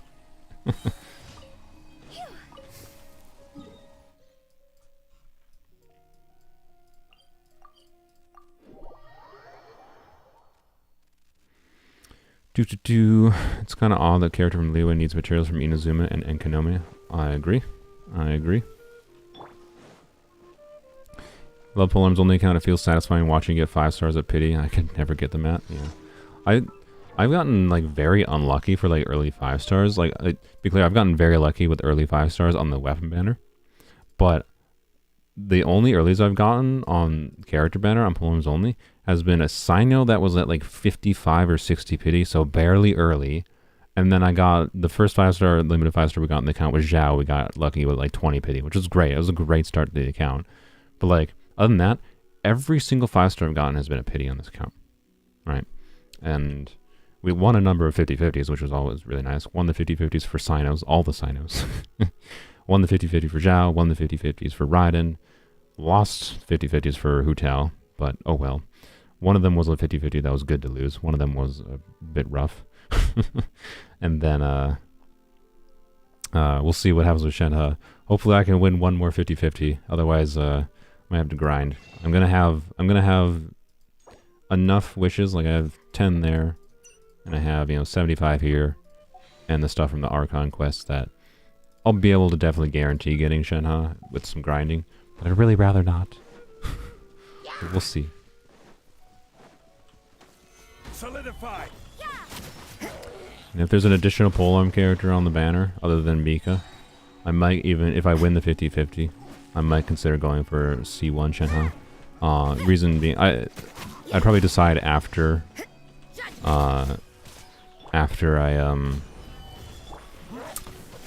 test out the Shenhe team with the Hu Tao. The reason for going for C1 Shenhe is because it helps her energy issues, I believe. But more importantly, Shenhe, her skill, I believe if you tap her skill, it buffs normal and charge attack damage, and if you hold her skill, it buffs elemental skill and burst damage. So, in the Shenhe, Rosaria, Hu Tao, Zhongli team, I can either tap to buff Hu Tao's charge attack damage, or I can hold to buff Rosaria's damage. If you have C1, you can do both, right? So, C1 would actually be kind of nice and could benefit that team. But if that team is actually not as relevant as I think it might be and I don't end up using it, then it's not really worth to go for C1 unless there's a bunch of 4-stars in the banner that I want. Like if Toma's on the banner, I want like probably as many constellations for Toma as possible. He's the most valuable character to get constellations for on the account right now, but we'll see. And if we don't win our first 50-50 for Shenhe, there's like 0 chance of getting C1. So it won't really matter at that point. Where are... Oh, they're both in Dragon Spine here. Alright.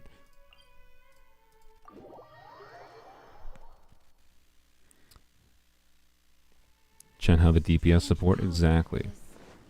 I don't know. 15% charge attack bonus. I believe it's 15% charge attack bonus is not insignificant. Like it's just a straight damage percent multiplier. I froze myself. C1 both buffs doesn't stack, does it? I don't actually... I guess I don't know. I just assumed it would. If it doesn't, that's insanely stupid. I guess if someone wants to verify that for me. But... If both buffs can't be active at the same time with C1, like I thought that would... I don't know. My dumb brain made an assumption that like that's kind of the point of C1, right? Is if you have 2 different ways that Shenhe's buff skill can buff based on tap versus hold, then C1 gives you 2 uses of a skill. Is part of the point of that not to just use both buffs at the same time? That's insane to me.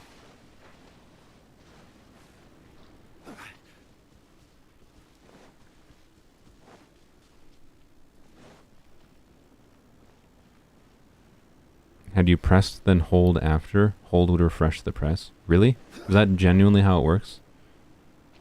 So you can't do press on her skill and then hold to get both buffs active? It's still only one or the other? That's insanely stupid. That's so fucking lame. Really? Like she already has a niche as... kit, and Mihoyo really decided that they needed to make her Constellation 1 worse? What in the F, Mihoyo? So basically Constellation 1 is only valuable for ER, is what you're saying. Alright. That's what I'm assuming, right? Unless... Or does Constellation 1 have no... Does her second skill use give her extra energy particles, or does she have cooldown on her particle generation? I haven't looked into that either. Because if it doesn't give you extra particles, and you can't get both buffs at the same time, then it's basically useless. Why does it even exist? I'm gonna guess it still gives you extra energy, though. I should go back to Economia real quick. You would go for C1 if that wasn't the case. I had to verify through 2 seers. Alright, well then never mind. I mean, if C1 still increases or fixes some energy issues, it wouldn't be bad to have then for us, but not that necessary at all. I just made the assumption that that's like, I don't know, that's a no-brainer. I thought that's literally like what the point of her C1 was. But apparently her C1 is just the typical garbage trash of helps energy issues is my guess. It does garner your particles, yeah. So that's literally all her C1 does. It fixes her energy issues. That's so fucking lame. That's so stupid.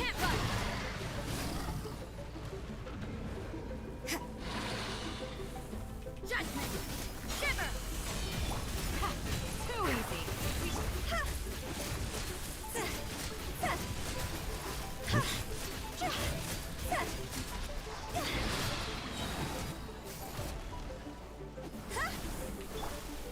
Stabilize. Oh, you tried the wrong one? Sorry. Punish me. Blade. Bring us your blood. See? Huh?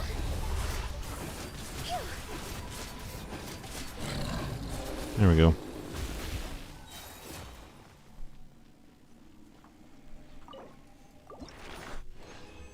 Yeah, I am salty because like that genuinely is so confusing to me, right? Like, why? Oh, what am I doing? I don't have Shenhe yet. Like, just why? Like, literally, go to Shenhe, right? C1 gives an extra use of her skill. Okay, cool, right? So it gives extra energy, right? And she has some heavy ER needs, so that's like helpful. But like, why are they so averse, especially on a niche support character, for their constellation to do anything other than just make their ER not be a pain in the ass? Like, that's basically all that C1 does then. Because her cooldowns, like, so press cooldown, why does it say click? That's very weird. Normally it's always just press. Press cooldown is 10 seconds, hold is 15 seconds, and then hold versus press gives you a different buff. I think it's actually a passive. It's passive? Yeah. So press, elemental skill, burst damage increased by 15%, versus hold is normal charge attack, plunging damage increased by 15% for 15 seconds. Most of the time in the Hu Tao team, I'll end up using the hold anyways. So is it the biggest end of the world? No, not really. But like, it would be nice to be able to do like hold and then press, or press and then hold, whatever. You get the extra energy and you get both buffs at the same time, so that way my Rosaria's burst damage and skill damage is buffed at the same time as Hu Tao's damage is being buffed. Versus now it's basically pointless. It does nothing other than ER. Because like it's not like it's for an uptime. Because the cooldown, the duration and cooldowns match exactly. So it's not for uptime issues. It's literally just ER. This is literally a constellation because they are assholes and they made her burst cost 80. That's what this is.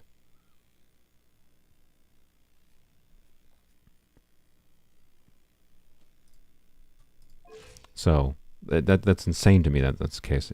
But anyways, whatever. It's not like the biggest increase in general. So it's not the end of the world. Like I said, it's not like, oh my god, I need C1 Gen, huh? It just seems like a really low value constellation if they really did that. You tried it on your account where you ever see one? Don't recall it working. Okay, and so now there's some disagreement. She can use her passive talent, but you can't stack quills. You can do that? You can have both buffs? Okay, oh my god, alright. Well, I'm gonna have to verify this myself. I'll just go look in Kaching Mangs or something.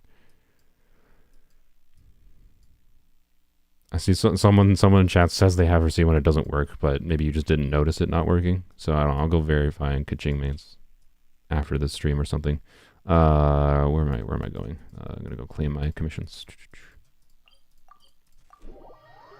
But yeah, it would help our energy cost, right? I mean, I can focus more on like attack percent substats. Like, honestly, like I don't know how much it reduces our energy costs, but it could justify it because like the situation is if I want maximum attack buff, right? I basically have to use Fav. But if C1 enables like just with decent ER substats that I can do, you know, just full on attack weapon, so it would be like I would use on her, like if C1 enables using this weapon but then still using an attack percent timepiece, that's a meaningful actual increase to how Shenhe can buff you, because then you don't have to do an ER timepiece with an attack percent weapon, versus if I use this on C0 Shenhe, I basically have to do an ER timepiece essentially. Ideally though, I'll probably just do Fav Lance regardless, maybe, but we'll see. Depends. I don't know how much I'm not gonna plan on building around her C1 unless I happen to get it, right? So, oh, another friggin' bot. Thank you, Saz. Good God, it's just a very bot day to day. What am I doing? This. Add Astro. Mods are quicker than light. Indeed, they are. My mods are 10 out of 10. As long as they're here.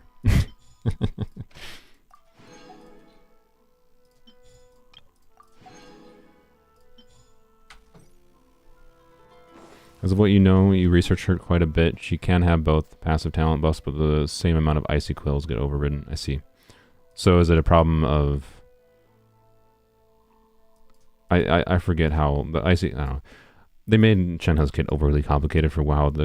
She buffs cryo damage, and she has this stupid quill system. I haven't looked at it in a while, so I don't even quite remember how it functions. So is it a problem of like... Add Astro. her buffs get used up quicker because of the quills?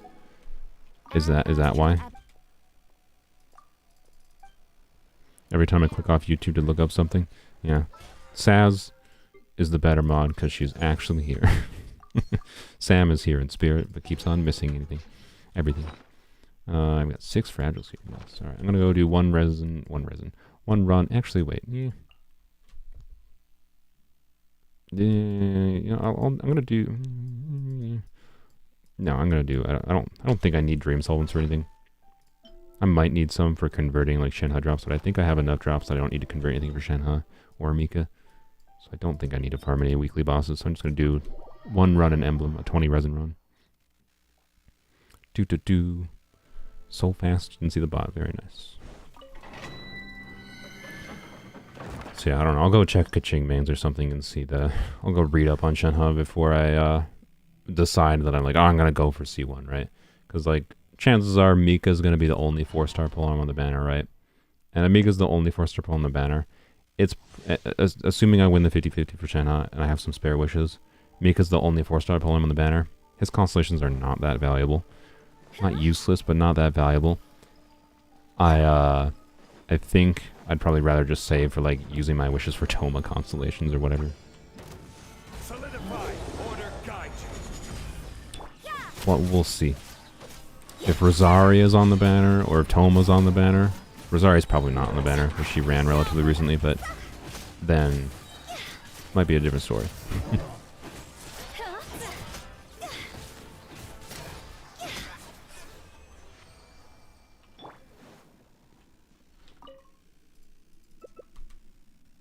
Quill system is a stupid saying with Yunjin's limited stack count, so they just make it have a duration. Yeah.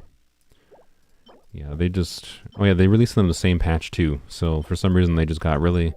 Whoever was... They were designing Yunjin and Chen at the same time, and they're just like, you know what's a really good idea?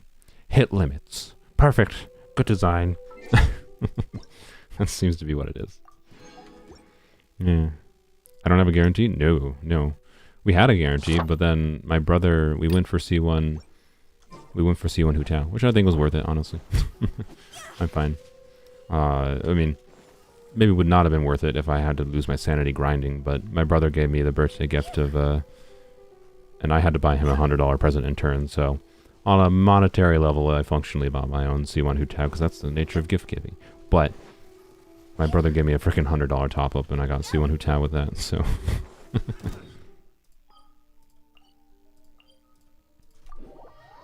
Meaning we have no guarantee. So, we'll see. All I need to do is win one 50-50 though, and then we're all golden. Win one 50-50, get one Mika, one copy of Mika along the way of getting Shenhe, and that's probably all we're gonna do. Won't be exciting, but we'll see.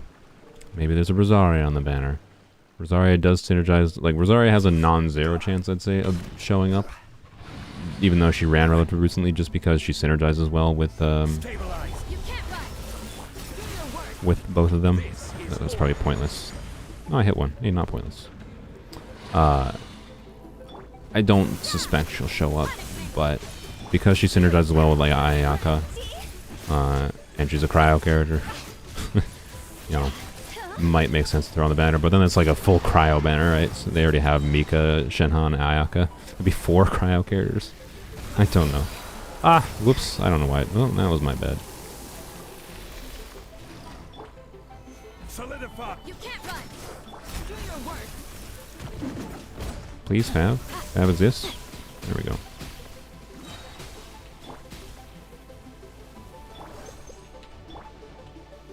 Gather. Judgment. Shiver. We shall this isn't good. Oop, I didn't check. Really? Really? Stay still. There we go.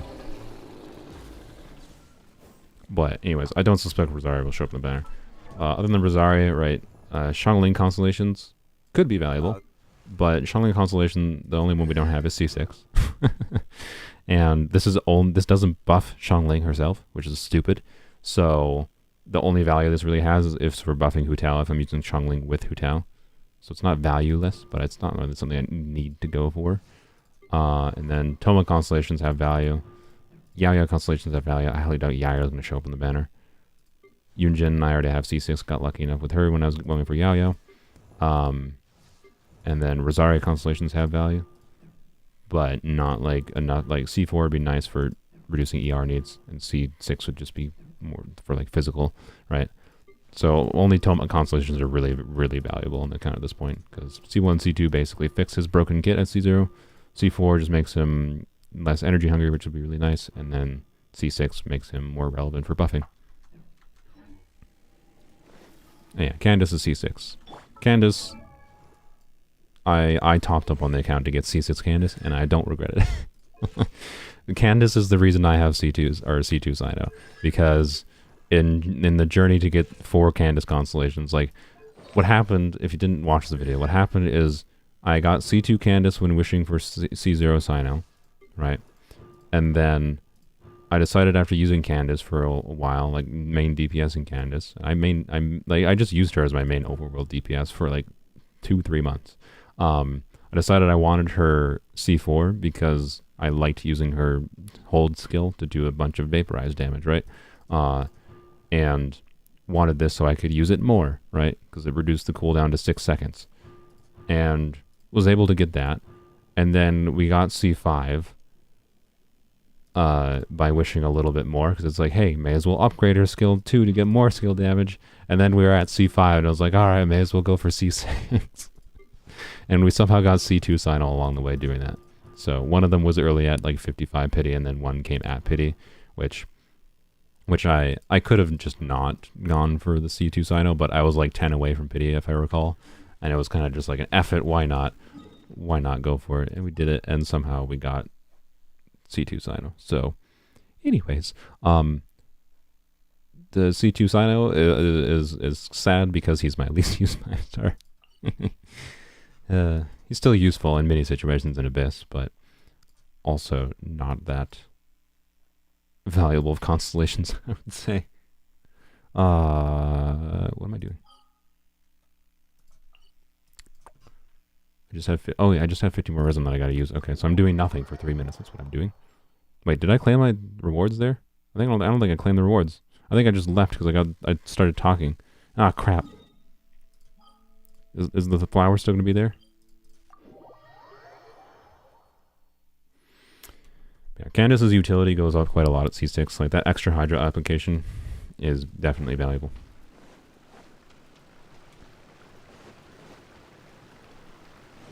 But is it worth going for specifically? But if you happen to get Candace C6 while wishing on a banner for Candace, or for whatever character in Candace is there, I did not claim it. I thought, yeah, that's why I was confused, because I thought I was going to be out of resin. I just didn't use it. All right, perfect. Only 2 drops. Sad. That's fine. Physical with Pooh Bear, whatever. I'll need, what is that, 15 more? Yeah, that's fine. 15 more. Still guaranteed in 2 days. So, it's fine. Alright, well, that's polems only for the day. Not exciting, but yeah, if you get Candace C6 incidentally, I wouldn't recommend going for it specifically, but if you happen to get Candace C6 along the way to getting some other character, Candace might be much more worth building, because that extra Hydra application helps a lot for being able to use her in different teams. It's not necessary to make her work, Like, you can definitely make her work, especially like the combo of Candace and Yaya works far better than I would have ever expected. So, you know, you can make her work if you like her. Is she the best Hydra applicator in the game? No, no. But I don't know. I really like. She was a dream come true. Like, I literally wanted a Hydro infuser, for a kit when she came out, and she was, and she's a Hydro infuser that isn't circle impact either. So, would I change things about her kit? Probably, yes. I would give her her normal attack multipliers back, or make her normal attacks HP scaling, you know, and make her a 5-star, so her just scalings are better. But 6 of one, half a dozen the other at this point.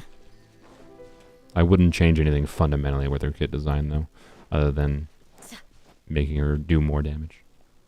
Anywho's. This ain't weapons only? No, it's not, because I've been streaming for 4 hours, and I don't have only one Genshin Impact account. I don't understand why people can't can't fathom that I don't have to only I have to set a thumbnail and a title for YouTube.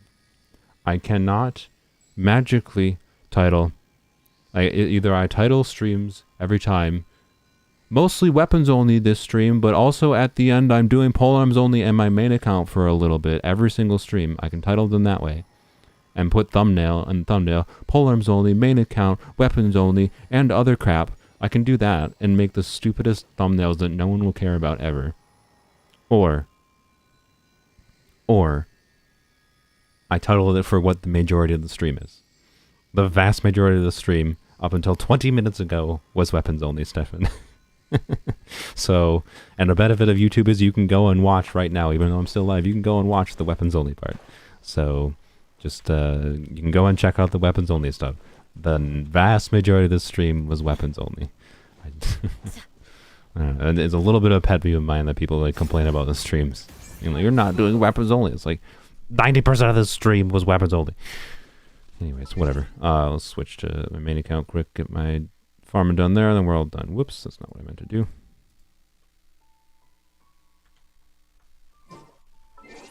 That software that popped up on screen was a software called Sync Thing. You can use it to like sync files. Instead of like using like Google Drive and manually doing things, it's just software that will automatically sync files for you, which is kind of nice. I haven't installed it yet, but I've been intending to. The reason I wanted to use that is for Dungeons and Dragons notes for D&D sessions. So we can sync notes across a software called Obsidian.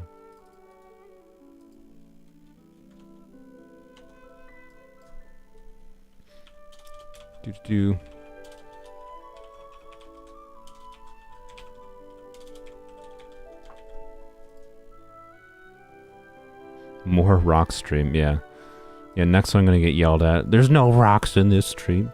Like,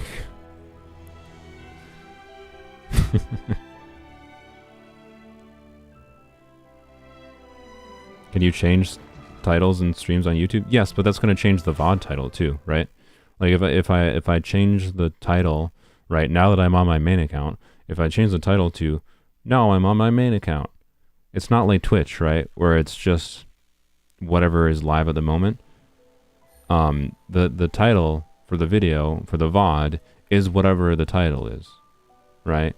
So if I change the title to now I'm streaming main account, then I have to go back and change it, and it's just a pain in the butt. And then I have to like stop streaming during the middle of my stream. I have to go alt tab out. You have to look at this frozen window while I go and type over here, click edit, type in blah blah blah blah blah, and then I'm probably gonna forget to change it back to what it is actually. This like no, I'm just gonna leave the title at what the stream was mostly about. Like, it's just not worth it. It's just pointless. So, did I already craft my resin? I must have already crafted my resin when I... Oh yeah, I think I logged in the morning. Crafted it before the stream. Yeah, 4 condensed. Clean my garbage.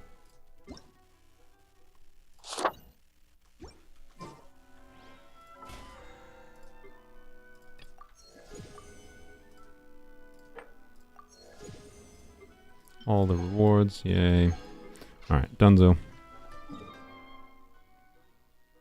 Tessa, I don't see one Shenhe, only the quills can't stack. Apologies. Okay, cool. Well, that's good to know.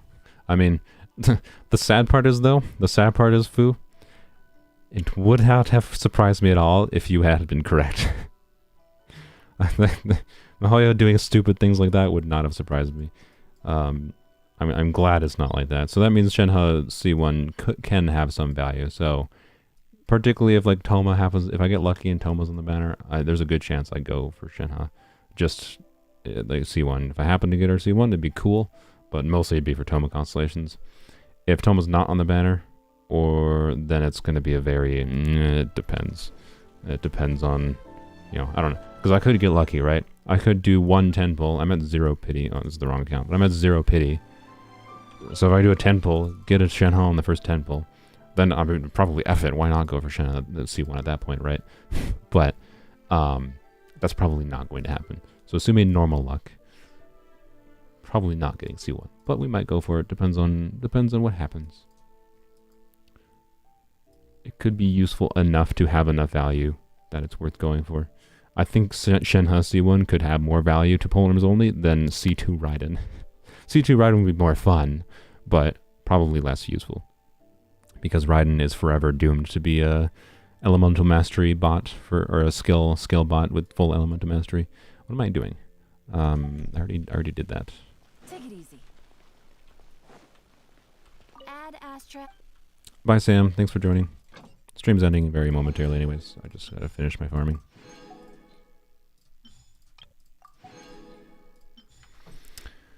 I still haven't decided whether or not I want to remove sucrose from the table. I only got a week to decide. And I have to do this frickin' story quest to do it too. Do the entire Albedo quest to even be able to do the frickin'... So I gotta play like 2 hours of story content to be able to even get the event crap unlocked. Ugh, I don't know. I might just skip it. I might regret not having that Claymore in the future though. That's what could suck. That's the only thing. It's not the most valuable weapon in the game, but it also could be quite valuable. So, anyways, what am I doing? Oh, I'm just gonna go to Emblem, I think. Oh yeah, I was gonna go... God, my brain is all over the place right now. I didn't even finish... I was in this screen and I didn't even finish doing this. Good God.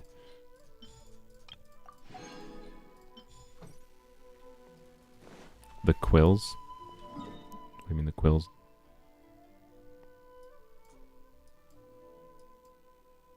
Why would it be bad if they did stack? Oh, the buffs? I mean... I think it would be bad. They wouldn't be bad, it would just be stronger. And Mihoyo didn't want it to be stronger. That's clearly what all it indicates. I don't think it'd be a bad. Yeah. It just would have been too strong. That's all. It is what Mihoyo decided, but I think it's stupid. Considering how niche of a buffer she is, I think it's kind of a stupid decision, but yeah, oh well.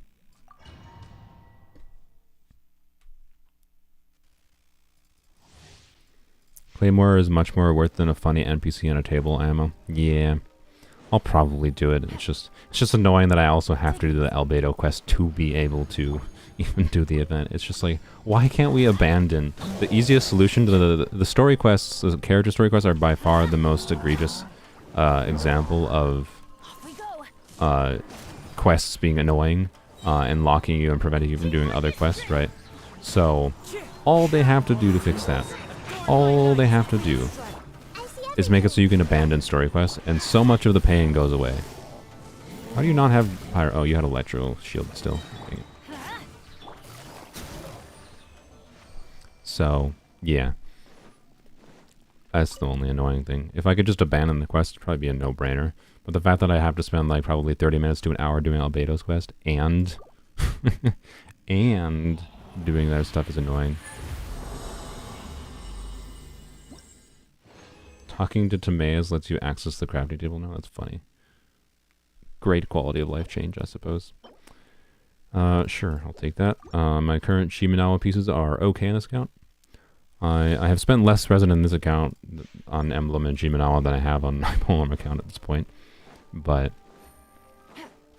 so that feather could actually be an upgrade. My current best Shimenawa feather, I think, yeah, I just have this one, which is, it's okay. It's decent. It's not the craziest piece for sure. So I would take another decent piece though. Everybody stand into the wind. One with wind and cloud. Temple Dreams, the Temple of Wisdom. Let's light it up. Oh, that dude died without me even trying to do anything. Quietly now. Take it easy.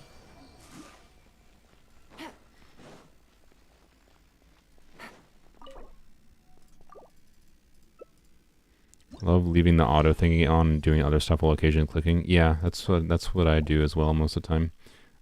Sure, I've got a lot of good Shimanoa pieces. So I don't Shimanoa flowers. So that's really not that useful. Again, farming for emblem mostly on this account, and Shimanoa, and how about more Shimanoas? Is this still full def Elon? No, I can do full def Elon. Why not? Screw it. Let's go. Full def Elon. Let's go.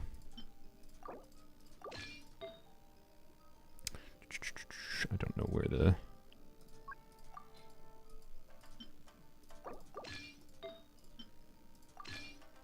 Alright, then I have to switch her artifact. Her feather probably... And yeah, let this one. There we go. Alright, let's go. Full def Elon, let's go. Why not? Take it easy. Most of this team's damage is not Elon. Elon's here just for the satisfaction. I mean, well...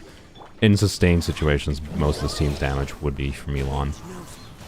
But in domains and everything, aka like half of my time spent in this game, most of the damage is not Elon. I didn't crit? Excuse me? Oh, I forgot. I was using, I should have switched to a different flower too.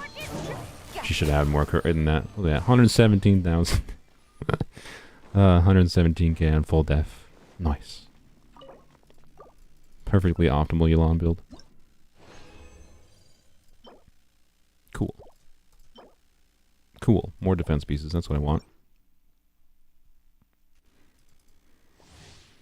They have the feature for Hangout quests, so I don't see why they can't do the same thing with character quests. Yeah, exactly. And it's like they even have it implemented in some form. It's so stupid.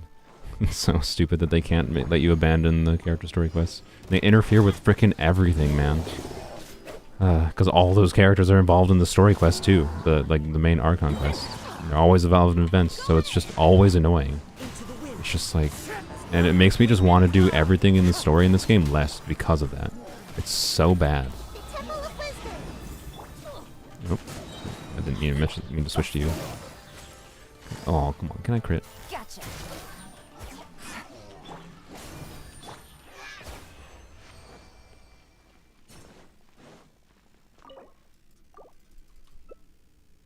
Your def Elon has more HP than your HP Elon. Yep. I mean, I have 2 tenacity on it and a decent bit of HP substats. So, you know, like I'm getting 16% HP here and 2 tenacity, right? So that's an additional 35% HP, right? So, yeah, it's making a meaningful difference to our total HP here, but she only has... Why did she just jump from 27 to 31? I have no idea why that happened. And I also have her bow. That's giving her HP too, right? So if you don't have her bow, don't have tenacity on her, it's not that surprising that you'd have less than 30,000. You definitely probably want more than that, because I'm guessing that means you have very few HP substance. But it's not the end of the world.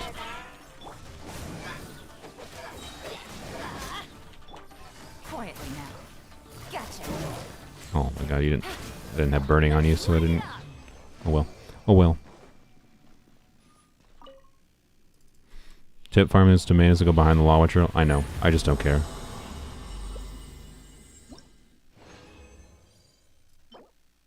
Wow. Cool. Alright. I don't even think I'm gonna bother with that one. I know that's a maximum crit rate and it has HP %, but I don't know. I think I have good enough flowers. I really don't need... Did I get any emblem pieces? Oh, I did get this one. Okay, I got this one piece, whatever, basically. My emblem pieces are good enough. I really don't care about that, but I don't know. It could be double crit with HP %. It could be technically something I could use. Yeah, I already have this 30 CD plus ER plus HP. This 35 with a bunch of ER. This 35 with a bunch of attack. I basically don't need any more Shimanoa flowers. So yeah, that's whatever. I guess I'm gonna level up this feather. Why not?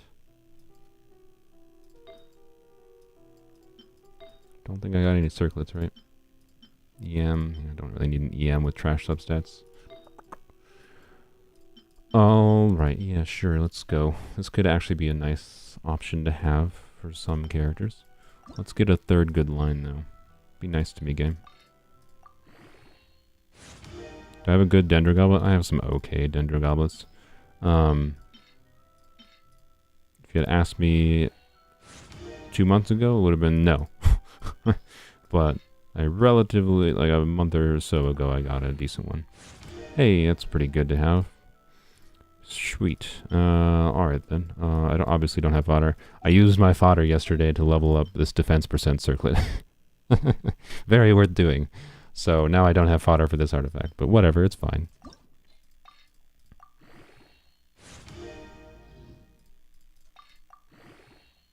Surely we'll get all the crit rolls.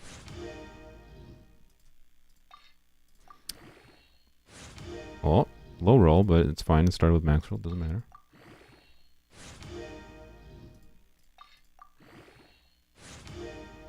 I don't think we're going to have the XP even go past 12, but we'll see.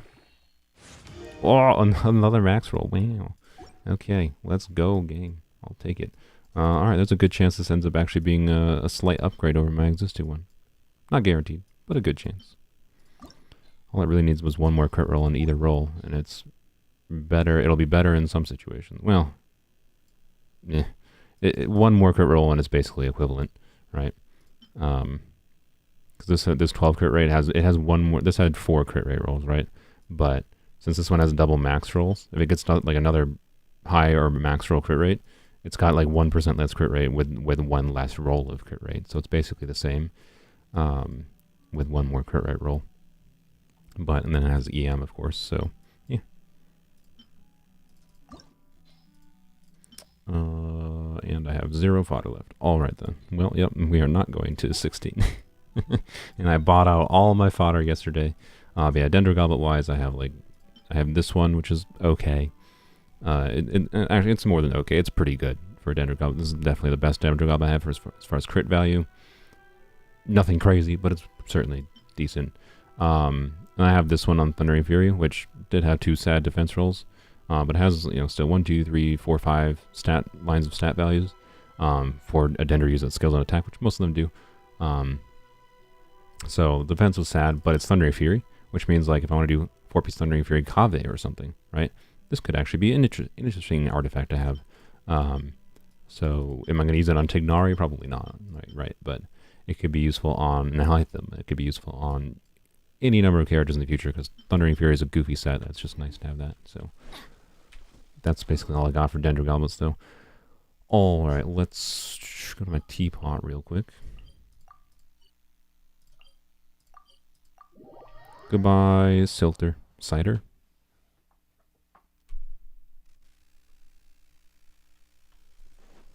Adventure time. Adventure time. Come on, grab your friends. This realm. Oh, I gotta put Elon back on her artifacts. Oh, yep, I already bought those out. Alright, never mind. Well, it's whatever. If you ever. I thought I could maybe, like, scrounge up a little bit for 1 extra level, but the answer is no. So, I don't know.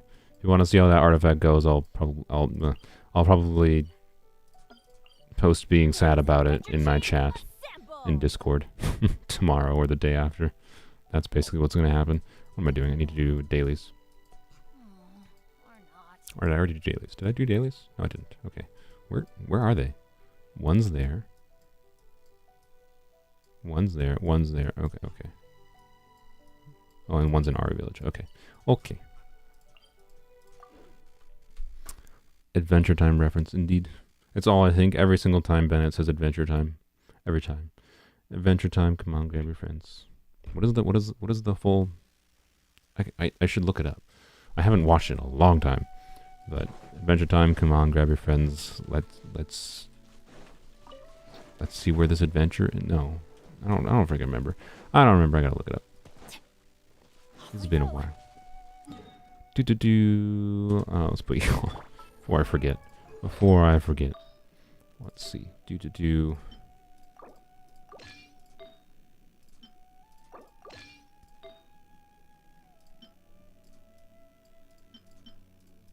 Why does Xinyan have the defense percent pieces?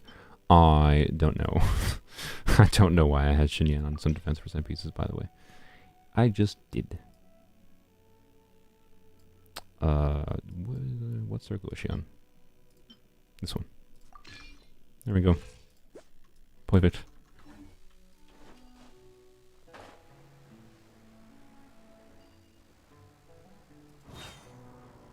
We'll go to very distant lands. Ah, I see, I see. Did not remember that at all. Take it easy. Adventure time, come on, grab your friends. We'll go to very distant lands. Destroy the hilly trail towers. Gimme. Take it easy.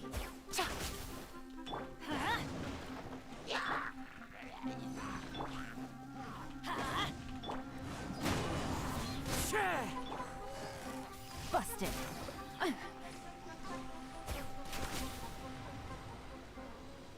What is that sound? Oh god, like that sound was so weird. It's the freaking like pillar of whatever the F over there. That's very weird. I thought the audio was bugging out for a second.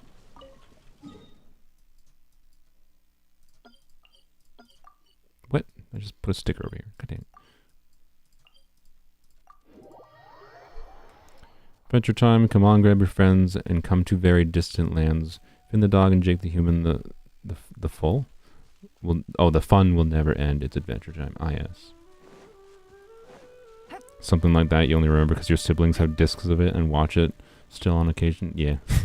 It's probably burned into your mind then.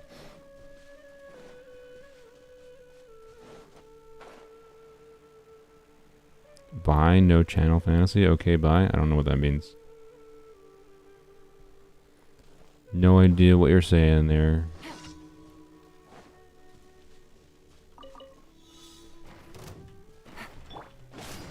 Teamwork is strict. Fallen leaves adorn my nights. Oh, I didn't crit. God dang it. 85% crit rate. I don't know. This build of Elon has its own satisfaction because even when it doesn't crit, it still does 50,000 damage. No crit, still do 50k. It's fine. I think I'll survive.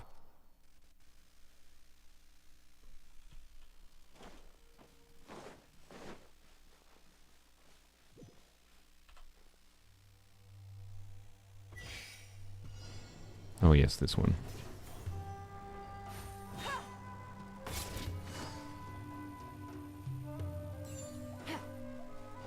Finn the human and Jake the dog. Oh, did I say Finn the dog? Yeah, I know it's Finn the human.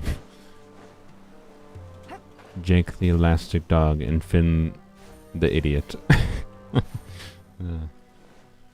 Jake is an infinitely better character from what my memory of Adventure Time is. Not that Finn is a terrible character, but Jake is a far more interesting character. Most of the time. So I see you have a Discord. How's it like? I don't know. Probably trash. I don't know. Just go and check it out for yourself. I don't know. I think it's a pretty chill place. Mostly people just chat about Genshin. You can submit like for unit reviews there if you want me to like review your characters.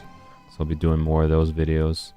Other than that, it's just like a place for people to chat. That's kind of it. I don't know. It's nothing crazy. Nothing super special. I do chat there occasionally. It's probably the easiest way to see me chat about random things. Other than, you know, when I'm ranting on stream, to be clear. Oh, I have to go down. This is the running one, isn't it?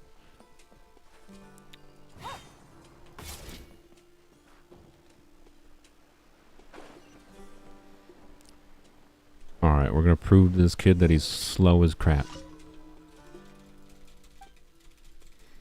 Come on. Come on. Blah, blah, blah, blah, blah. Yep, 8 lines of dialogue for the kid wanting me to race. This is Mihoyo, classic Mihoyo. Gotta go through 20 lines of dialogue just to go race a kid.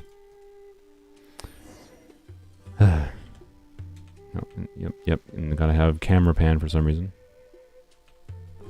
And the kid gets a cheating head start, but to be fair, he probably deserves it. Didn't even stand a chance. Sorry, kid. His Finn has incredible hair. Yeah, true. He's somehow wearing a hood or hat. It's like press fitted to his skull. And somehow he takes it off and his hair still looks amazing. Crazy.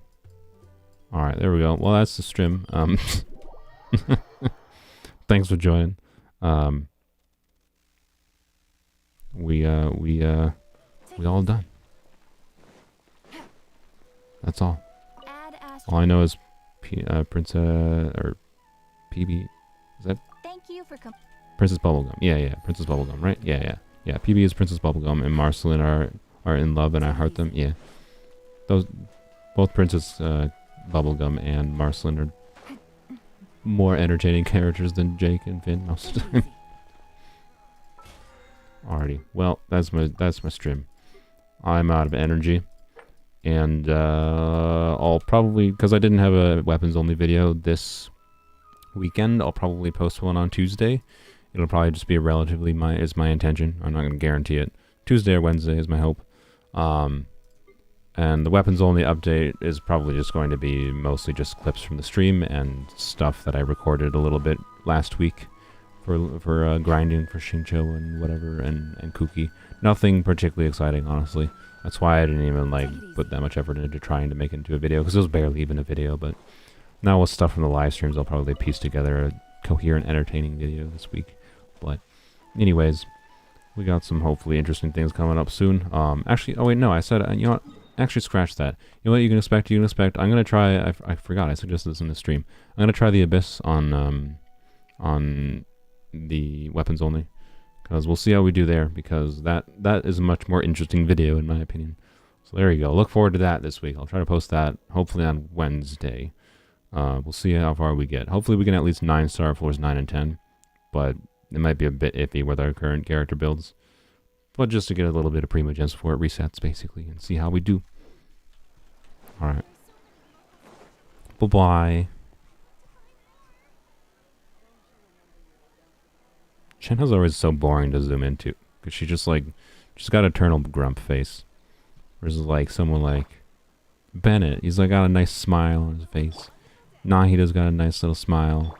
Kazu's got a nice little smile, and then grump.